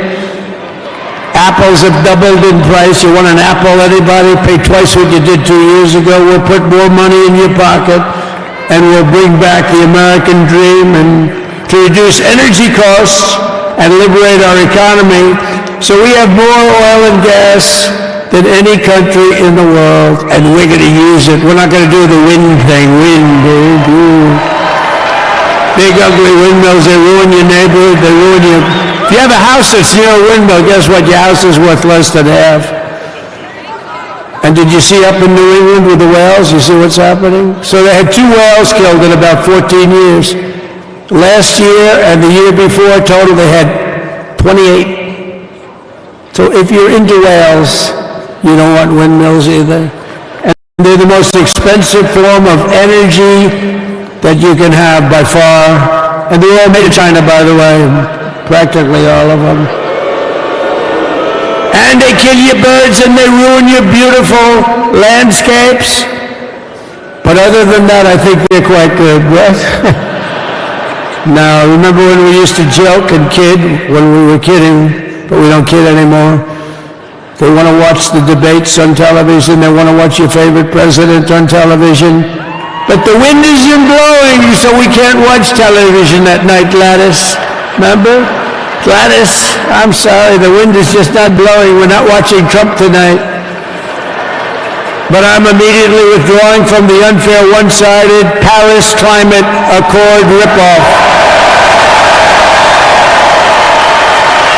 The United States will not sabotage our own industries while China pollutes with impunity. You know, China, look, they use a lot of dirty energy, but they produce a lot of energy. And when that stuff goes up in the air, you know, it doesn't stay there. It's not like you got a wall. We love walls, don't we? Not like you have a wall around and it doesn't. It floats into the United States of America after 3.5 to 5.5 days. It floats across the oceans, and it comes right over your neighborhood, and it falls into your neighborhood. So they all say, we have to fight for cleaner air, but the other dirty air is dropping all over us, so what the hell are they talking about? Unless everybody does it, it just doesn't work. You know, we have the cleanest air and the cleanest water that this country's ever had under the Trump administration, and we didn't do anything to stop jobs and stop production. Believe me, you're going to see a lot of companies come pouring back because tariffs. I always say tariffs is the most beautiful word to me in the dictionary. Then I was reprimanded by the fake news. They said, what about love, religion, and God? I said, I agree. Let's put God number one. Let's put religion number two. Love, I don't know. We got to put that number 3, I guess, right? And then it's tariff. Because tariffs are going to make us rich. It's going to bring our country's businesses back that left us. And I'll also sign an executive order to immediately end federal government censorship of the American people. In America, we believe in free speech. And we're bringing it back starting today to stop the weaponization. Oh, do I know about that? These creeps. Deranged Jack Smith. You ever hear of him? Deranged. He's a deranged prosecutor. He's sick. They suck him on me. He's now been reduced to getting on an airplane, going back to The Hague or wherever the hell he came from. We got to get rid of that guy. Hey, is he one of the many people that got a pardon today? Did they pardon Jack Smith? You know, did you know that Biden, while I was making my speech, pardoned his whole family?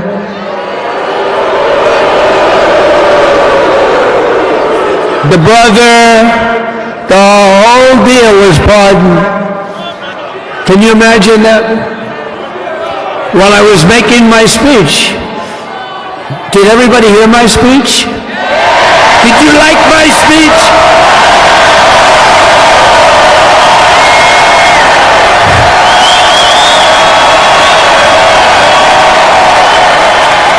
Thank you. I mean, the only thing wrong with it is I had a lot of tough things to say, and I have some great people that work for me. Sir, this is such a great speech. It's so unifying. Don't talk about Biden with his pardons of his family. We want a unified country. They said, don't talk about the J6 hostages that you're going to be releasing today. Sir, don't put that in your speech, please. I said, but I want to put it in my speech. They said, sir, it won't be unified like it is. It's so beautiful the way it is. And it is getting great reviews.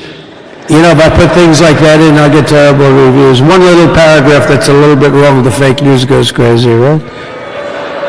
So I said, all right, I won't put it in my speech, but you know what? I'm speaking in front of a hell of a lot of people. at a place called Capital One Arena, and I'll talk about it there. So we're going to be going over the beautiful Oval Office, one of the great offices in history. Even if it wasn't beautiful, it's the Oval Office, but it is beautiful. And we love the Oval Office. It all starts with the wars start and end there. Everything starts and ends at the Oval Office. We love it. But we're going to go to the Oval Office. We're going to decide we're going to release our great hostages that didn't do, for the most part, they didn't do stuff wrong. You take a look at what went on, and look what happens in other parts of the country. In Portland, where they kill people, they destroy the city, nothing happens to them. In Seattle, where they took over a big chunk of the city, nothing happened. Minneapolis, where they burned down the city, nothing happened. Essentially nothing happened. All they want to do is go after the J6 hostages. A 76-year-old grandmother was arrested the other day because she was looking, I think because she was looking at the Capitol or something like that. No, we're not going to put up with that crap anymore.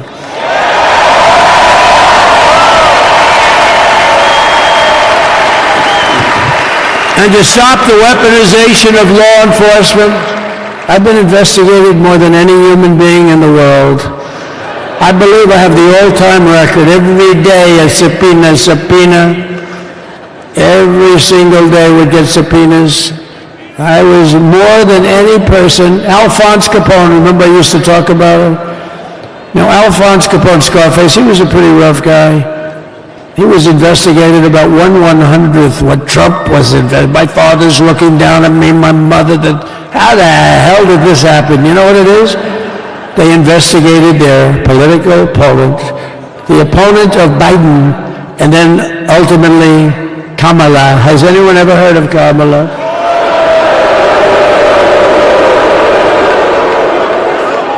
We had to beat two opponents, you know? We had to beat Biden, and we beat him. Now he goes and tells the guy was like 39 points down. I think I could have beaten Trump. They should have left me and I would have beaten. Now, his debate performance wasn't the best, right?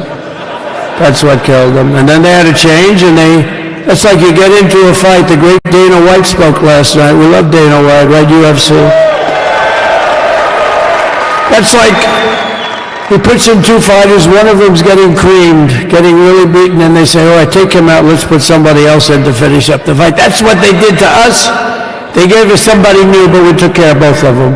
So we beat actually two opponents.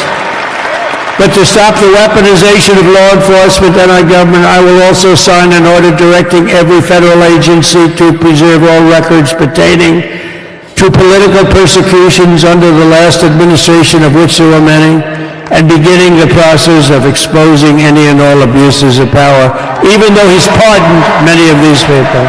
Can you believe it? He's pardoned them. You know why he did it while I was speaking? Because that way I couldn't speak about it. I was speaking. I didn't know he did it. I finished my speech, and they said, sir, he pardoned his whole family. I said, ooh, can I go back out there and talk about it? Somehow that wouldn't be very elegant. Our First Lady would say, please don't do that. But we have plenty of time to talk about it, and we will. We're doing all of this on our very first day in office. You know, don't forget, we've been in this position, really, where we won the primaries in record time. We were the fastest win of a primary ever in political history, which is a very nice thing. It's nice to know. Well, the second election was rigged, so we knew we were doing well. And if it wasn't, you know what? If it wasn't, I would have never run. But the third one was just a monster. Boy, was that a big one, huh? That was a big one. On the second one, we got like 10 or 12 million votes more than the first one. How about that? We did great on the first one. We did much better on the second one. But bad did we do well on the third one. So we're gonna have some fun. It's very simple. We're gonna make our country great. We're gonna make our country great again. We're gonna make America great again. How good a name is MAGA, though, right? You know? I was going to say, keep America great, but unfortunately it wasn't great. Can't say keep it great. It will be great again, but CAG, keep America great, CAG, I don't think it's ever going to replace MAGA. Does anybody like CAG? I don't think so. It's never replacing MAGA. Nothing will ever replace MAGA. MAGA was the most successful political operation, political movement in the history of our country, maybe in the history of the world. Let's see what happens, because we're not finished yet. We're not finished yet. We got a long way to go. But we're doing this on the very first day in office, and in just a few moments, I'm not only signing the release of the J6 hostages, I'm signing other things that you're going to love. Oh, you're going to be happy reading newspapers tomorrow, and the next day, and the next day, and the next day. So I just want to thank, I mean, look at this place. It's full to the rafters. You don't have any, look at those people up there. You don't have any empty seats. And by the way, the Capital One owners, they are so good. We got to root for their teams because they have been so great to MAGA, to us. And I just want to thank Ted and everybody. You guys have been fantastic. And the ice hockey team's doing great. Ovechkin's pretty good, right? They're doing great. So I want to thank them, Capital One arena owners. They have been absolutely fantastic. And thank you once again to everyone. And I can only tell you, you're going to be very happy. You're going to watch a lot of good things happen. We got to stop some wars that are happening and going on. Some stupid things are happening. The war with Ukraine would have never happened, and it has. As you know, Israel would have never been hit on October 7th, and none of you would be up here. None of you would even know anything about this tragedy that you're going through right now. But Iran was broke. Anybody that bought oil from Iran, they couldn't do any business with us. You're not going to do business with America. China passed, everybody passed, they were broke. They didn't have money for Hamas, they didn't have money for Hezbollah.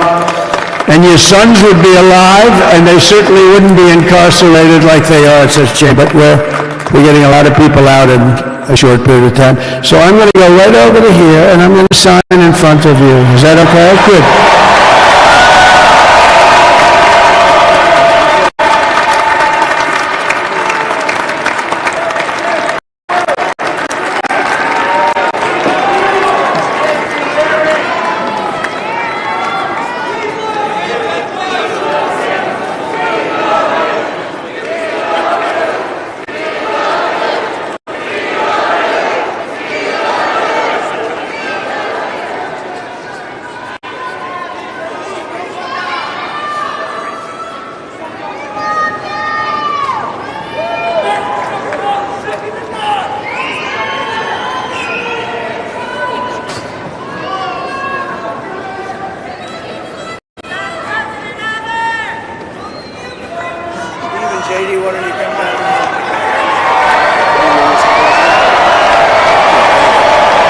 You have that other one to sign?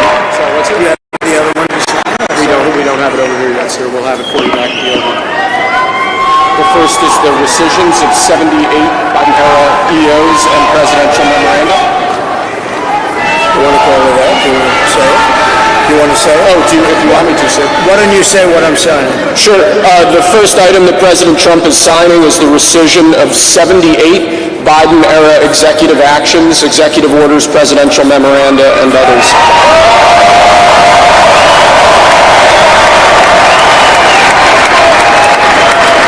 Thank you, sir.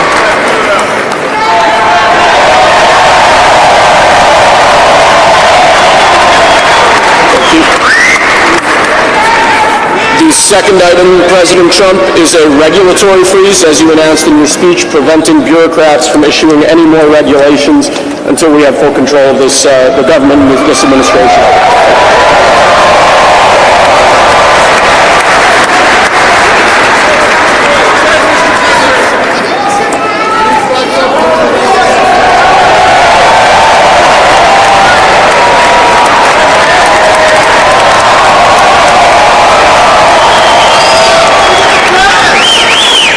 Sir? Sir, can I have a pen? The next item, sir, is a freeze on all federal hiring, excepting the military and a number of other excluded categories, again, until full control of the government is achieved and we understand the objectives of government going forward.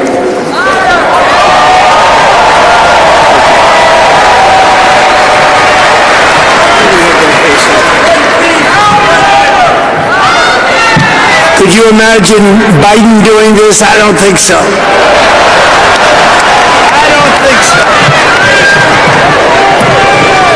Sir, the next item, as you announced in your speech, is a requirement that federal workers return to full-time in-person work immediately.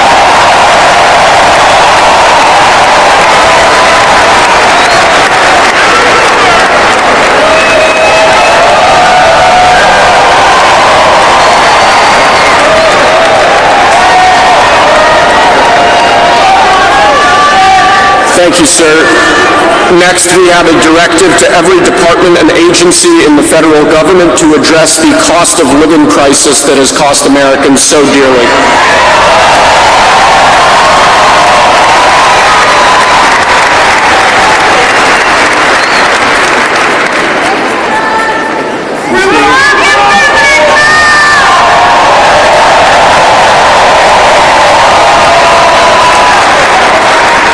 Thank you, sir.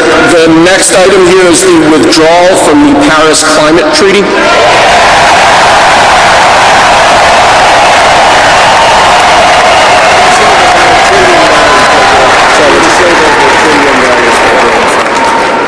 Yes, sir.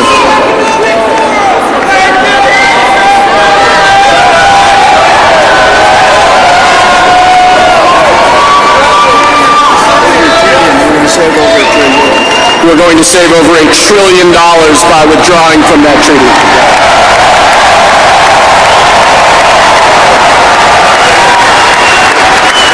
And the next item, sir, is a letter that will be transmitted to the United Nations explaining that we are withdrawing from the Paris Climate Treaty.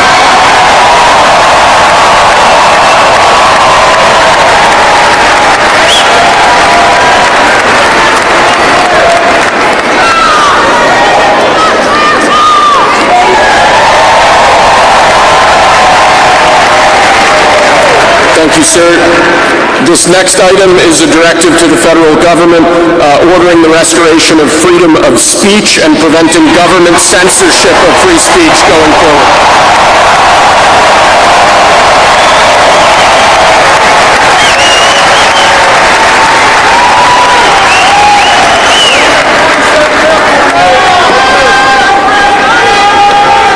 And lastly, sir, before we go back to the Oval Office to sign a large number of other items, is a directive to the federal government ending the weaponization of government against the political adversaries of the previous administration, as we've seen.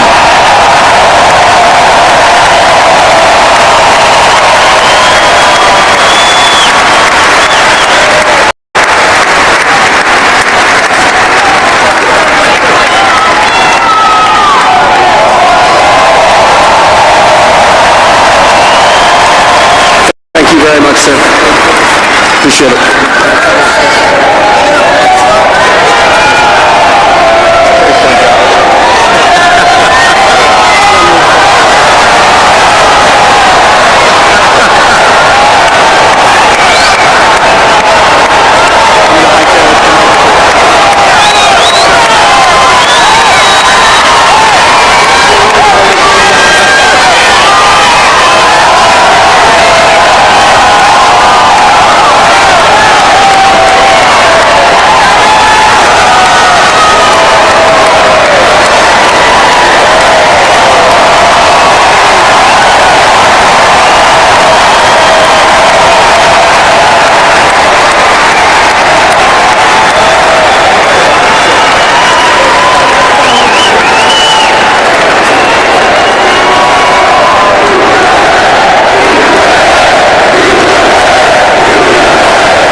on top, or you got it?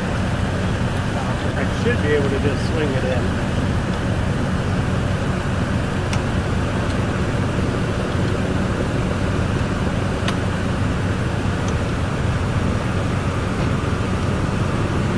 Good system. Yeah, that worked out pretty well.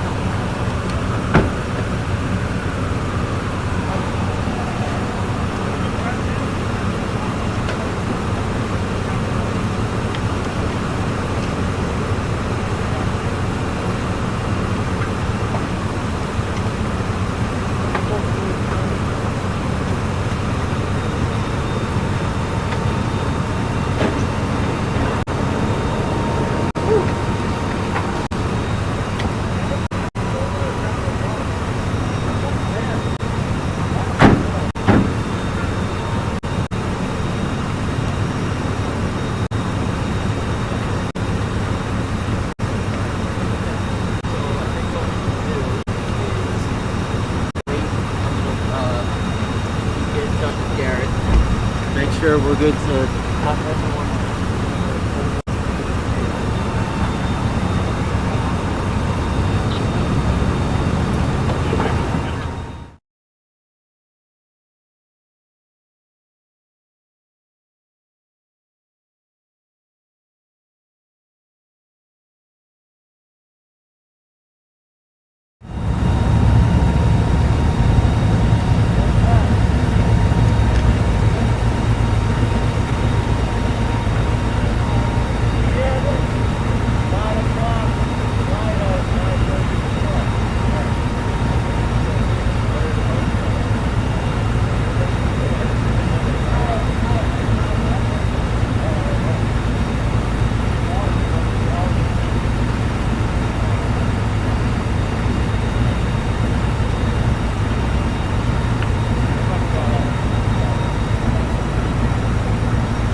Good?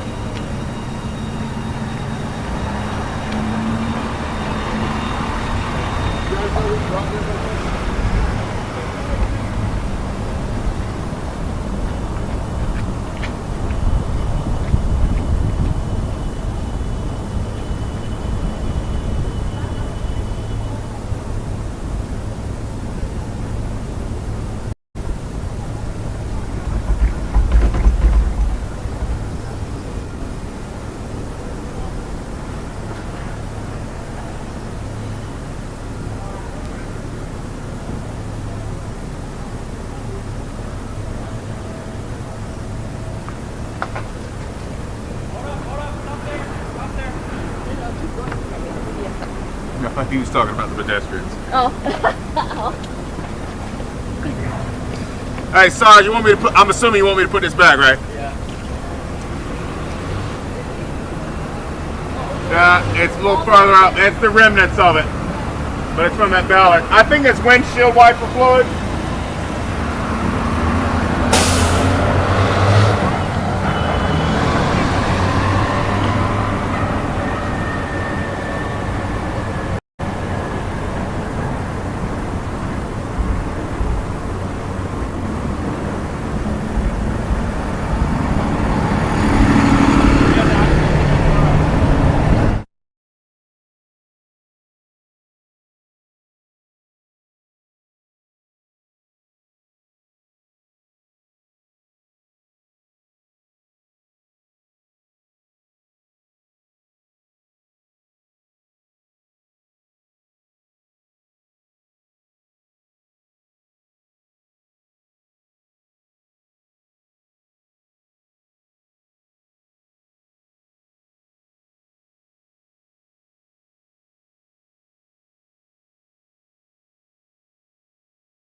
It's ridiculous. Should have never happened. Wouldn't have happened. I also want to express my tremendous gratitude to the hundreds of thousands of proud American patriots who came from all across the country to join us in this celebration. It's a celebration of a big win.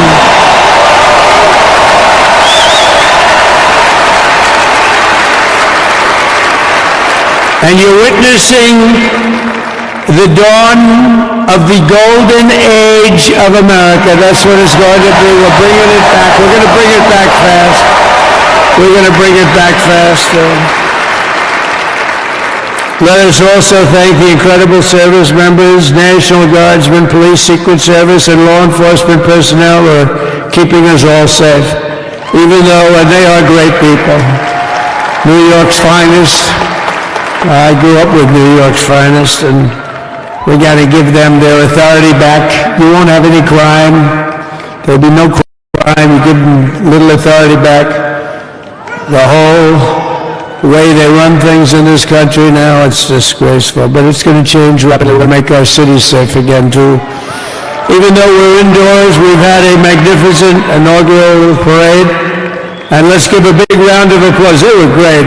To all of the incredible performers and hardworking men and women who made it possible. Those people,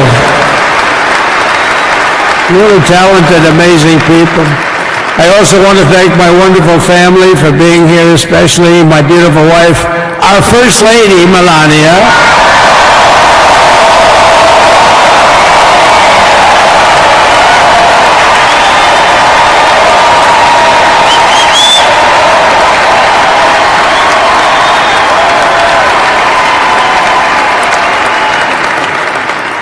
I love our First Lady. And also, J.D. How good has J.D. been? And his beautiful wife, Usha. How good is J.D.? J.D. has been great. He's another good negotiator, Steve. He's a great negotiator, too. We need negotiators in this country. But so many of the people on the stage, we had not only family members, as an example, Lara Trump, the wife of Eric. She was the head of the Republican Party, along with my friend Michael. Stand up, the two of you. What a job. What a job they did. They worked so hard. They knew they'd be rigging, but they said, we're going to make it too big to rig, and we did. We made it too big to rig. We won every swing state by a lot. We won the popular vote by millions and millions of votes. We won the whole ball of wax. And now we're going to go and drill, baby, drill, and do all the things that we've wanted to do and bring your costs down, your prices down, and make our country safe. So thank you very much, Michael. Thank you very much. What a job you've done, Michael. I'm never moving you, you know. He was thinking about getting a nice job in the administration. I said, no, I'm moving you right where you are. You've done a very good job. We're not moving you, Michael. I'm sorry. Anyway, thank you very much. Appreciate it. Appreciate it very much. Right here with us also in the arena, I'm about to sign some very important executive orders of our new administration. Hey, Don, will you stand up, please? Don is another one. How about Don? This guy.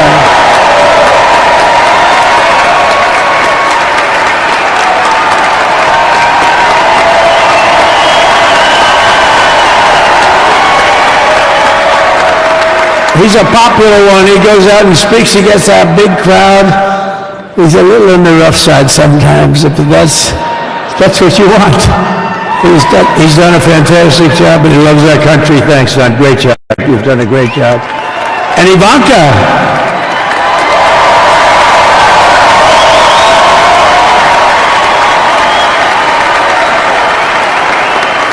And you know, Jared negotiated the Abraham Accords, which are it's the biggest deal made in the Middle East in many, many years, and it's really something. Jared, stand up, Jared.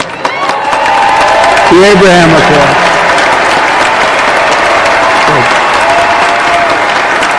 And Tiffany's going to have a little baby. And Martha.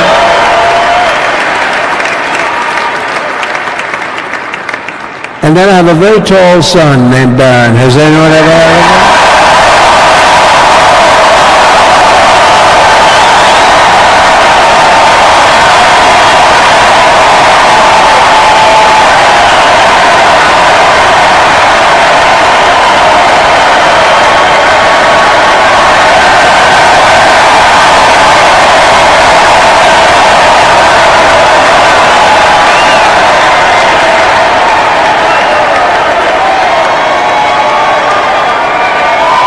Thank you.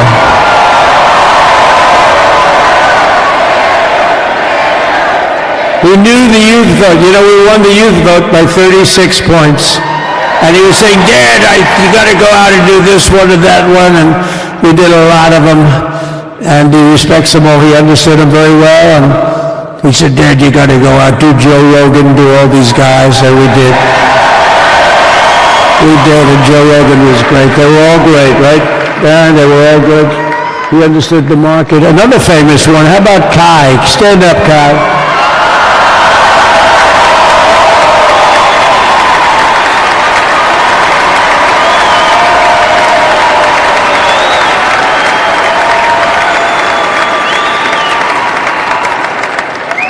Is that Byron Donalds back there?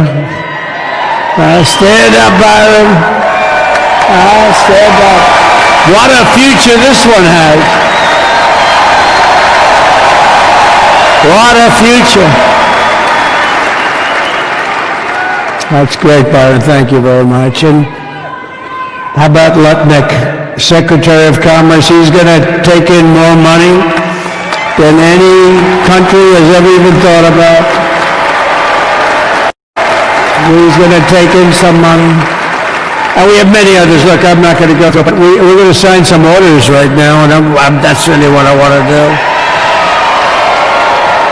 So we're going to sign executive orders. First, I'll revoke nearly 80 destructive and radical executive actions of the previous administration, one of the worst administrations in history, maybe not one of them, the worst. Anybody that would allow millions of people to pour through our borders from jails, prisons, mental institutions, insane asylums, gang members to be taken off the streets of Venezuela and deposited in our country, and many, not just Venezuela. You know, crime in Venezuela is down 74% because they took their criminals and gave them to us through an open border policy.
requested that we want you to come show them love. A great deal of that.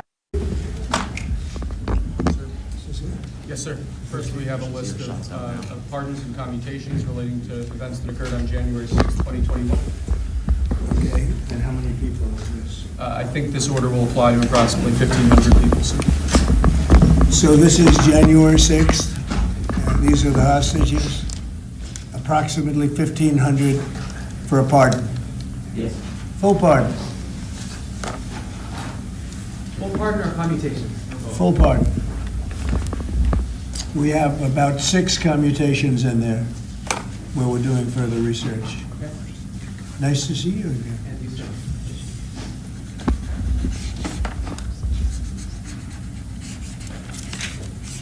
So this is a big one.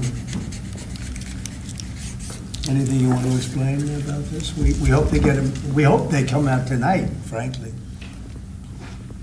We're expecting it. Approximately 1,500 people.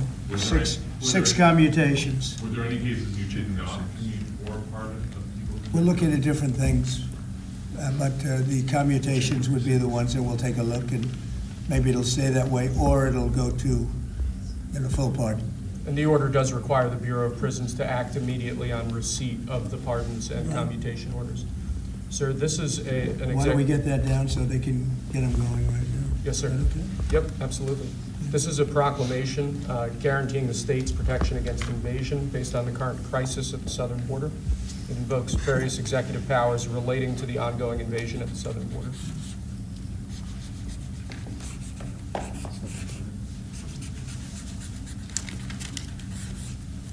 Mr. President, what makes you confident that those are not going to be blocked by the courts? I don't think they will. I don't think they can be. They're very straight up. Why don't you take that and go over here? Can you get him over here? Not on the side angle. Do you mind? Just go right over here with your friends. Okay? Sir, this is an executive order realigning the United States Refugee Admission Program to better align with American principles and American interests.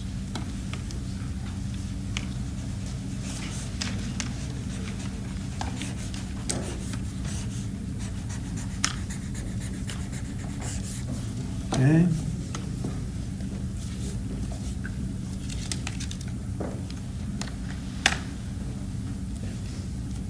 Thank you, sir. This next executive order is about protecting America from foreign terrorists and other national security and public safety threats. Again, crisis at the border, but it goes beyond that and it implicates other executive powers as well. Okay.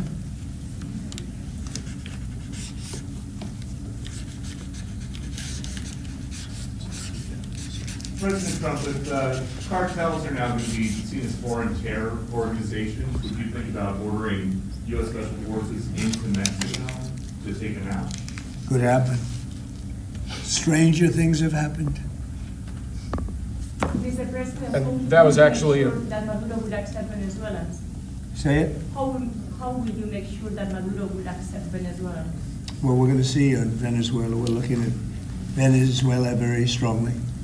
It's a country I know very well for a lot of reasons, and it's well, it was a great country 20 years ago, and now it's a mess, right? Sir, can we expect ICE raids starting tomorrow in major cities? What does that mean? Can we expect ICE raids in major cities I don't tomorrow? want to say when, but it's going to happen. Has to happen, or we're not going to have a country left. This is actually an executive order designating the cartels and other organizations to be foreign terrorist organizations.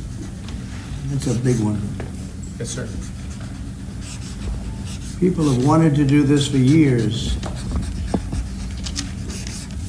So they are now designated as terrorist organizations, foreign. And Mexico probably doesn't want that. But we have to do what's right. They're killing our people. They're killing 250, 300,000 American people a year. Not 100, like has been reported for 15 years. It's probably 300,000. This is So an you executive. just said Mexico doesn't want that. How are you going to deal with this? I don't know, you'll have to ask them. Sir, this is an executive order entitled Protecting the American People Against Invasion, which again deals with the southern border and the unprecedented admission of illegal aliens across the southern border.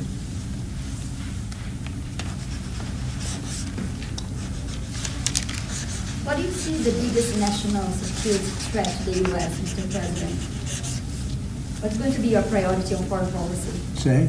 What's going to be your priority on foreign policy? What do you see as the biggest Well, national foreign security policy is a threat? big statement. I mean, my priority on foreign policy, it's going to be to keep America safe. Very simple. It's a big question, though. That's a very big question. Who is going to be the first foreign leader that you plan to meet, or who you going to call tomorrow on your first day? I've already been meeting people. I've been meeting them. I've been talking to them. I met with Prime Minister Trudeau, like all Governor Trudeau.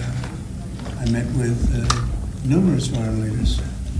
Go ahead. Sir, what might be your first step? This next order relates to... Don't they leave it in the desk? I don't know. Oh! What's in there? Thank you, Peter. It could have been years before we got that. Wow. Thank you. What do we say on the outside? Maybe we should all read it together. Let's read it.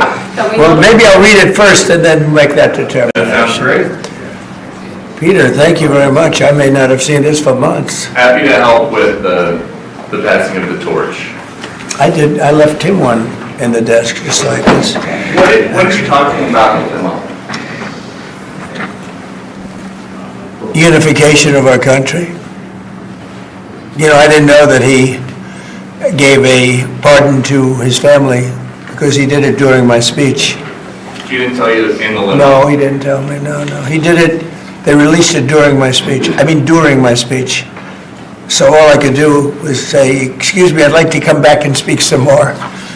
So, no, we were surprised by that. It's bad president, obviously. Where are you thinking on tariffs on Mexico, given these actions you're signing on the border? Well, we're thinking in terms of 25% on Mexico and Canada because they're allowing vast numbers of people. Canada's a very bad abuser also. Vast numbers of people to come in and fentanyl to come in. When do you think you would enact those? I think February 1st. Are you planning on keeping notice of that? I think we'll do it February 1st.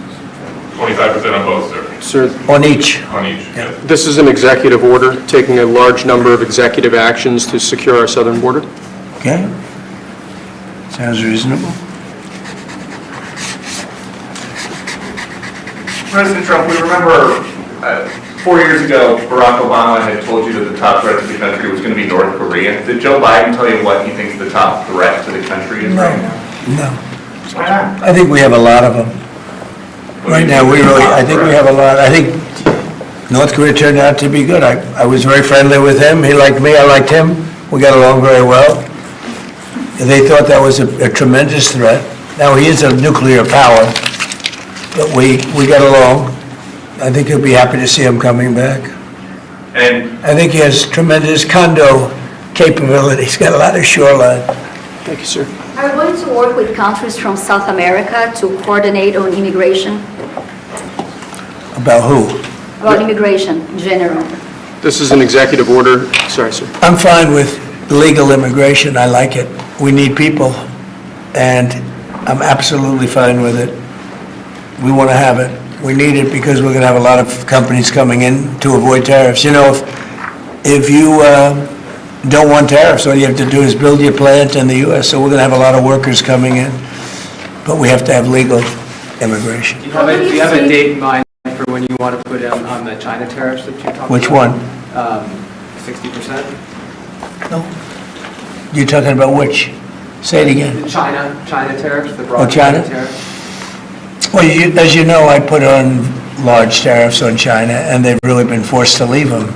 And if we didn't leave them, you wouldn't have one steel mill that's open in this country because they were dumping massive amounts of steel. We've taken in hundreds of billions of dollars from China because they were unable to terminate the tariffs I put on China because it was too much money and the budgets didn't work and other reasons too.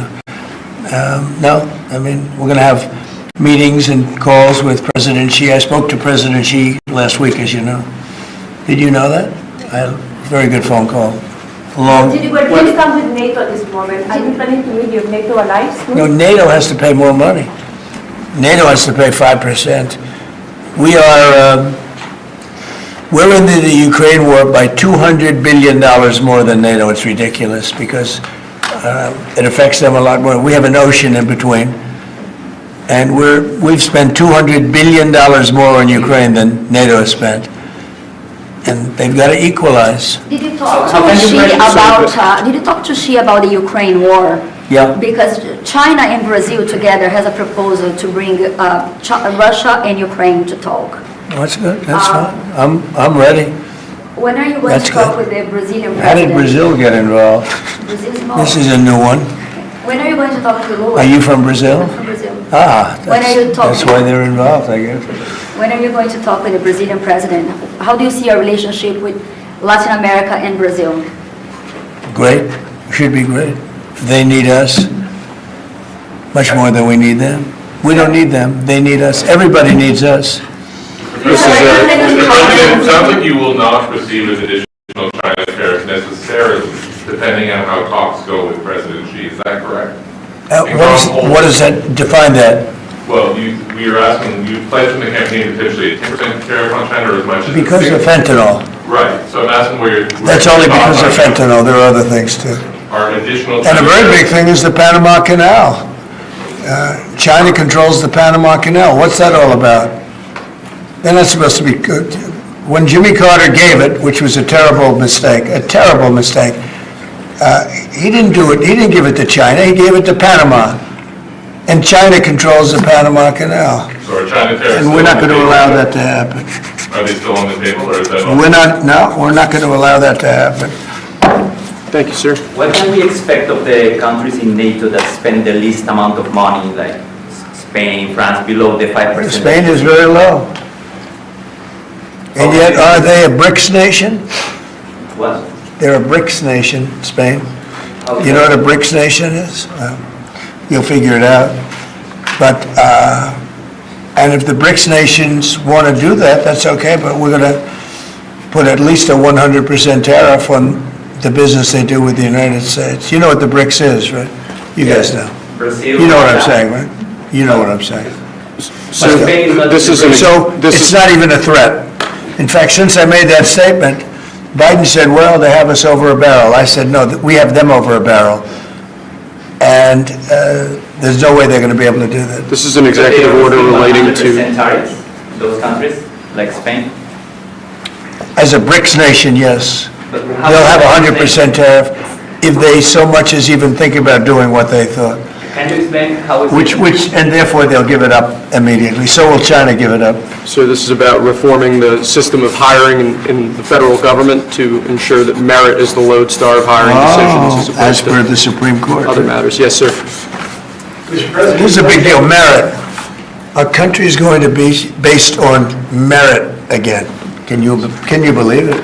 Mr. President, you had said you would end the Russia-Ukraine war on your first day in office. Where do things stand right now, and how do you intend? Well, this is only half a day. I have another half a day left. We'll see. We want to get it done. This is an order creating and implementing the Department of Governmental Efficiency, known as DOGE. Okay, that's a big one. Is Elon Musk going to get a West Wing office? No, he's getting an office for about 20 people that we're hiring to make sure that these get implemented. We have a problem in this country. You sign an executive order, it doesn't get done for 6 months.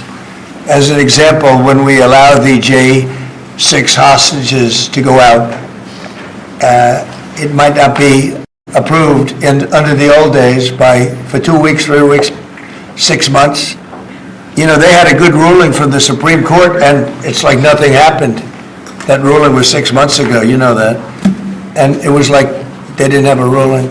They've been treated very unfair. The judges have been absolutely brutal. The prosecutors have been brutal. Nobody's ever treated people in this country like that. Mr. President, are you commuting the sentences of anyone who assaulted a police officer on January 6th? Well, we're looking at 2 police officers, actually, that Washington police officers who went after an illegal, and things happened and they ended up putting them in jail. They got 5-year jail sentences. You know the case. And we're looking at that. in order to give them we got to give them a break.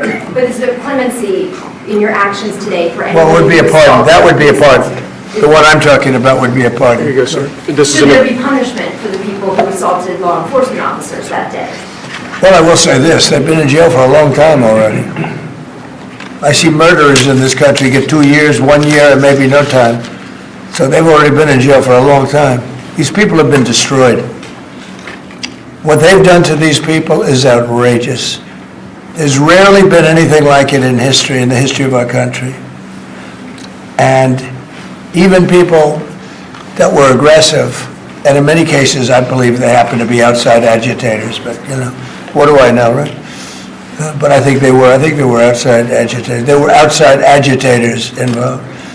And obviously the FBI was involved because Ray admitted the FBI was involved. Didn't he say 23 people indirectly or directly were involved? And it was then 26. That's a lot of people.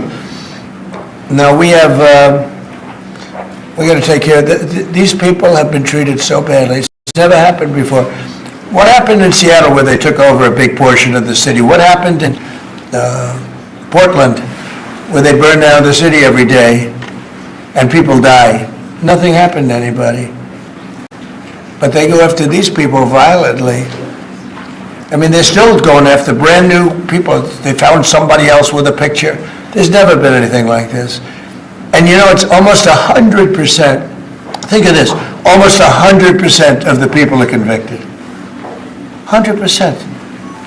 It's Washington, D.C. People go into a trial and they say, oh, I have a wonderful lawyer and I didn't do anything wrong.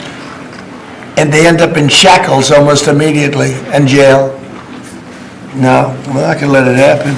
About Greenland, you have shown interest in buying it, but is there any other option that would satisfy you?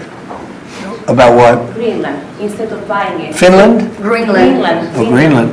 Greenland is a wonderful place. We need it for international security.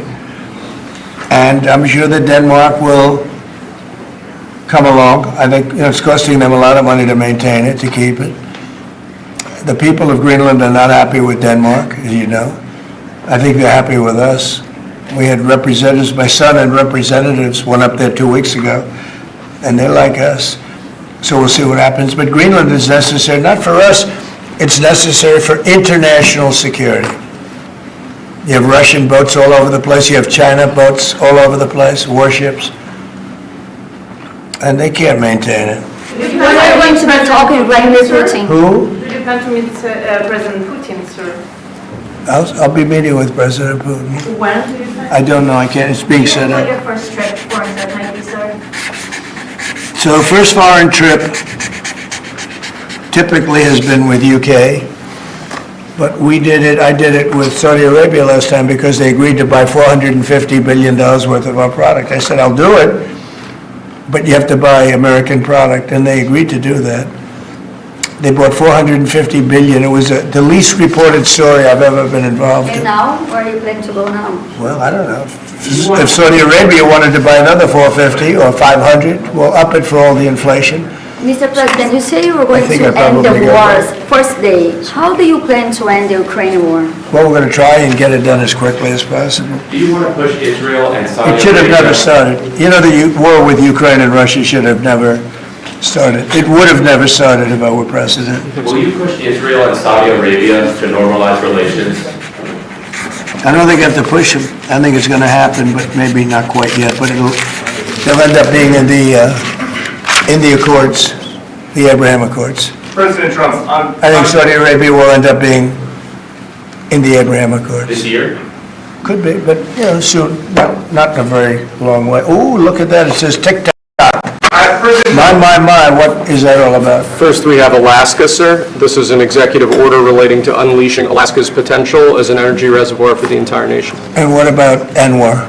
I believe that would be included in aspects of the order. So we're opening up ANWR. On the TikTok piece, President Trump, you and your members of your team now used to warn about the dangers of TikTok spying on Americans. What changed that you're not worried about that anymore? Well, it depends on the deal. I mean, I may not do the deal or I may do the deal. TikTok is worthless worthless if I don't approve it. It has to close. I learned that from the people that own it. If I don't do the deal, it's worthless, worth nothing. If I do the deal, it's worth maybe $1 trillion, $1 trillion. So if I do the deal I'm talking about doing it for the United States. If I do the deal for the United States, then I think we should get half.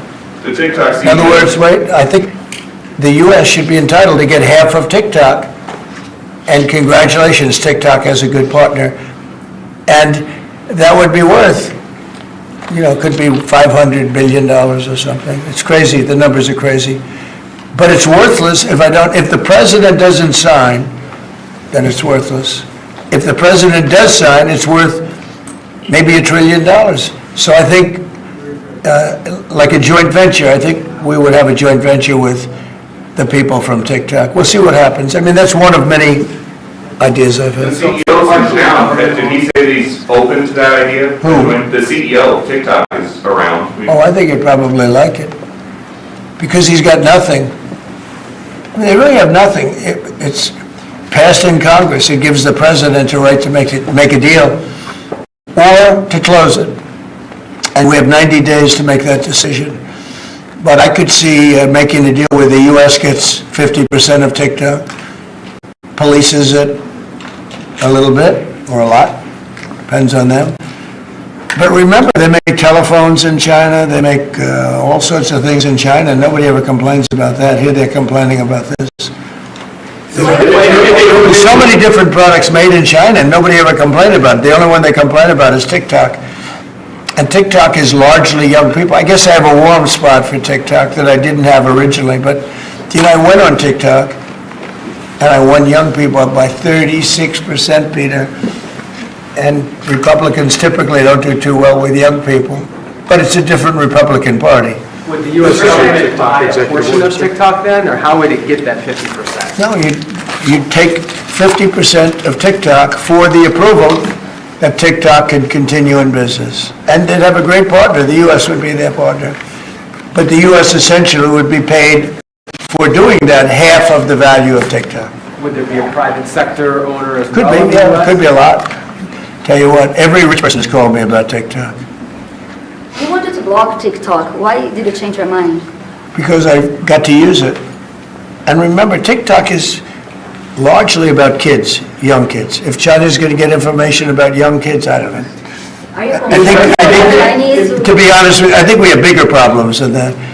But when you take a look at telephones that are made in China and all the other things that are made in China, military equipment made in China, TikTok, I think TikTok is not their biggest problem.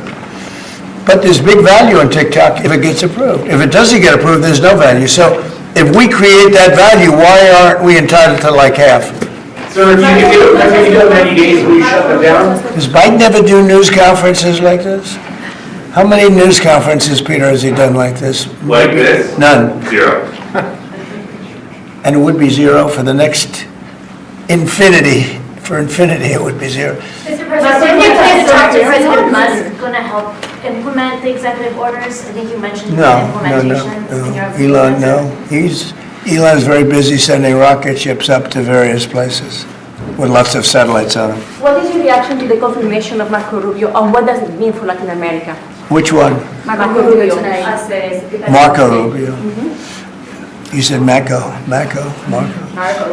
Rubio. Yeah, I think he's great. I think Marco's doing a fantastic job. I think he's going to get a lot of votes. I think he's going to be at 90% or something. I mean, I'm hearing very good. People know him. They know him in the Senate. They know he's good. He's doing a good job. I don't know. I can't tell you. I don't know what's going to happen with that. He's got some very strong ideas, though, Marco. Did you sign the TikTok order? Yeah. Yes, that was just signed. Marco Rubio's ideas is just signed. How many still changing Venezuela, changing power. Are you still committed with Maduro leaving power in Venezuela? Well, we're going to find out about that too, because we're going to probably stop buying oil from Venezuela. We don't need their oil. Another embargo like the first term? Well, it could be, but we don't want to buy. We don't have to buy their oil. We have plenty of oil for ourselves. So President Trump. That'll change Venezuela quite a bit. President Trump, there was a lot of concern about this during the campaign. A question that only works today. Are you a dictator on day one? No. can't imagine even being called that. No, I believe in the sanctity of the vote. The Democrats didn't because they cheated like dogs, but I believe in the sanctity, and this was too big to rig. This last election was just too big to rig. Mr. President, But when do you plan to really speak the to- opposite. When do you plan to speak to President Putin? Could be very soon. And you talked a bit about Ukraine and Russia, but how long do you think it would take to end that conflict? And I have to speak to President Putin. We're going to have to find out. He can't be thrilled. He's not doing so well. I mean, he's grinding it out, but most people thought that war would have been over in about 1 week. And now you're into 3 years, right? So he can't be thrilled. It's not making him look very good. Now, eventually, I mean, it's a big machine, so things will happen, but I think he'd be very well off to end that war. We have numbers that almost 1 million Russian soldiers have been killed. About 700,000 Ukrainian soldiers are killed. Russia's bigger, they have more soldiers to lose. But that's no way to run a country. What did your TikTok order do, Mr. President? Just gave me the right to sell it or close it. Essentially with TikTok, I have the right to either sell it or close it. And we'll make that determination. And we may have to get an approval from China too, I'm not sure. But I'm sure they'll approve it. And if they don't approve it, it would be some of a hostile act, I think. But it's good for China if it gets approved. Mr. President, so you're not guaranteeing that TikTok will be around after 90 days from today? No, but it could very well be. It makes sense for it to be, because it's got tremendous value. But if we create the value by approving, in other words, that approval gives it tremendous value. If that's the case, then we should be entitled to 50% as a country.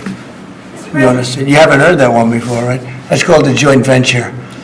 And nobody ever thought that way before.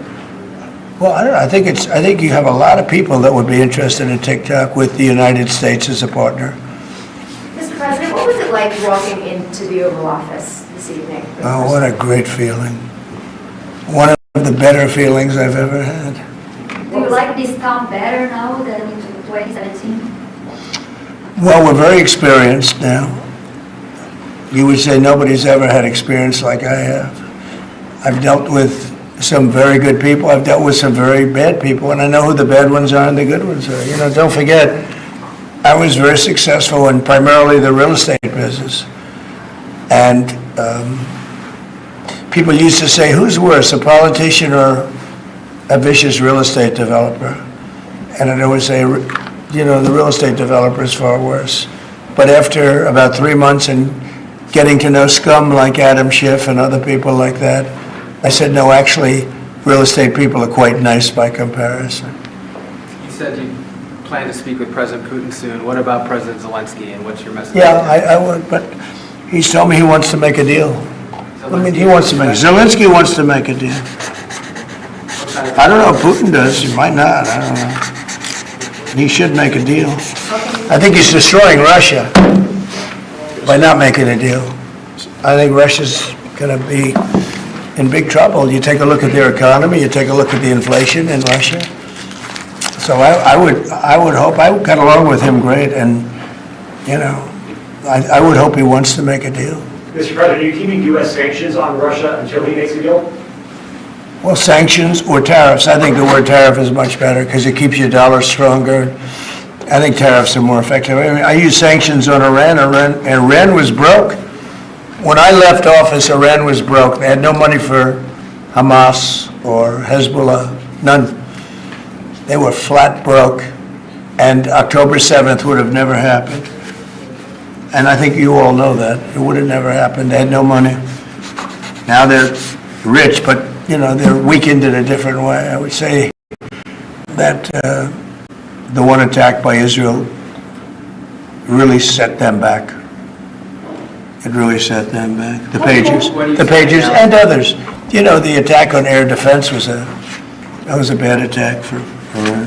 What are you citing now, sir? It's an executive order relating to reforms to the federal workforce, including to the senior executive service. We're getting rid of all of the cancer.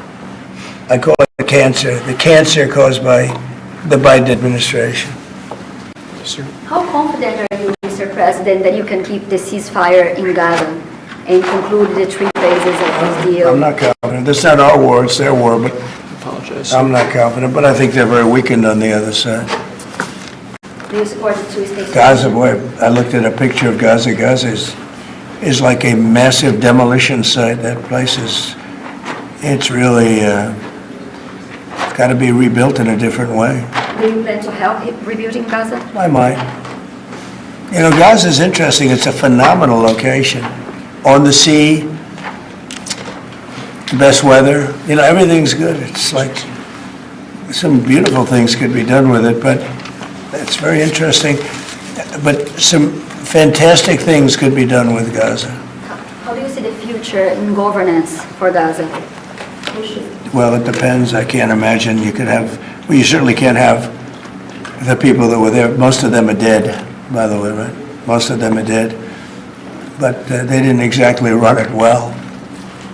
Run viciously and badly. So you can't have that. Mr. President, on TikTok, sir, do you pause any decision on Chinese tariffs until you know what the resolution on TikTok will be? No, if China didn't approve it, we could put tariffs on China. Don't forget, China charges us tariffs and we charge them very little, except for what I did. I put a lot of, we took in hundreds of billions of dollars. But until I came along, China never paid 10 cents to this country. They ripped us off and they never paid anything. But like if we wanted to make a deal with TikTok and it was a good deal and China wouldn't approve it, then I think ultimately they'd approve it because we'd put tariffs on China. Maybe. I'm not saying I would, but you certainly could do that. And if we said, well, if you're not going to approve it, then that's a certain hostility, and we'll put tariffs of 25, 30, 40, 50%, even 100%. And if we did that, I think they'd approve it. President Trump, you've seen the other living presidents a couple times in the last few months. If you ever had to call on one of them for advice about anything that's going on here, which one would you call? It's an interesting. Well, I thought Bill Clinton was a very good politician. I don't think he was used properly. I think they disrespected him. When Hillary was running, he came back and he said, you know, you better get up to Michigan and Wisconsin. You remember that, Peter. Every house has a Trump sign on it. And they all laughed at him because the Republicans hadn't won Michigan or Wisconsin for decades, long time. And they all laughed at Bill Clinton. Like, the hell does he know? And he turned out to be right because I won both of them. And then we just won both in this election, too. We won Wisconsin and Michigan and every other swing state. We won all the swing states, all 7. They talked about 7 swing states. We won them all. So, but Bill Clinton he had a great political sense, I think. You looked like you were having a good conversation with President Obama at President I Carter's was. funeral. And you'd like to know what it was? Everybody wants to know. I know, I wouldn't want to, but we were having some crazy conversations. Why do you asking a question like that? I don't think you want to know. You might not. You might be insulted. It's an executive order relating to holding former government officials accountable for unlawful disclosure of sensitive information. This next one, sir, is a declaration of a national energy emergency. So you also That's a big one. You know what that allows you to do? That means you can do whatever you have to do to get out of that problem. And we do have that kind of an emergency. President Trump, at some point will you use your powers of the presidency to tell Americans who are concerned about drones? Yeah. A few weeks ago, Yeah. what exactly I will. Can you tell us now? In fact, I'd like to know because I just got here. What do you think? I just came here. I've been here for what, 15 minutes now. Do people listening, because this is going out live. And I got to read this letter too because of you. I got the letter. I can read it for you. It's interesting. Yeah, I know you would. Your father would too. But is it anything these drones? Is it anything that people need to be worried No, I think about? it's terrible. I would like to find out what it is and tell the people. And can you commit to some kind of... In fact, I'd like to do that. Could we find out what that was, Susie? Okay? Yeah, why don't we find out? Immediately. I mean, I can't imagine it's an enemy, or there would have been, people would have gotten blown up all over. Maybe they were testing things. I don't know why they wouldn't have said what it was. They had a lot of them flying over Bedminster, which is interesting, right?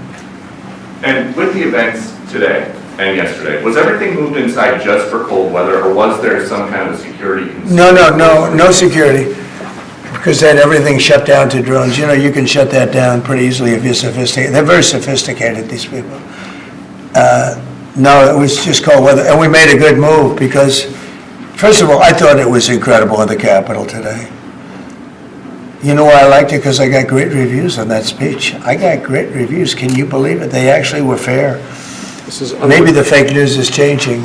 Unleashing energy production. Yeah, unleashing energy production. But I thought it was, I think having it in the Capitol is great. It's obviously, you can take care of the people you have to take care of. The city was booming. And if we would have done it outside, people would have been hurt because it was really cold. It was looked sunny. But when you stood outside for 10 minutes, people were running back in. It was really cold and really windy. The wind brings it down a lot. So we made the right decision. You couldn't have stayed, I don't think you could have had it out. You know how cold it was today. It was, people went out for a little while just to test it. They couldn't stay out more than 10 minutes. They all came back in. So we would have had a disaster if we did that, and people would have been hurt. The unlawful disclosure, is that related to the Hunter Biden situation? Which one? The one on unlawful disclosures by federal officials, is that related to? No, I think it's just more general than that. It's not Hunter Biden. I was surprised that President Biden would go and pardon his whole family, because that makes him look very guilty. I could have pardoned my family. I could have pardoned myself, my family, and I said, if I do that, it's going to make me look very guilty. I don't think I'd be sitting here, frankly. If I did that, I don't think I'd be sitting here right now, because I would have shown that you're guilty. But by pardoning his brother or brothers, by pardoning all of those people that he pardoned, by pardoning J6, the Unselect Committee, they destroyed all of the documents. They deleted all of the information. There's no information. And a lot of the information pertains to Nancy Pelosi because she was given 100, I mean, you know this, it's on tape with her daughter. Nancy Pelosi was responsible for not taking advantage of 10,000 soldiers or 1,000. You wouldn't have you could have used 400. It was a relatively small crowd. It wasn't the crowd that was at the mall. It was a small crowd. So I was a little bit surprised that he did it, because it makes him look guilty. I mean, he's going to have to live with it. Now, with that being said, it's unbelievable precedent it creates for a president. But the precedent is unbelievable. Now maybe every president that leaves office, they're going to pardon every person they ever met, so they don't have some lunatic like deranged Jack Smith, who's a total lunatic, by the way. Not a smart guy, he's a dummy. But we beat the hell out of him. And I helped my reputation. Do you think you'd have to do the same thing at the end of this term? Well, I guess now I have precedent to do it. I wouldn't want to do that, no. I think it makes you look very guilty. I think it makes Biden look very bad, very weak, and very guilty. And I mean, he pardoned everybody. How about this J6 committee? Why is he pardoning them? The reason is because if you delete and destroy documentation, everything, they have nothing, because they were guilty as hell. They rigged it. It was a rigged deal. And when you do that, they look very bad, but I was a little surprised he did it. Liz Cheney, I mean, she's a lunatic. And she lost by the greatest margin in the history of a politician running for Congress, like 40 points. The reason it was the greatest is because anybody losing that badly is going to drop out. But she's a nut job. She doesn't drop out. She just keeps chugging forward. And she lost by almost 40 points. That's the biggest number anybody's ever lost by. But why would Biden do that? He pardoned her and pardoned everybody. The reason is that they destroyed documents. And if you're even in a civil case, which this wouldn't be, I mean, people go to jail for a long time for doing that. What's this one? That's unleashing American energy, sir. It relates to easing permitting processes and other regulatory systems to ensure that we can produce energy efficiently to drive the American economy forward. President Trump, looking around the office, we noticed some changes from the way that Biden had it set up.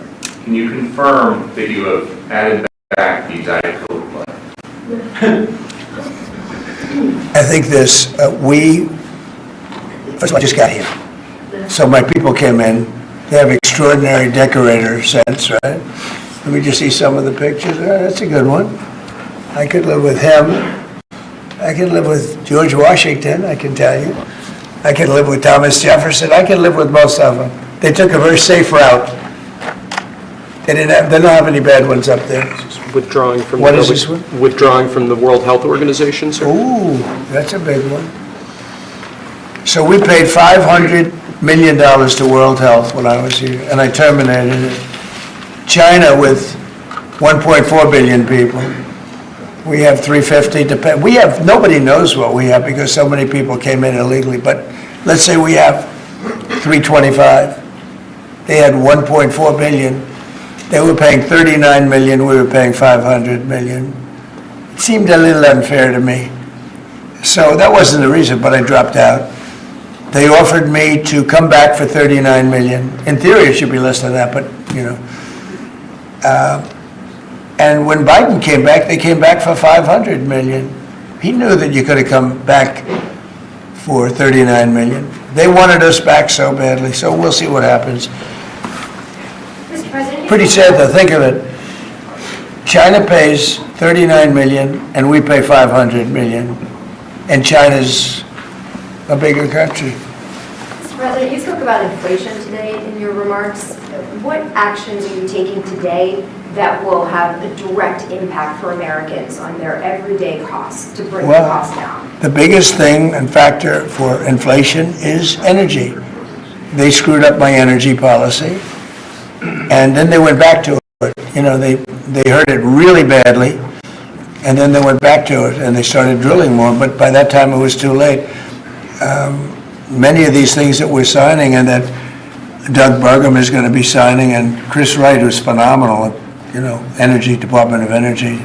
We're going to be taking a lot, we're going to make a lot of money from energy. We have more than anybody else. We're going to make a lot of money from energy. We're going to make a lot of money from tariffs. You know, European Union charges us, they have a VAT tax of 20%, but it's really much higher than that. And that's the equivalent, almost the equivalent of a tariff. And they're tough. They're very tough. They don't take our cars. They don't take our farm product. They don't take almost anything. And yet we take their cars and we take their farm product.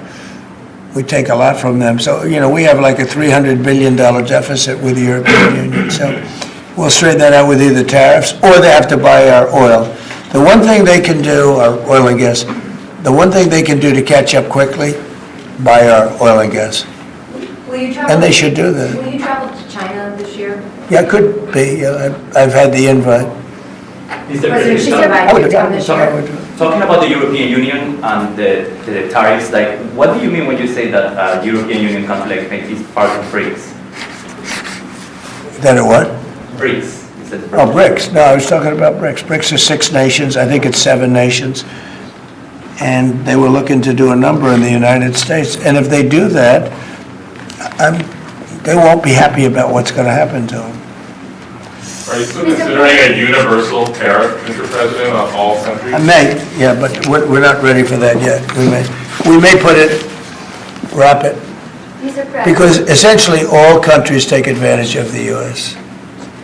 We don't make any good deals in the U.S. It's amazing in a way that we exist. We don't make good deals. We don't have any good deals.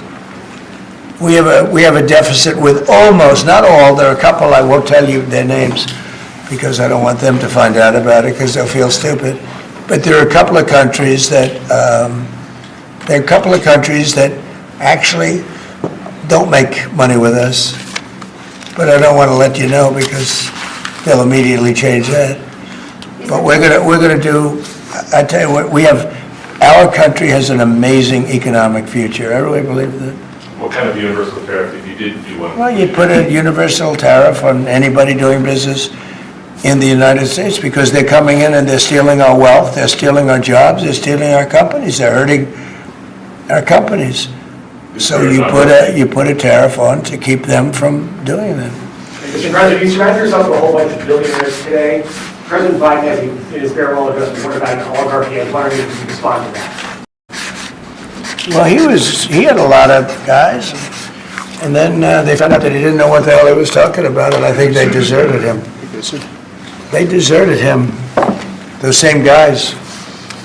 Look, I don't make pretenses, smart guys, but there are a lot of smart people around, but they did desert him. They were all with him, every one of them. Now they're all with me, I don't know. It's not going to get anything from me, I don't need money. But I do want the nation to do well, and they're smart people, and they have, they create a lot of jobs. And if they don't do it, China's going to do it. What they've done is they've taken industries and they've taken it away. They outsmarted China. And, we sort of like that. It's okay. They've done a great job. A lot of them. Not all of them. Protecting women from radical gender ideologies. Ooh. Mr. President, going back to the World Health Organization, you were the president during COVID. Don't you see the importance of an organization like that to coordinate a global response? Sure, I do, but not when you're being ripped off like we are by the World Health. World Health ripped us off. Everybody rips off the United States, and that's it. It's not going to happen anymore. Thank you very much, everybody. All right, guys, let's go. One last one, sir. This is your part. Thank you, guys. Thank you, President. Thank you, sir. Thank you, President. Thank you very much. Thanks, guys. Thank you. Let's go. Thanks, President. Thank you, guys. Mark, this is Mark. Let's go, guys. What are we doing with this stuff? All right, guys, let's go. Thank you very much. Thanks, guys. All right, thank you. Yeah. Recording, is this off? Recording? Don't do it. Let's go. Yeah, we'll come back. Let's come back. Just make sure it's on. Yep.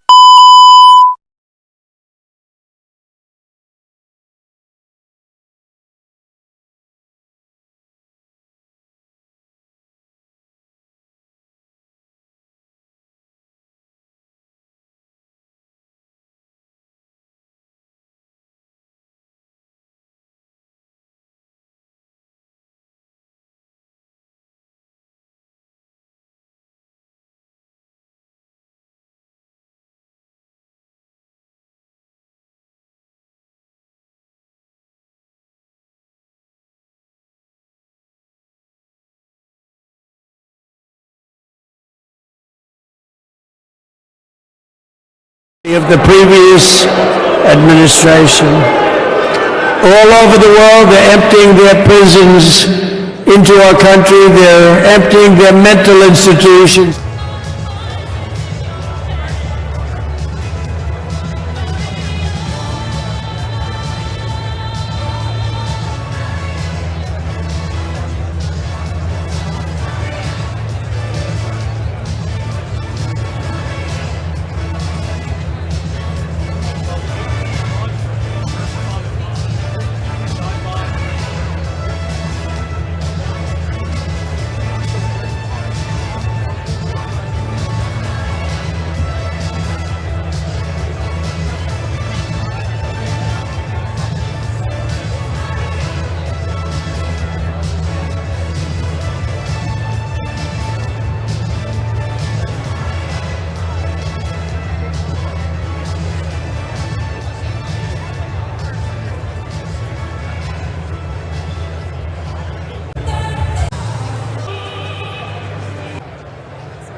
Yes, sir.